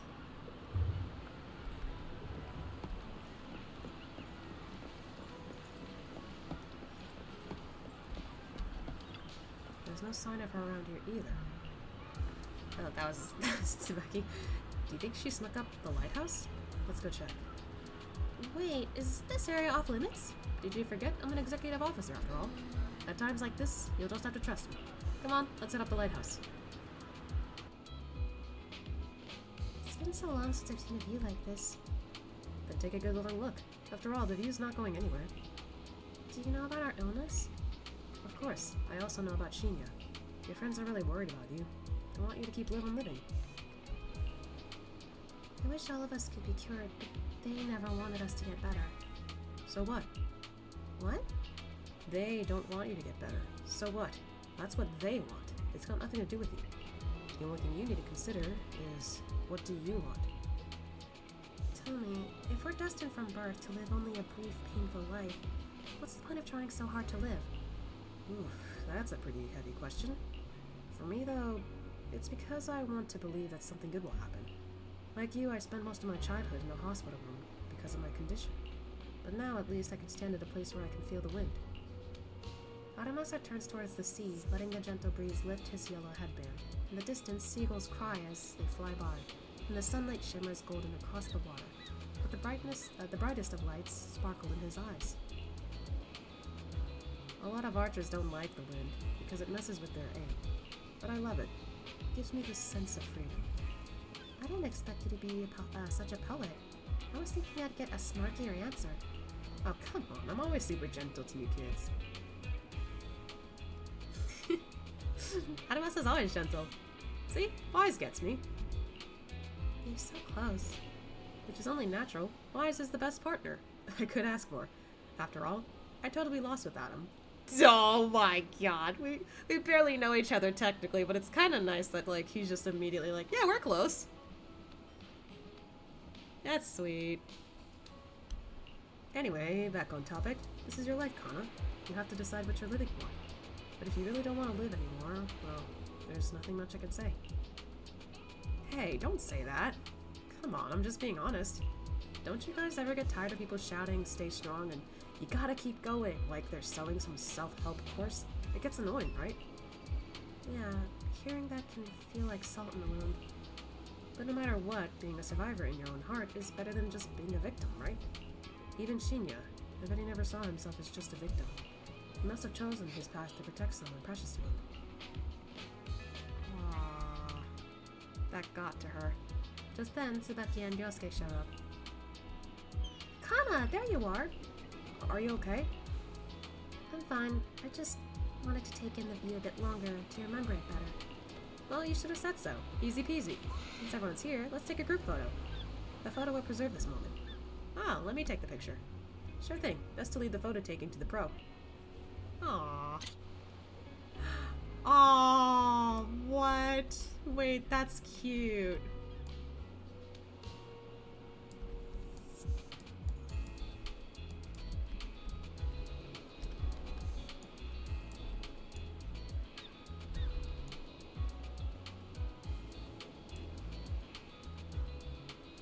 Okay, waiting.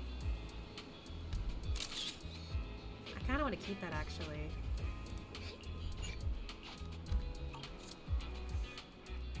The photos you take are great as always, Wise. Wow, they look great. Let me see. Did the wind mess up my hair? I don't think so. Looks pretty good to me. Really? Kana, you think I look good? Stop twisting Kana's words to suit yourself like that. Thanks for the photo. I really like them. Aw. Don't mention it.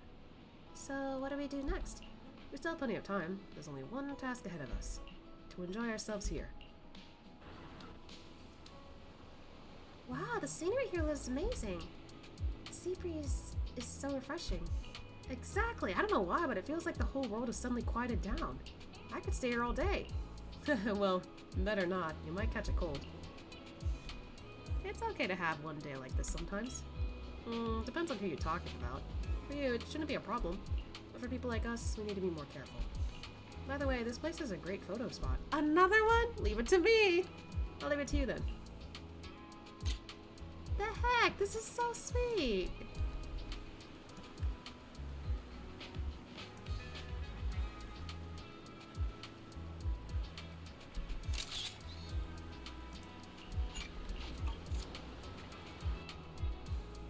Tsubaki, over here! Say cheese! Whoa, I'm not ready yet! I see. The middleman outsourced this task to you. Wait, are the Bangbu the ones that took him out? Oh my god! What, you don't have something against Bangbu, do you? You've completed the mission perfectly, you know. Of course not. Just a little surprised, that's all. Don't worry, since you completed the mission, you'll get what's owed. Mr. Harumasa, would you like to take a group photo together? Coming! Alright, let's leave it at that for now. Goodbye, friends. Are you talking to the Bangbu? No, just to myself. They're calling us over for a photo. Let's go. Oh, we got more.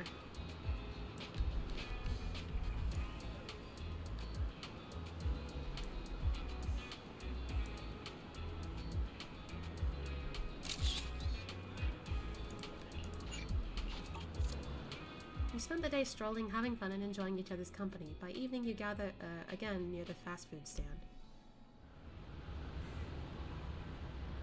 Oh, Seth's here.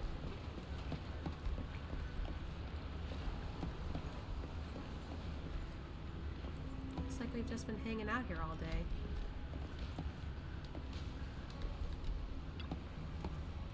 Tsubaki, let's go to the restroom. Yasuke should come too. Huh? That isn't appropriate, is it? Just do as I say. Kana dragged Tsubaki and Nosuke away. They're probably going to discuss whether they should trust us or not. You really got a knack for sweet talking. Thank you for the compliment. But, you know, I feel like I can see a bit of my past self in them. Especially Kana's question.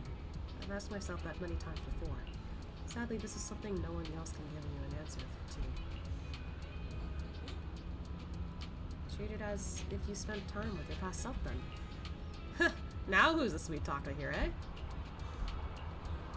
Just then, Harumasa seems to hesitate to say something. At that moment, a familiar voice suddenly comes from not far away. It's Seth and his colleagues. I see some familiar faces. Let's go check it out.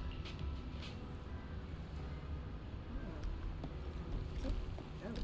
We just sit here. Okay. 俺たちの押収した違法薬物が過去の重大事件と関係しているですか？俺も人づてに聞いた話だ。もう何年も前になる。ある研究者が瞬く間にエーテル適性を得られるヤバい薬を作り上げたんだと。副作用の大きさから考えてどうやっても認可されるような代物じゃなかったが、それに目をつけた勢力も一部にはいたんだそうだ。というのはあくまで前置きで、ここからがさらにヤバいんだが。セス、その薬がどうやって作られていたと思う？ Hold on, ain't that the same motherfucker? What? Nah, he's part of the police force, so I don't think so. If he was the same guy, they would have had the name there. I don't know. I mean, that's what happens when you have NPCs that look similar. なんと原料に生体が使われていたんだ。 Sorry, what? 生体というのは生きた動物ですか？それともエーテリアス？お前には想像もつかまい。よく聞け。その薬は生きた人間の体組織から作られていたんだ。Why am I getting Full Metal Alchemist flashbacks? 生きた人間の体組織？ああ、それも特殊な病気を患った人間のな。俺たちはすでに罹患者を見たことがある。目の前でエーテリアスになったあの少年だ。エーテル適性減退症候群だったか？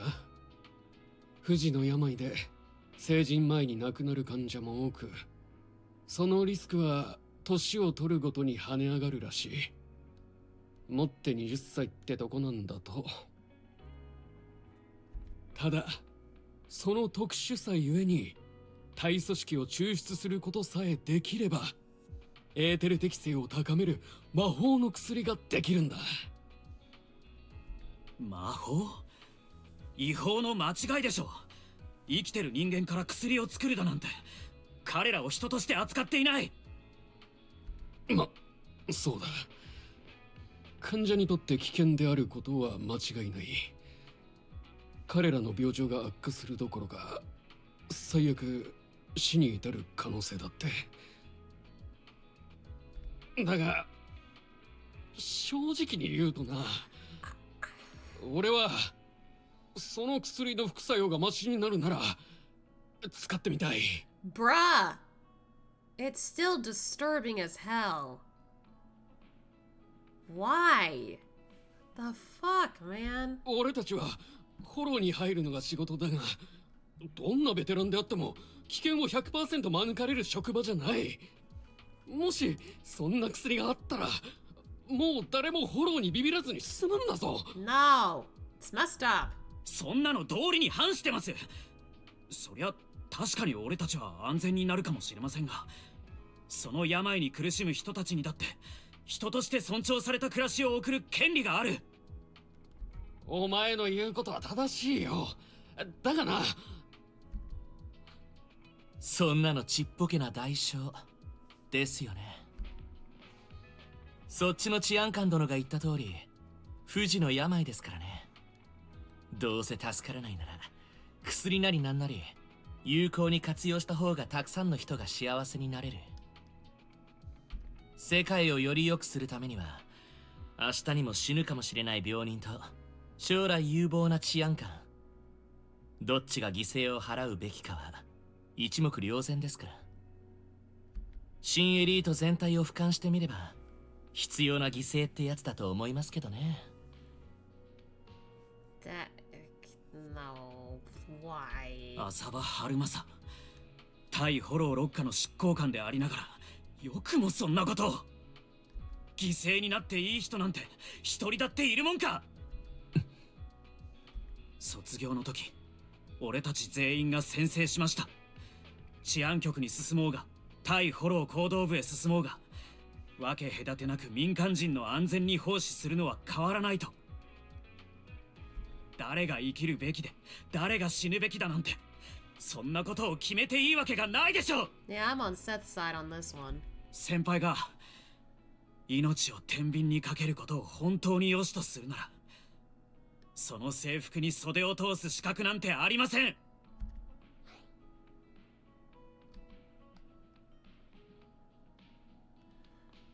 Yeah, I don't know. I'm really on Seth's side, honestly. 春正、ここはこらえどころだ。セスが君にああいうのは彼だって思うところがあってのことなんだから。面白いよね。あのお兄さんの薫陶を受けてこんな弟が育つんだからさ。はあ？この件と俺の兄貴は何の関係もないでしょ。なあ、ないとも。ちょっとそれでセス・ローウェル。 I kind of cut him off there, but that's fine. 何ですか？やるって言うなら先輩相手でも受けて立ちますよ。あんたは誠実な人間だ。立派な治安官になるだろう。 This is why I love Seth. ついでに一つ訂正。例の薬使うのは患者の体組織じゃなく髄液なんだ。それも生きたまま首の後ろから抽出しないといけない。 Jeez, and that's why that is on the cover of his agent story. Jesus, what the hell? じゃ今度こそもうお二人の仕事は邪魔しないって誓うよ。 Not sure about what's going on, you walk away with Harumasa. From a distance, he hears Seth's confused voice, asking for his partner's opinion. He appears to suspect that Harumasa was making fun of him. 春正、さっきはどうしたんだい？急にあんなことを言って。怒っているのか？いやいや、ああいう薬のことをお役人がどう思ってるのか気になった。それだけだって。それであんたはどう思うかい？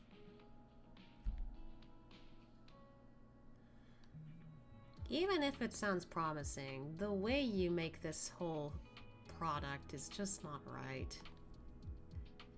It doesn't sound right at all. 製造方法がかなり問題だな。どんな社会であっても生きている人から薬を作るなんてことが許容されていいはずがない。犠牲になっていい人なんて一人もいないんだ。犠牲になっていい人なんて一人もいないねえ。なる。I kind of cut him off again. Oops. Harumasa looks like he has something to say, but remains silent in the end. あの子たちもそろそろ話し終わった頃かな。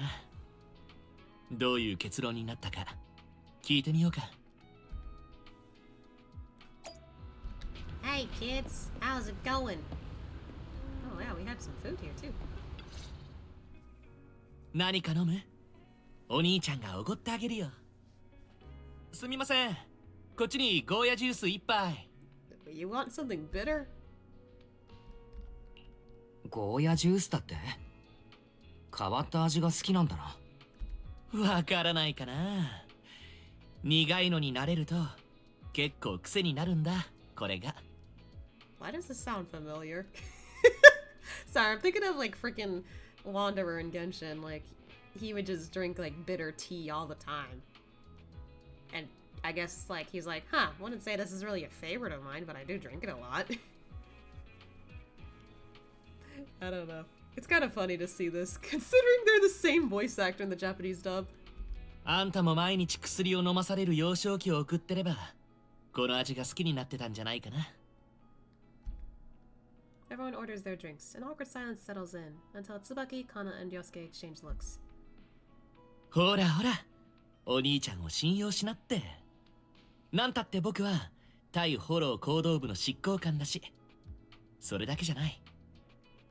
あの霧島って男と僕は決着をつけなきゃいけないんだから。霧島が信也君を殺したんです。信也君だけじゃない。療養所にはあの男のせいで死んだ子がたくさんいます。I knew it.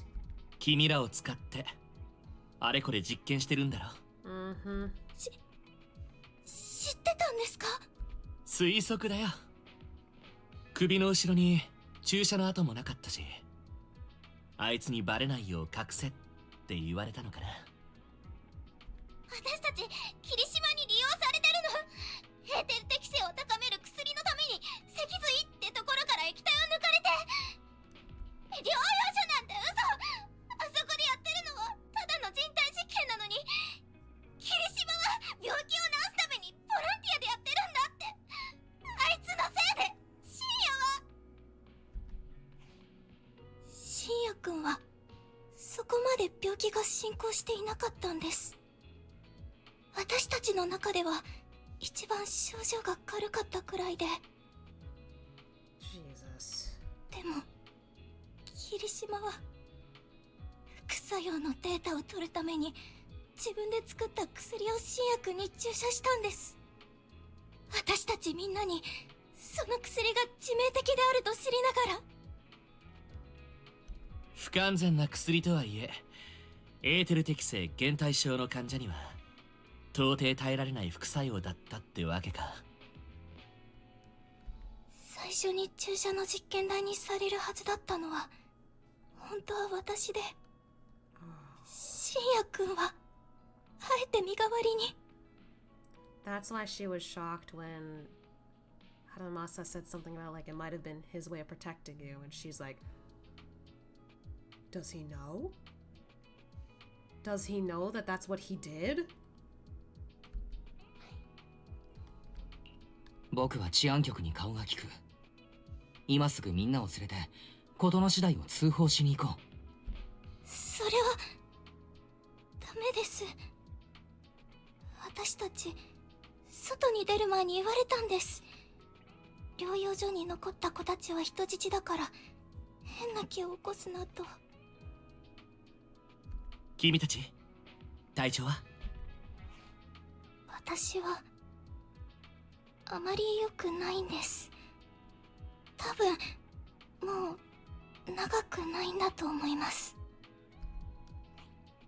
そんなこと言わないでよ。かなちゃん、私たちきっと大丈夫だから。椿ちゃん、私ね、決めたんだ。次に椿ちゃんが髄液を抜かれる番になったら私が変わる。霧島は薬が作れるなら誰のかなんて気にしないだろうし、せめて最後くらい誰かのためになるようなこと私にさせて。ダメだ二人とも。具合が悪いなら休んでろって。俺ならまだいける。俺の全液をくれてやったらいい。As the kids try to volunteer for each other, Harumasa stands up, signaling them to stop talking. You then notice Kirishima approaching. Uh-oh. ああ、いたいた。探したぞ。誰が来たかと思えば、あんまり遅いんで、もうこの子たちのことはどうでもよくなったのかと思いましたよ。そんなわけないだろう。ただ、迎えを頼んでいたやつが電話に出なかったんだ。車で居眠りを決め込んでいてな。いけないな。働かせすぎなんじゃないですか。老期に駆け込まれて裁判沙汰にでもなったら困るのはあんたでしょうに。ああ、まったくだ。とにかくこいつらのお守りをしてくれて助かった。もうこんな時間だからな。俺が連れて帰るよ。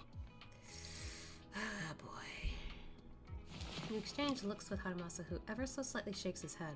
All you can do is watch Kirishima take the kids and leave. 心配ご無用ってね。あの子たちと示し合わせて服に発信機とマイクをつけといた。Man, he comes prepared! Harumasa hands you a small earpiece. Moments later, Kirishima's scolding comes through. 余計なことを喋っていたらただじゃ済まさないからな。 Son of a bitch. 言ってないよ。俺たちは何も。賢明だな。いいか、お前らは所詮薬の材料だということを忘れるな。俺に逆らってみろ。すぐにでも深夜に合わせてやるからな。ちょうど新しい薬の副作用をテストしたいんだ。意味はわかるな。 Bitch. To the earpiece, Kirishima's thoughts continue, with the kids' shaky, suppressed sobs in the background. After a while, Harumasa sets down the earpiece. Yeah, neither of us are happy with this. 人間のクズね。必ず牢屋に叩き込んでやる。Okay, I rarely hear Wise get like super angry, not gonna lie, even with the choices I make. So the fact that he sounds pissed here, oh my god, you know you mess with the wrong man. この録音は証拠になるし、発信機が療養所の所在地を明らかにしてくれる。けど、かなちゃんが言ってたように、他にも子供がいるから、うかつに手は出せないかな。They gotta be sneaky. 霧島のことだ。躊躇なく証拠を隠滅するだろうしね。髄液の方も僕が何か手を考えるよ。Oh no, he had this issue last time we hung out. どうした？具合でも悪いのかい？大丈夫。ほんのり疲れただけだって。まずは戻ろっか。今日のお茶の時間だね。ありがとう師匠。I don't like this. 春正、覚えてるかい？おやつを食べる前に何をするんだったかな？わかってるって。あれでしょ？食べる前に首に注射をするって。そうだと思う。それに今日の分の薬もだぞ。みんなお前さんを元気にするためには欠かせないものだからな。Wait, he has a bandana. Is that why he wears the bandana? 大丈夫だよ師匠。僕、痛いのも苦いのもへっちゃらさ。薬は苦いけど、師匠がよく飲んでる砂糖の入ってないコーヒーと変わらないし。いい子だ。お前さんはきっと良くなるさ。じゃあ、僕がずっといい子にしてたら、何かご褒美が欲しいんだ。ご褒美？何が欲しいんだい？師匠の鉢巻きが欲しい。鉢巻きを巻いたら、僕も師匠みたいに百発百中間違いなしだからね。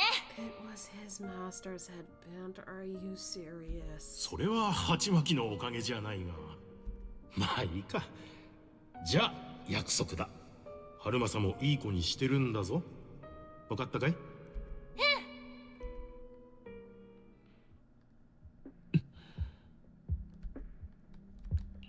さっきからずっと黙っているけれど、大丈夫かい？どこか体に不調が？ I'm worried. ごめん。少しぼーっとしてた。話を戻そうか。今の今まで言わないようにしてきたけど、頭のいいあんたのことだ。もう気づいてるよね。僕もあの子らと同じエーテル適性減退症候群だって。Yeah, I thought so. この病気がどこに作用するかは人によっていろいろなんだけど、僕は主に肺と心臓でね。That's why he keeps coughing. And why he probably shouldn't move around too much, because the harder his heart beats, the worse it could probably get. ご覧の通り、僕の持病はこれが原因ってわけ。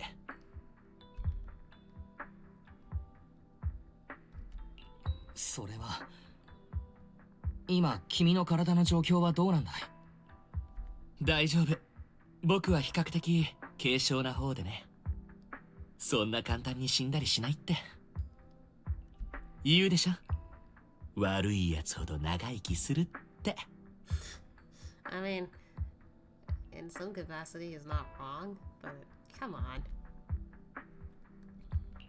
自分のことをそんな風に言うものじゃない。君を悪いやつだと思ったことはないからね。昔々、この病気が発覚したばかりの頃、両親は僕を地元で一番の病院に連れて行きました。彼らは診察を待つ間、何か栄養のあるものを買ってくると言って出て行き、二度と帰ってきませんでした。じゃんじゃん。So when he told that story to his team, he wasn't kidding. He wasn't kidding, even though it sounded like he was joking around. 当時の僕はまだ物も言えないような子供だった。たとえ家の場所を覚えていたって戻れなかっただろうね。その後、僕は師匠に引き取られて養子になった。彼はたくさんのことを教えてくれたよ。弓や剣の扱い方、この体でこの世界で生き抜く方法。師匠は僕の病気を治したいと言ってくれたからね。毎日たくさん薬を飲んで首に針を刺し続けた。それがとある薬を製造するための原料を抽出する工程だったと知ったのは随分後になってからだけど、このチョーカーなんかはまさに首の針跡を隠すためにつけててさ。 I didn't even think about that. けどどうかな、結構似合ってると思わない？ I mean, hey, chokers can be sexy. Like, seriously, I got one too. おっと、いらないことまで言っちゃったかな。全部大昔のことだからね。僕はとっくに気にしてないよ。 Are you sure? Sounds like it's affecting you more than we thought.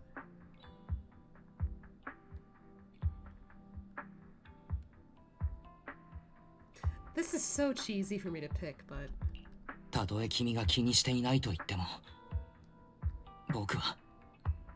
oh, he hesitated in the Japanese dub. 湿っぽくなるのは勘弁してほしいな。けどまあ、感謝はしておくよ。 Yeah, at least he gets it. とにかく本題に戻ろうか。霧島の目的はおおよその見当がついた。僕と一緒に師匠を見つけたいだって。本当に探してるのは師匠が残した研究データと薬のサンプルに決まってる。Okay, I knew it. So my other thought was right. He's probably just doing this all over again. I wouldn't even be surprised if, like, he even, like, I don't know, made him look like he was the criminal or whatever, but considering what we know at this point, the master probably also did it. He was guilty, straight up. But this guy, he's just worse. こうなったらいよいよあいつと正面切って対峙するほかないね。師匠のことだけじゃない。あの子らのためにも。その時はガイドを頼んだよ。相葉。Didn't expect Harumasa to have a backstory like that. So all those times he was slacking off or taking sick leave, it was actually because of health issues, not an excuse? Seems to be the case. I thought he was just a natural slacker. Now I feel bad about it. Yeah, me feeling that way. I hate myself now for feeling that way. But let's wait for his message. Man. Man. Why did it have to be this way? We'll see. Weird rule of the seals. Hello. Welcome to stream. Ah, God. Okay. Last one. Man, it's almost 2 a.m. Sheesh. Guess I won't be doing anything later. Hi. Hello. Alright. Yeah. Oh, nice timing. Oop. I think I heard a slight crack. Thanks for the stretcher, name. Okay. Putting my blanket back on because it's a little chilly. Yo, you're right on time. I made plans with Kirishima and we're going to the base where our master used to hide. When the time comes, I'll be counting on you, partner. Aww. Since I've accepted the mission, I'll see it through to the end. Just as I thought. With you around, I must feel incredibly safe. Aww. But before I set off, I need to do one thing. Don't worry, it's not something that'll require you to put in extra effort. It's just a normal leave request. 勤勉な同僚の皆さん各位、お疲れ様です。ちょっと失礼しますよ。浅場隊員、再度の遅刻ですよ。って、そこにいるのはアキラさん？へ、long time no see。ああ、僕が誘ったんですよ。彼、ゆくゆくはうちに入りたいらしくって。じゃあまずは見学ですねという流れで。what? ん？対フォロー行動部に入りたいなんて僕は一言も。またまた照れちゃっても。うちに入るのが夢だったって僕に言ってくれたのは何だったわけ？ I know I should have run along with it, but like, come on, it seems out of character for Wise to suddenly, you know, be interested. けど、今日僕がここに来た最大の目的は、皆さんにお伝えしたいことがあるからなんです。あなたがここへ来たのは出勤日であるということ以外に理由があると？どうもそういうことみたいで。けど、月城さんにはいつも感謝してるんですよ。This seems so out of character for him, I'm worried. 僕のめちゃくちゃな休暇申請を通すために、どれだけ骨を折ってくださってることか。月城さんの尽力がなかったら、バカみたいに休みまくる僕のような不良執行官は、とっくに上層部の左門大将だったでしょうから。まあ、考えてみれば悔しさもありますけどね。僕らは同期だったのに、そっちはもう僕よりはるか先にいるんですから。Yeah, she's weirded out by this. 宮城課長。課長が常々僕に寄せてくださる信頼にはもう感謝の言葉もありません。課長がいなければ僕みたいに病気がちな人は対フォロー行動部の敷居をまたげなかったでしょうから。言ったはずだ。お前を選んだのは強さゆえであると。そして総閣ちゃん、出動中よく君を隅っこに引っ張っては偉そうなこと言ってたけど、あれサボるためだったんだ。そうだったの？浅場隊員、何かあったのですか？ I feel like she only says his name if like she's serious. Because she's always referred to him as Harumasa-kun. Just normally. So the fact that something's strange happening, she's like, are you okay? Like, she's being serious. Like, when she's like noticing something's off or something serious, she'll actually use his name, not his last name. I was horrified after this scene. I mean, a little bit, but I've already seen lighter stories, so I'm getting the feeling, yeah, why am I getting deja vu? 何もただやらなきゃいけないことがあって今日から長めの休暇をいただこうかと。課長っぽく言うと過去の己にまつわる修行ってとこですかね。ハロマサ、修行するんだ。私たちに手伝えることはある？ないかな。けどどうしても力になりたいって言ってくれるなら僕の仕事手分けしてやっといてもらってもそりゃもう感謝するので。 Not again. 修行ならばよい。だが無理はするなよ。上司として友として私はお前を信じている。何をしようとしているのかは知らないが期限までに戻ってこい。 I feel like Miyabi might have a feeling what he might be going through. She might have a feeling that, yeah, like there's something off. 課長の言う通りです。何かあったらいつでも私たちに連絡してくださいね。 Meanwhile, I'm pretty sure Yanagi's like, yeah, something's off. そうそう。もし期限までに帰ってこなかったら、オフィスのおやつはみんな総格が食べちゃうからね。どうも。なるべく早く戻ります。You leave HSO with Harumasa.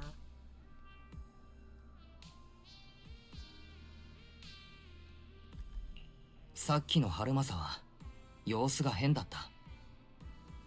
まさか何らかのフラグを立てたんじゃないだろうな。I know you're not gonna die on me, but you better not. 違うって。同僚たちとしばしの別れってことで柄にもなく干渉ってやつをね。遅くなっちゃったな。フォローに入る準備をしようか。Yeah, he is essentially going to this alone. Well, not fully alone, though.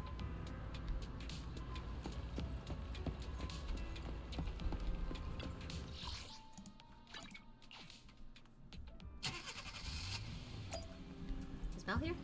She's not here.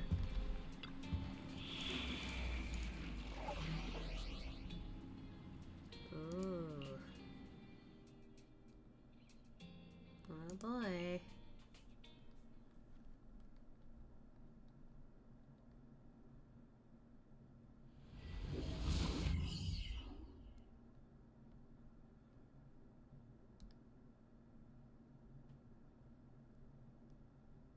I'm already like nervous. どれどれ霧島と約束した場所は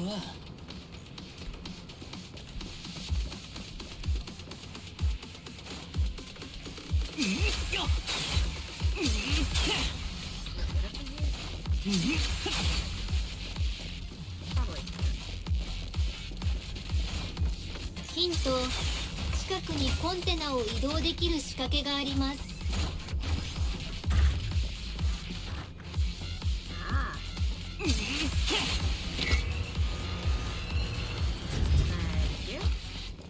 Oh, hello! Oh, that is a new enemy. I've never seen that one before. I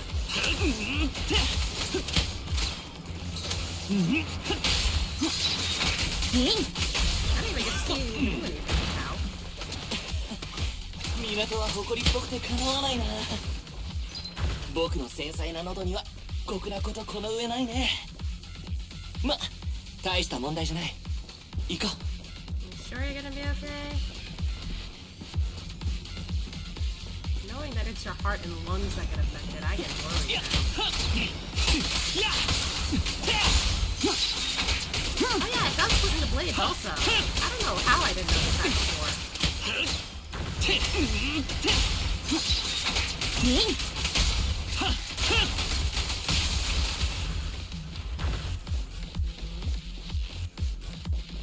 that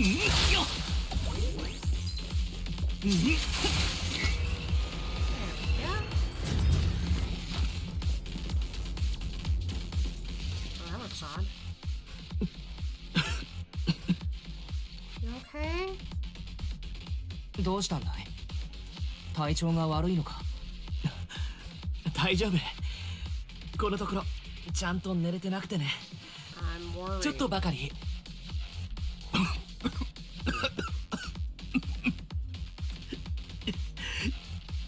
Buddy. 到底大丈夫なようには見えない。まずはここを離れようか。診断。先の戦闘中、浅場春正から手の痙攣、咳、射撃精度の低下などを検出。直ちにフォロー環境を離れ、休息することを推奨します。I think what sucks is that Wise can't help much as a Bangboo. At least not in this situation. 認めるよ。確かにベストコンディションってわけじゃないけど、このくらい大したことないって。今休むわけにはいかないんだ。わかるよね。このことが僕にとってどれだけ重要か。途中で投げ出すわけにはいかない。最後のチャンスだからさ。Stubborn son of a bitch. それは体を極限まで酷使する理由足り得るのか？そうまでしてお師匠さんを探す必要があると？僕はどうしても答えてほしいことがあるんだ。それに何より霧島が先に師匠までたどり着くのは避けたい。師匠が残したデータや薬のサンプルにしても同じ。師匠の研究成果があんな奴の手に渡ったらどれだけの犠牲が出るか。エーテル適性減退症の患者だけじゃ飽き足らず、一般人を実験の対象にする可能性だってある。あれは言うなれば禁断の箱。ひとたび開けたら最後、もう閉めることはできないのさ。奴のご体操な野望の前にはどれだけ犠牲が出るかなんてまるで関係がないからね。そんなこと僕が許すとでも？だから頼むよ。あんたの力がいるんだ。最後の最後まで僕と一緒に戦ってほしい。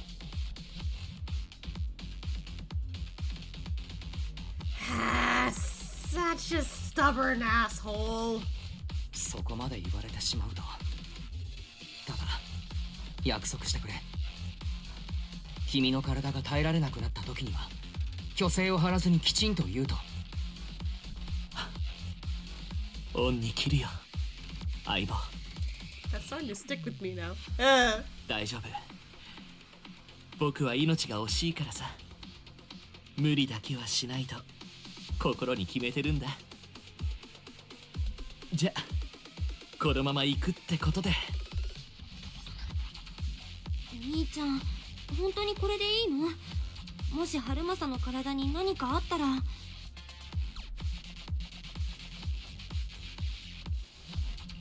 安心してくれ。事前の策がある。今のうちにどっかへ連絡しておいて、何かあった場合はすぐ駆けつけてもらうんだ。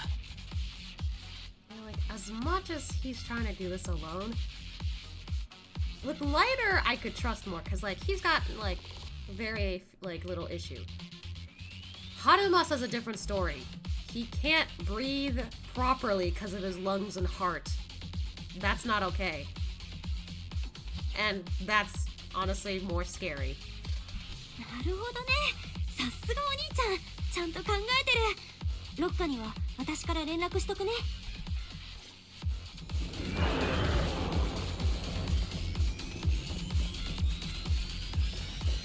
Shit! Okay.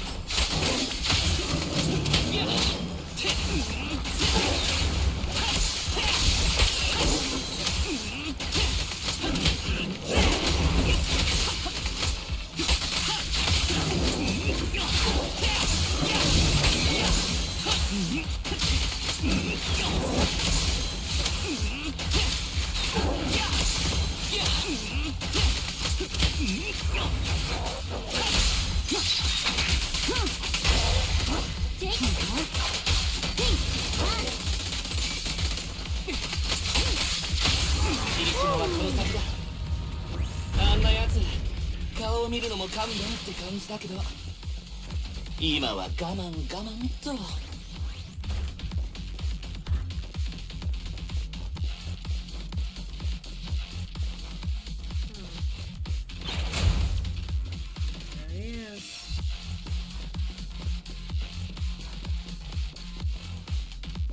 Sup, buddy? Harumasa, you finally arrived. As I said before, there are plenty of clues left behind by your master here. As long as we follow these clues, we'll definitely track him down. I hope so. By the way, I found some sort of mechanism your master left here. I spent ages trying to open it, but no luck. He sure is cautious. Why not take a look? Maybe you'll have what it takes to crack it. I'll take you there now. Oh, by the way, the weather and time inside can be chaotic. No need to remind me of that. I almost forgot. You're now an experienced executive officer. Follow me.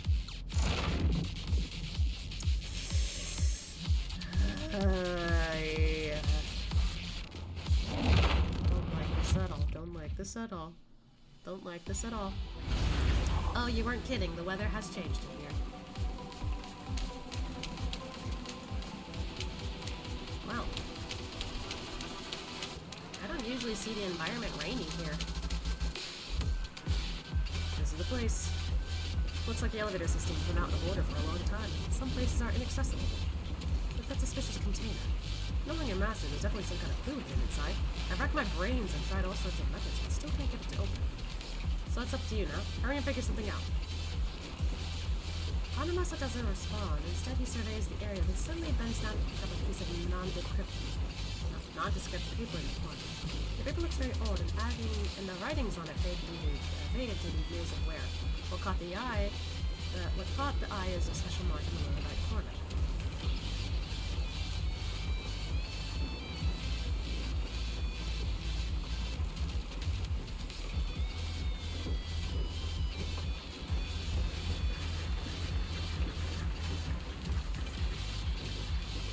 Harumasa mentioned that this was his phone key code. Harumasa, what are you looking at? Nothing. Just a scrap of paper. Harumasa deliberately avoids Kirishima's gaze and carefully tucks the piece of paper away, then gives Bangu in front of him a quick wink. Alright, let's dig into this and see how we can track the puzzle he left us. 前方に特殊なセンサー。出立した姿勢に反応するようです。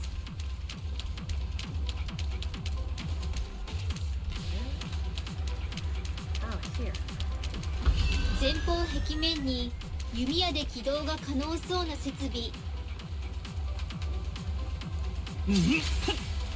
Oh. There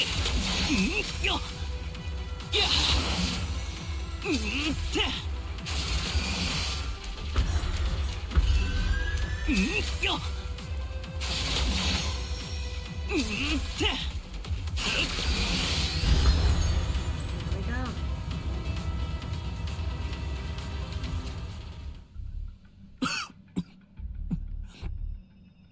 どうした、ハルマさん。気分でも悪いのか？ Come on, buddy, hang through. 平気だよ。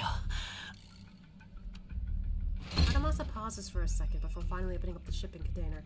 As expected, it's filled with daily items, medical equipment, and heaps of research materials. Kirishima seems to be desperately looking for something amidst these items. At the same time, Harumasa hides in Kirishima's blind spot, quietly opening up the paper from before. これは手紙？ The aged paper once contained many words. However, after enduring the ravages of time, only fragments can still be deciphered, such as words like price, salvation, and exchange the present for possibilities, always hidden nearby. Apart from that, there's also that unique symbol, the key to this mystery. Harumasa reaches out and gently brushes his finger over the symbol. Perhaps it was your imagination, but you think you saw his hand trembling just now. その記号が何か知っているのかい？その昔、僕がまだ被験者だった頃、師匠の他にも僕の周りにはせわしなく働く大人たちがいたんだ。師匠曰く、彼らは師匠の仕事ぶりを監視するためにいるのであって、仲間と呼べる存在ではなかったらしくてね。So he might have been forced to do this. Whereas everyone else who was a part of this kept an eye on him because he was important to this project. それで僕らは彼らを避けて二人きりになりたいとき、ノートにこの記号を書いて合図とすることにしたんだ。師匠は一人で僕のところに顔を出しては弓を教えたり、ただ隣に座って話を聞かせてくれたりした。Meanwhile, Kirishima finally stopped his rummaging, seemingly finding nothing. なぜここにもない。何を探してるんです？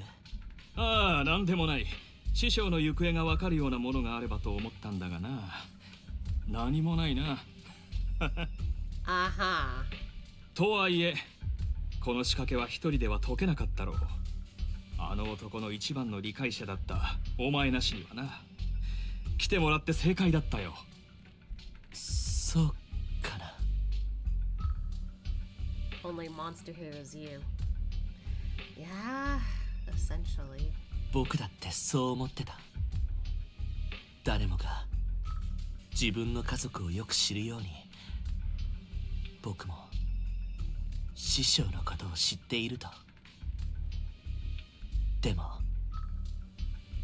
今はよくわからない。 I don't know if he's playing or not. But he probably is, considering he's talking in front of him. I never thought there'd be nothing to jump for. Darn, really hyped. I found him in a loud rumbling sound. Something comes from a distance. The long, silent elevator slowly starts up. So it is connected to the elevator. The elevator? Does that mean... Get it! He must have hidden it.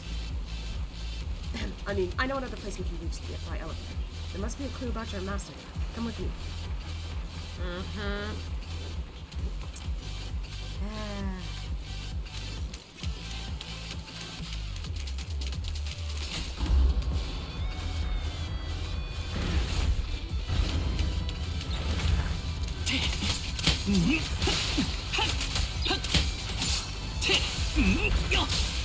There we go.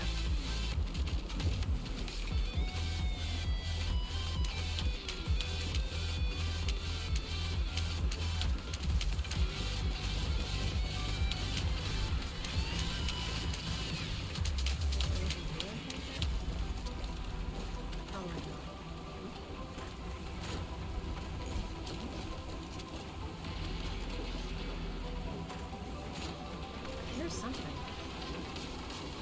Is it on the other side of this? I'm hearing a crate, that's why.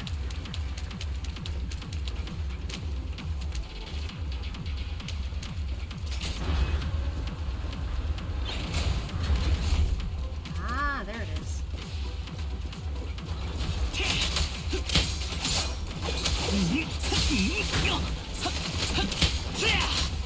こいつが鶴を打つ音聞いたことある？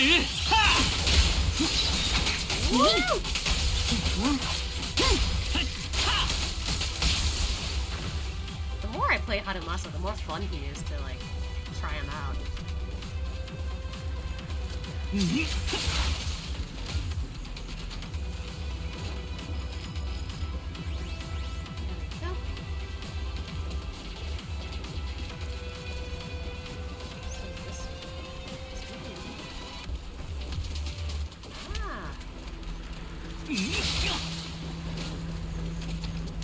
Good thing I came over here.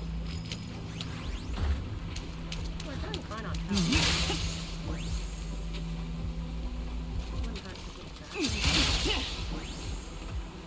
There we go. Why not? It's fine. Oops. There we go. Damn. How far does this go?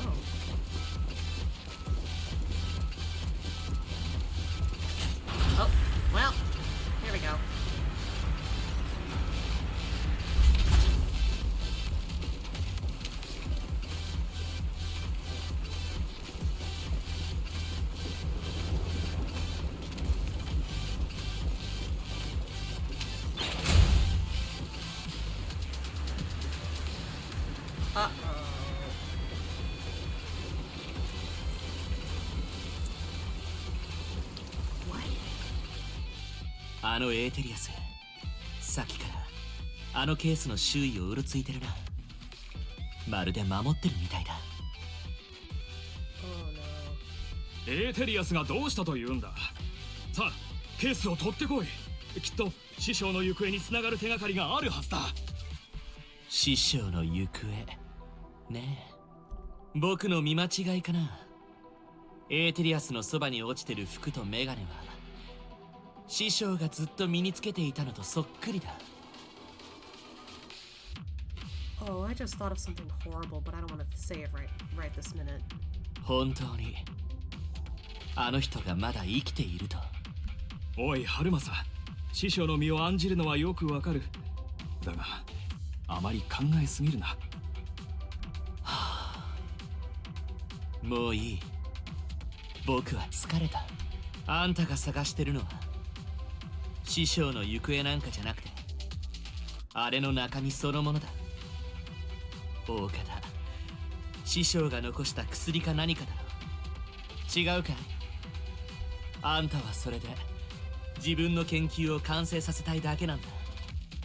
人間がフォローを征服するための偉大なお薬とやらをね。そのために療養所なんて手のいい人体実験場も作った。病気の子供たちから薬の原料を効率よく搾取するために。全部お見通しなんだよ。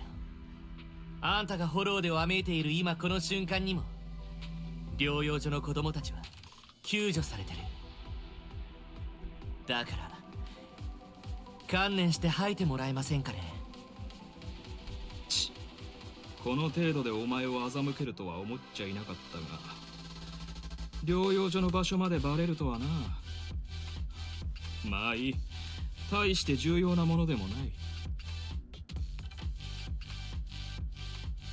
Then what the fuck was the point of all this, sir? ここの仕掛けが解けた以上、お前も用済みだ。だがここは兄弟子として教えておいてやろう。お前の敬愛するお師匠様ならあそこで何か吠えているぞ。Yeah, that's the thing I didn't want to say out loud.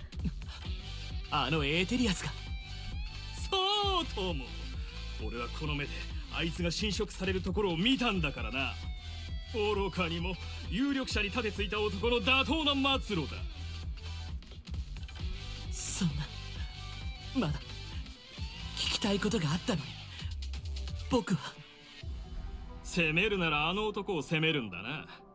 後世に名を残すまたとないチャンスだったというのに、奴はこの研究の価値をまるで理解していなかった。考えてもみろ。エーテル適性を強化する薬が完成すれば、フォローなどもはや恐るるに足らず、支配することさえ夢じゃなくなる。そうだ、時が来れば新たな世界が誕生する。俺が新世界の神となる。 Okay, now we have characters that show up in games that will have this god complex. But I think after Shadowbringers and Final Fantasy XIV, I am fucking done with these types of people. その新世界とやらが無数の屍を越えた先にあるものだとしてもか。病人どものことか。あれはお前同様、新世界へこぎ出すためにあたって必要な船賃に過ぎない。どのみち俺が介入しようがしまいが死んでいく命だ。そうとも廃品を再利用するのと何が違う。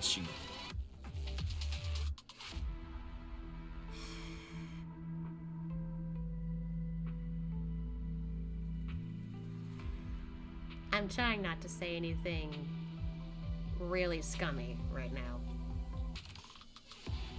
What I will say, fuck you! よくもそんなことが言えたな。心の底ではお前も分かっているはずだ。この偉大な研究を前にお前らの犠牲など推計上の誤差に過ぎない。だからこそ有力者たちは俺に研究を続けさせたんだ。エーテル適性減退症の患者なんて、それこそ人口比で言えば大した数じゃない。仮に副作用のない薬ができたとして、どうやって量産を行うと？そんなもの、この疾患を人為的に発症させる方法を考えればいい。人間なんて腐るほどいるんだからな。俺が今抱えている課題に比べたらよっぽどさまつな問題だ。 I reiterate, fuck you. 知らないだろうから教えてやろう。有力者たちは度重なる実験の末にお前のような患者を何度もすりつぶしてきた。最終的に安定した実験結果を残せたのはお前の師匠だけだったわけだが、それも余計な感情が芽生えて無様な結末を迎えるまでのことだ。助かる見込みもないお前のようなやつを憐れんでな。泣ける話じゃないか。お前の髄液を取るあいつに迷いなんてないように見えた。だから最後の最後に実験を拒否した時は驚いたよ。有力者たちがそれにいい顔をしないであろうことは誰でも分かっていたはずなのに。それじゃ師匠はOh, not now. お前の体も何やら訳ありのようだ。急速に衰弱していってるじゃないか。こちらに運が向いてきたな。調子に乗らない方がいい。僕に息がある限りあんたはケースの中身を拝めないんだからね。どうなるか見ものだな。くそ、またエーテリアスか。先に奴らを倒そう。 Damn it.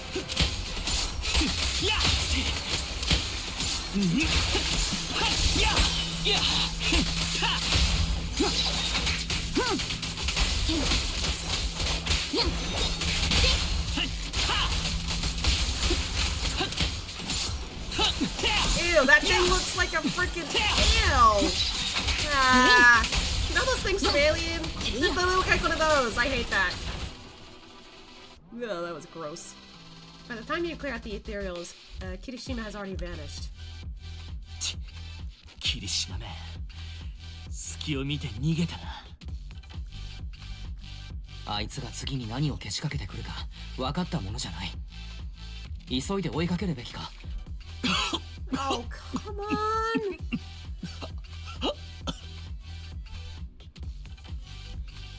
春政、一体どうしたんだ？霧島も君の体が急速に弱っていると。僕に何か隠していることはないだろうね。何でもないって。ちょっとめまいがしただけで。本当すぐに治るから。Buddy, come on. この後に及んでまだ本当のことを打ち明けないなら、プロ棋士の仕事はここで打ち切りだ。霧島の連れてた子たちはかなり衰弱してたからね。あのまま脊髄から原料を抜かれ続けたらどうなるか分かったもんじゃなかった。だから代わりに僕の髄液を渡した。師匠に会うまで、それか彼の残した薬を手に入れるまで、霧島という手がかりを切りたくはなかったんだ。奴だけじゃない、その背後にいる得体の知れない連中のことも含めて、総合的な損得を考えた結果、これがベストだと思ったんだよ。それが本当なら君は病院に行くべきだ。平気だってば。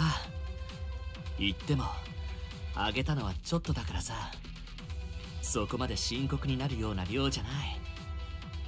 それに僕はあの子らより辛抱強いからね。これ式の消耗には慣れっこだよ。 You say that, but it still hurts. そんなことより僕にはまだやるべきことがある。ケースを手に入れて、それからあのエーテリアスを終わらせてあげなくちゃ。おかしな話だけど、あんな姿になっててもあの人がフォローを永遠にさまようってのは嫌なんだ。keep saying this, you stubborn asshole! Ah. そんな体でまだあのエーテリアスと戦うつもりだと。心配性だな。世界中探したって僕より自分の命を大切にしてる奴はいないのにさ。 Yeah, but where does that value lie, though? Harumasa looks back, smiles at you mischievously like usual, his yellow headband fluttering in the wind. Then he grips his longbow tightly and charges forward without the slightest hesitation. ここまで付き合ってくれてありがとう相棒。心配ないって。むしろ僕のためにも喜んでよ。やっと全部終わらせられるんだからさ。 Why? Why must you make me feel emotional?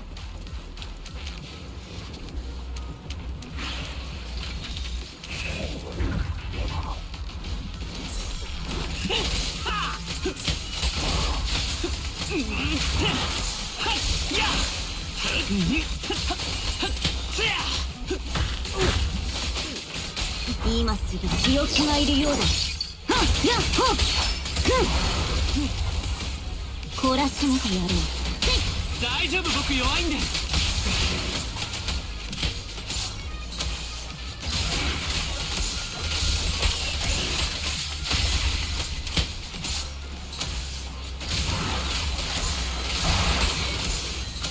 一心不乱さすれば必至。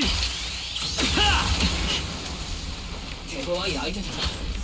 やっぱり先にダメ。信じて僕は必ずあの人に勝つからさ。 Wait, the border! The border! What is wrong with the border? いけないんだ。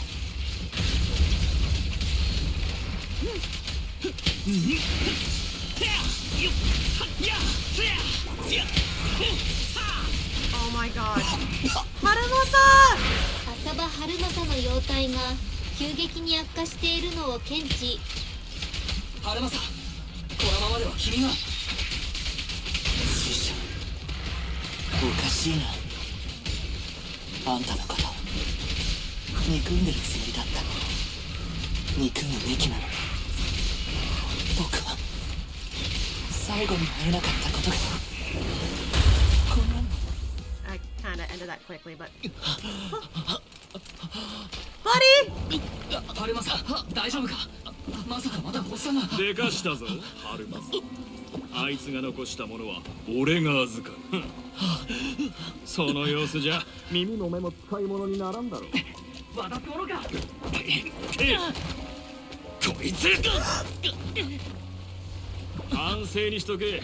長生きしたいならな。くそ絶対に許さん。春馬さん、春馬さん、しっかりしてくれ。目を覚ますんだ。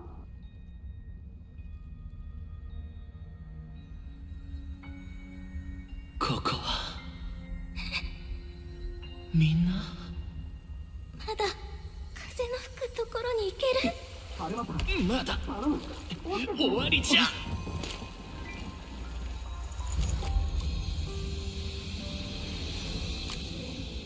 僕はやり遂げる。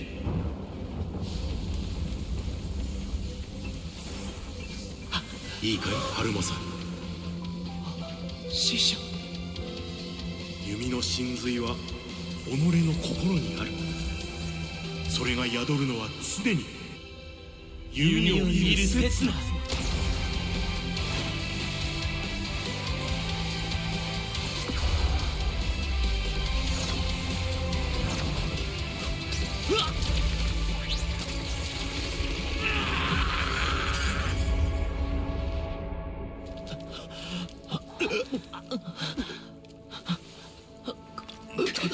叩き壊そうと一滴あればいくらでも複製が効く。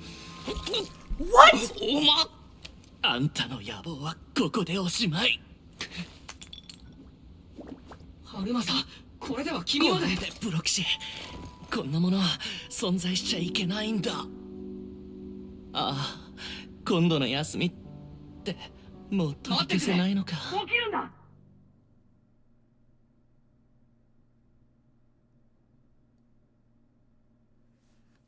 I'm going to punch him in the face for that. Are you kidding me? You stubborn asshole.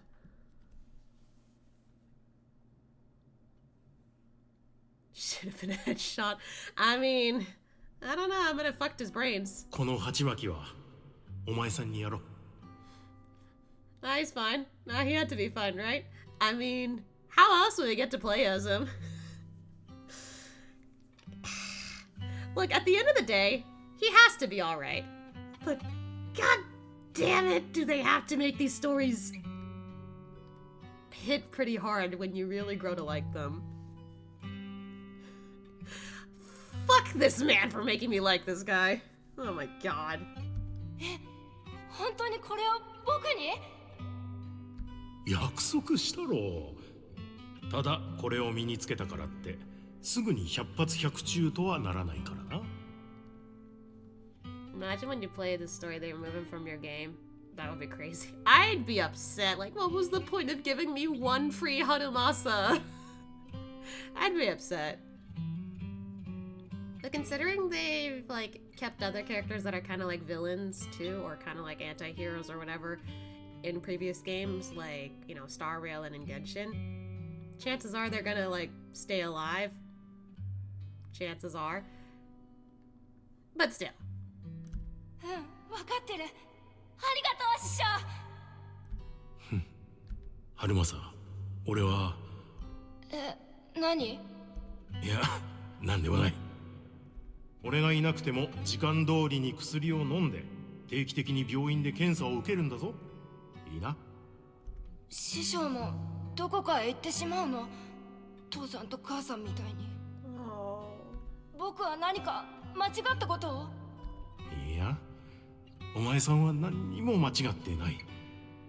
俺が疲れてしまったんだ。仕事を休んで長い休みを取るべきかもしれないな。だけど今はその時じゃない。まだやり残したことが山ほどある。俺は完成させないといけないんだ。お休みが終わったら師匠は戻ってくるんでしょ？そうだな。まだチャンスがあればきっと。I feel like this was his last goodbye. 俺はかつて多くの人を救えると信じていた。少なくとも奴らは俺にそう言った。神がこの世界を捨てて俺たちを終わりなき災難に封じ込めたのなら、人の血と肉を持って神の座を取り戻さなければならない。どんな代償を払っても、どんな犠牲を踏み越えても。だがそんなものは間違っていたんだ。俺は目の前にある確かな痛みを無視して遠くの不確かな可能性に向かっていくことなどできない。ましてや同意なく踏み台にした誰かの命を犠牲などと呼ぶ権利は俺にはない。代償を伴う救いをもたらすような存在がいるとしたら、そいつは神ではなく悪魔だ。Especially if the sacrifice is far too great. If it's too great, there's no way. There's no way they're God. だから浅場春正、お前さんの人生がこれからもずっとお前さん自身のものであることを俺は願っているよ。そいつを誰かや何かの代わりにくれてやる必要はない。それとすまなかった。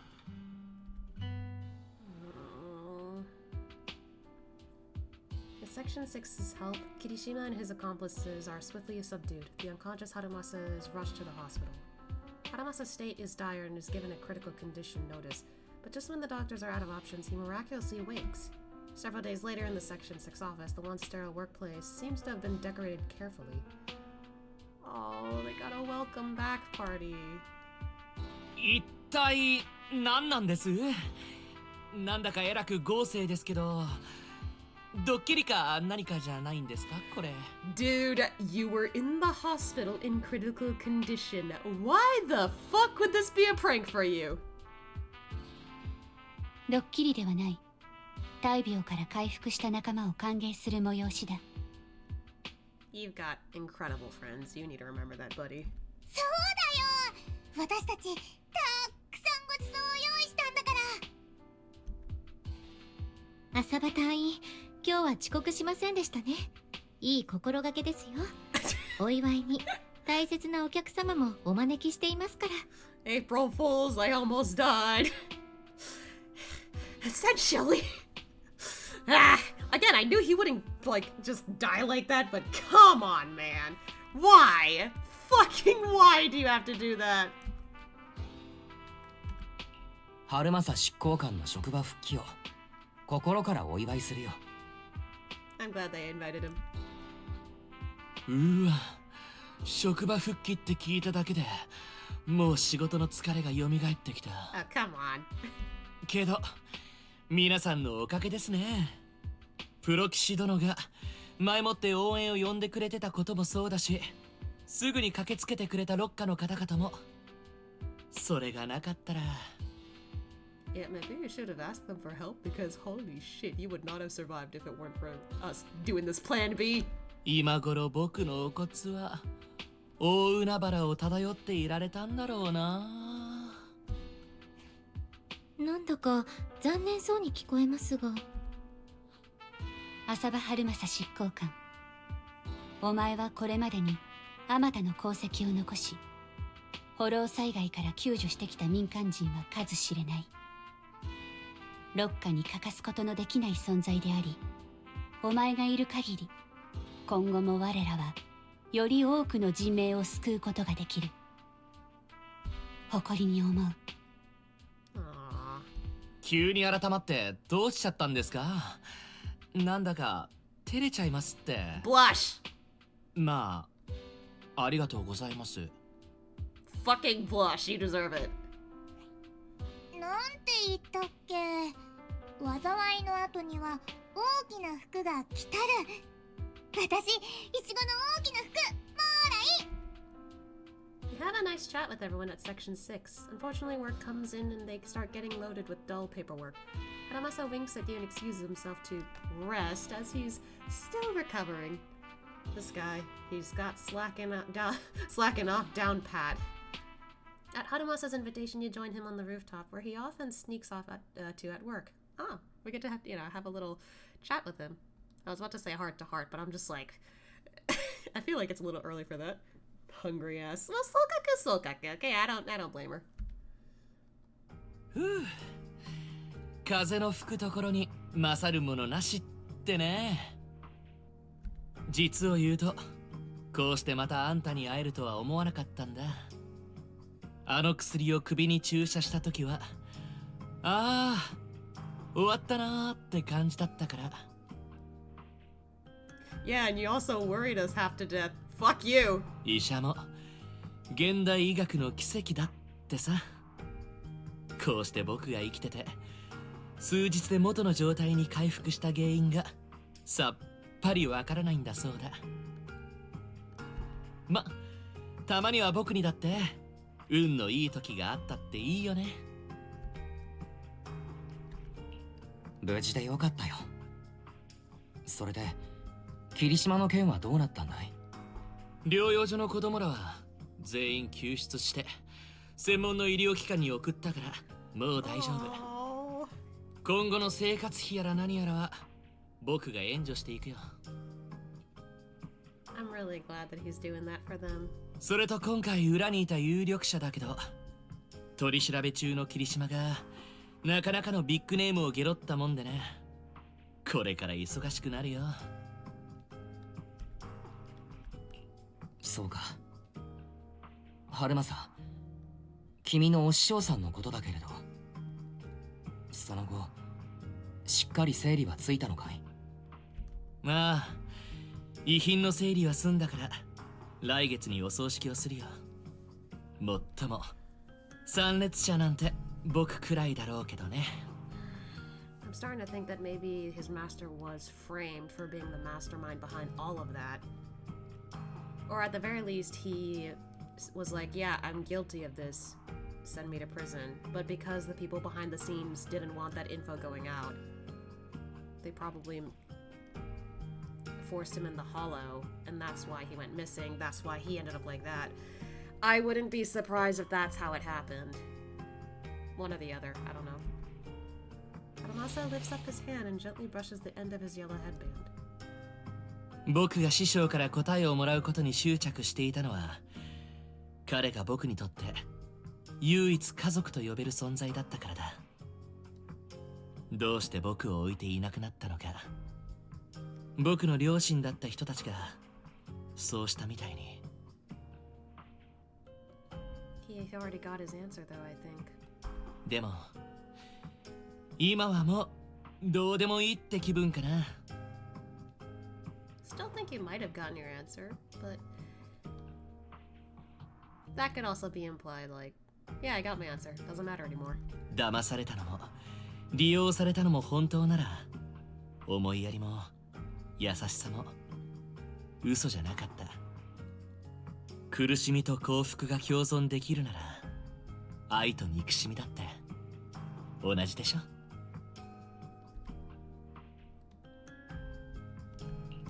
つまり君はお師匠さんを許すことにしたと。許すってのは違うかな。僕はただ受け入れることにしたんだ。I think that's totally acceptable. Sometimes that's all you need to do. いいことも悪いことも苦しみも喜びも何もかも受け入れられないものなんて何もないんだ。だってそういうものこそが人生ってやつを作り上げていくんだからさ。悪いことは必ず起こるけど、いいことだって起こらない日はない。絶望的なピンチから奇跡的に回復したこともそう。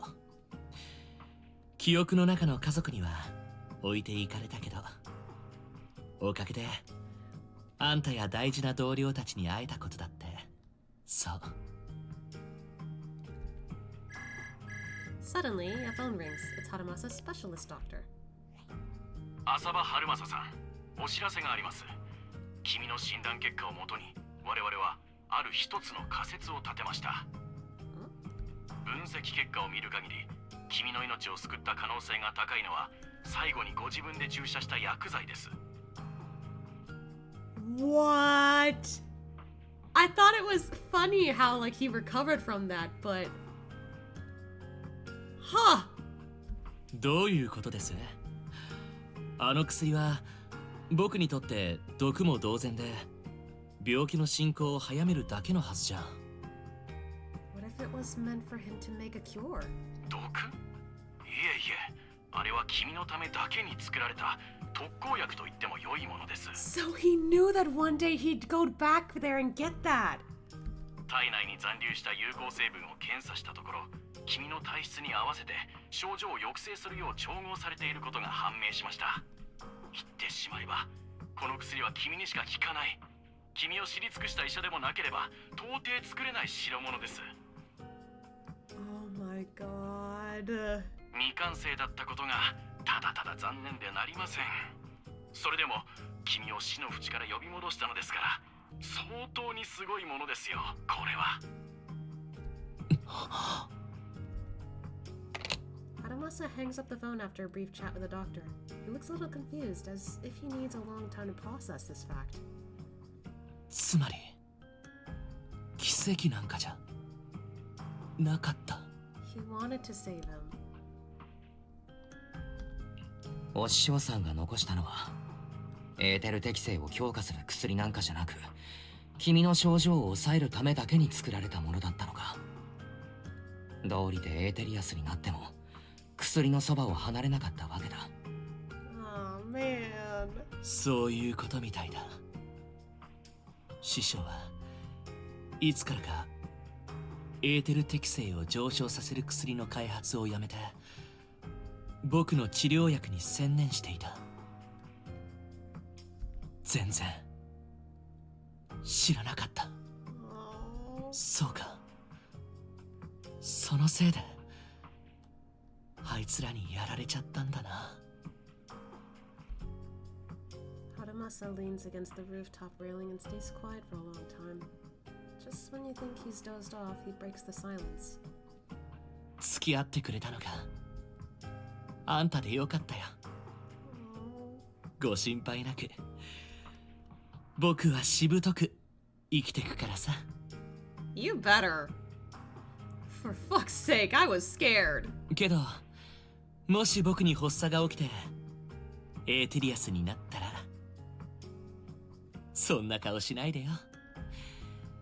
その日が避けられないことを僕らは知ってるから。とにかく僕がそうなっちゃって、あんたがその時そばにいたら、悪いけど僕を殺してくれないかな。Oh my.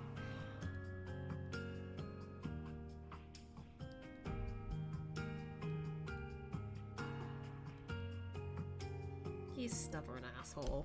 エーテリアスのままずっとフォローに置き去りなんてごめんなんだ。だから頼むよ。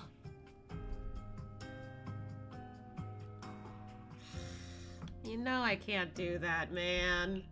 悪いけれど、その約束はできない。ちゃんと生きていくこと、エーテリアスにならないようにすること、どちらにもベストを尽くすんだ。あらら、プロ騎士殿は厳しいんだから。Hey, take this as me caring about you, okay? Jesus. それじゃ、僕たちみんなが元気で暮らせるように祈ろうか。めちゃくちゃで、傷だらけで、素晴らしい、この世界でさ。After enjoying the calm for a while, you suddenly receive a message from Harumasa. To celebrate his partial recovery, he wants to invite everyone for a small gathering at the port. There's still more? Jesus! I thought this would go on for a little bit, but nah, it's going on a while. Oh, that's the kids! Hi, you two.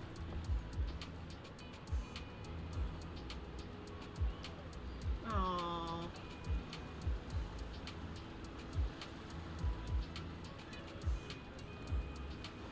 Aww. Hi, guys. Looks like none of my friends are late. How sweet of you. If I'm not mistaken, there's only one person here who's known for being late. Who's that? Not me. In any case, to mark my brush with death, or rather my miraculous survival, I specifically invited everyone to relax today. I even picked the hottest hobby around, sea fishing. Yay! If we catch a big fish, can I eat it right away? Nope, you have to bring it back and cook it first. Today is perfect for training, with a sea fishing competition. Looks like the chief is going all out. Asaba, your health... Sorry for not telling you everything earlier. It's true that my situation is pretty serious, but I can still work normally. Section 6 pays well, so I'm not planning to leave yet. But, I do have a small request. I appreciate if you all stop looking at me like I'm on my deathbed. If you can treat me the same way as before, that would be great. To me, you are the same to me as before. There is no difference. I see. If our superiors have any questions about this later, I will find a way to handle it. Thanks. You're still the most reliable one among us. Huh? Is Harumasa different? Not at all.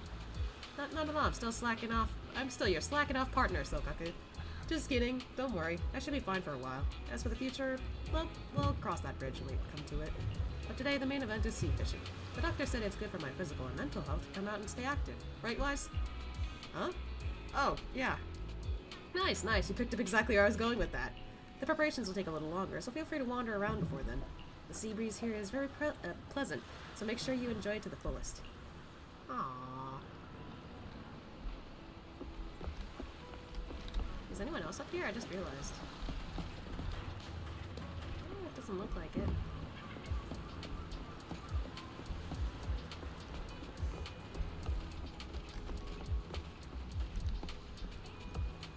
Oh. Kana. Are you okay? fine. Thanks for your concern. It might sound a little strange, but it's exactly like Mr. Harumasa said. When the wind blows, I feel a sense of freedom I've never experienced before. I wish Shinya were here too. I miss him. Ah, sorry. I don't know why I'm telling you all this. All this wouldn't be possible without Mr. Harumasa and you. If you two weren't around, I might not be standing here enjoying the breeze. Oh.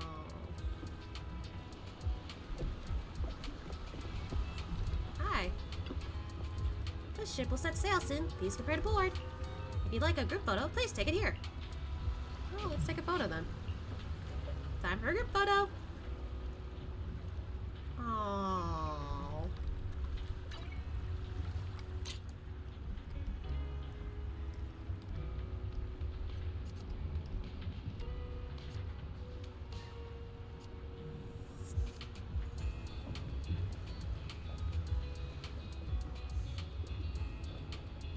Hope no one's blinking.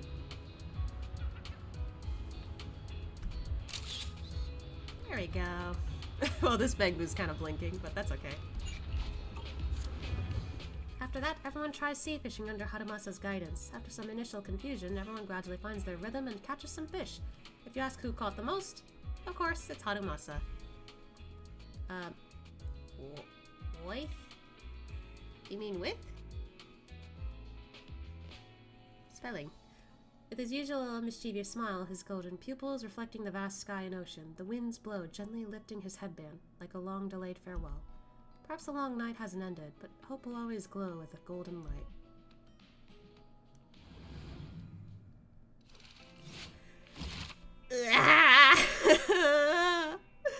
How dare you! How dare you! Making me freaking cry for you.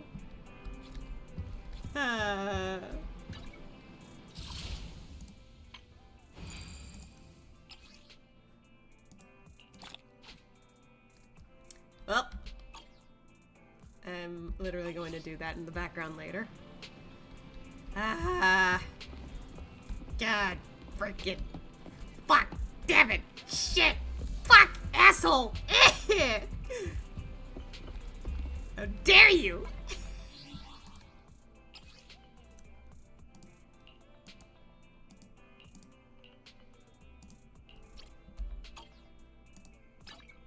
What is this limited event? What?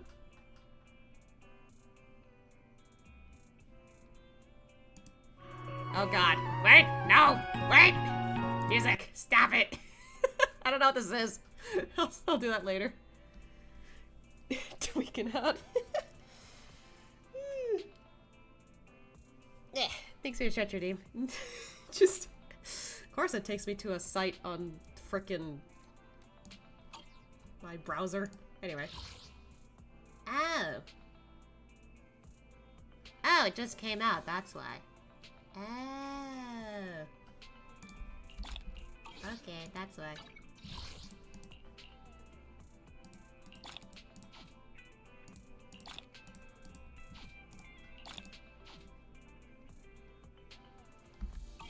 Oh wait, hold on. Oh. Yay! Good job, Bamboo. Okay, am I able to do a poll right now? Like a standard poll? Nah.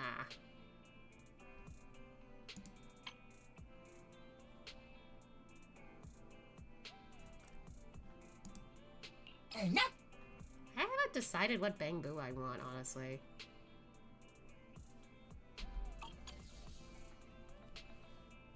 $19K? What? 19K what? Oh, these. I mean, I have been saving them. Wait, how many is that actually? I actually don't know. Oh. Shit, that is a lot of pulls I've got there. But I haven't found a character I want to pull specifically yet, so, like, I don't know. I haven't even decided if I wanted to pull for, like, someone like Miyabi or whatever.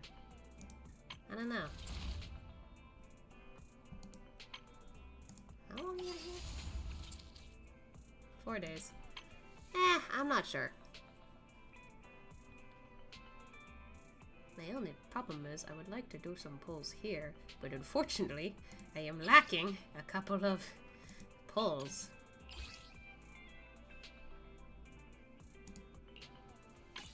Like, I could literally get some of these, but I don't want to. I mean, I could get it from here, but I rarely do these things either. I already bought them from this time, so... You're like my friend for Wuha. Literally got 140 pulls. She wants Scar. Scar's gonna be playable? I don't keep up with Wuha news, so I don't know. But I'm not excited for that, if that's the case. I don't know. I'm not a fan of him, honestly. Everyone else could be a fan of him. Not me, though. Brant, however, I kinda want him. So now I'm having second thoughts of pulling for, like, that other character. So, oof. Only want Zanny. Zanny does seem like a cool choice. I need to, like, see how she plays first, though. But either way. I'm gonna have to get more pulls somehow. Gonna have to work on that in the spare time. That's essentially what I'm doing at this point, every time I have a chance to pull. But would it really hurt to pull from there? Wee.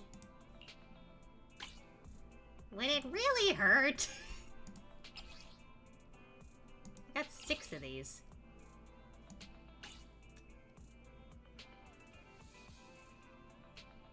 My temptation is getting to me.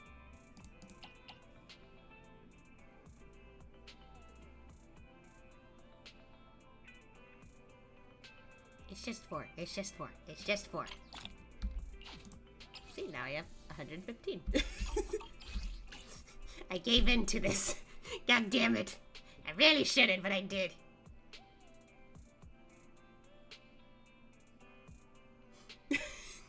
Just 4, then 100 pulls later. Hey, I'm still waiting for, like, getting that guarantee, like, 5-star or whatever. Or S rank. I forget it's, like, A, S, and, you know, B.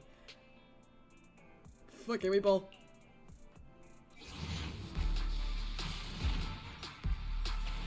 Damn.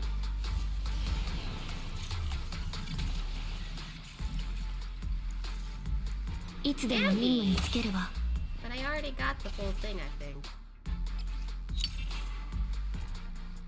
Yeah. Ah, well. That's fine. Wasn't gonna be that easy. I really, like, the only reason I'm still pulling on there is just so I can get Lycon, but he hasn't come home yet, and I'm mad.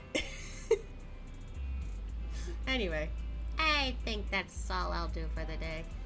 Honestly, I thought I would keep going for like, do something else, but I guess that didn't happen. Harumasa's story was surprisingly long. Didn't expect that. But yeah, I'll try to do some more, like, stuff, like, in Zenless in the background. We'll see, until, like, something new comes up.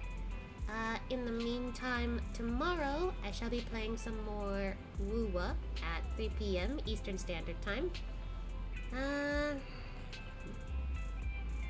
thought I heard something in the...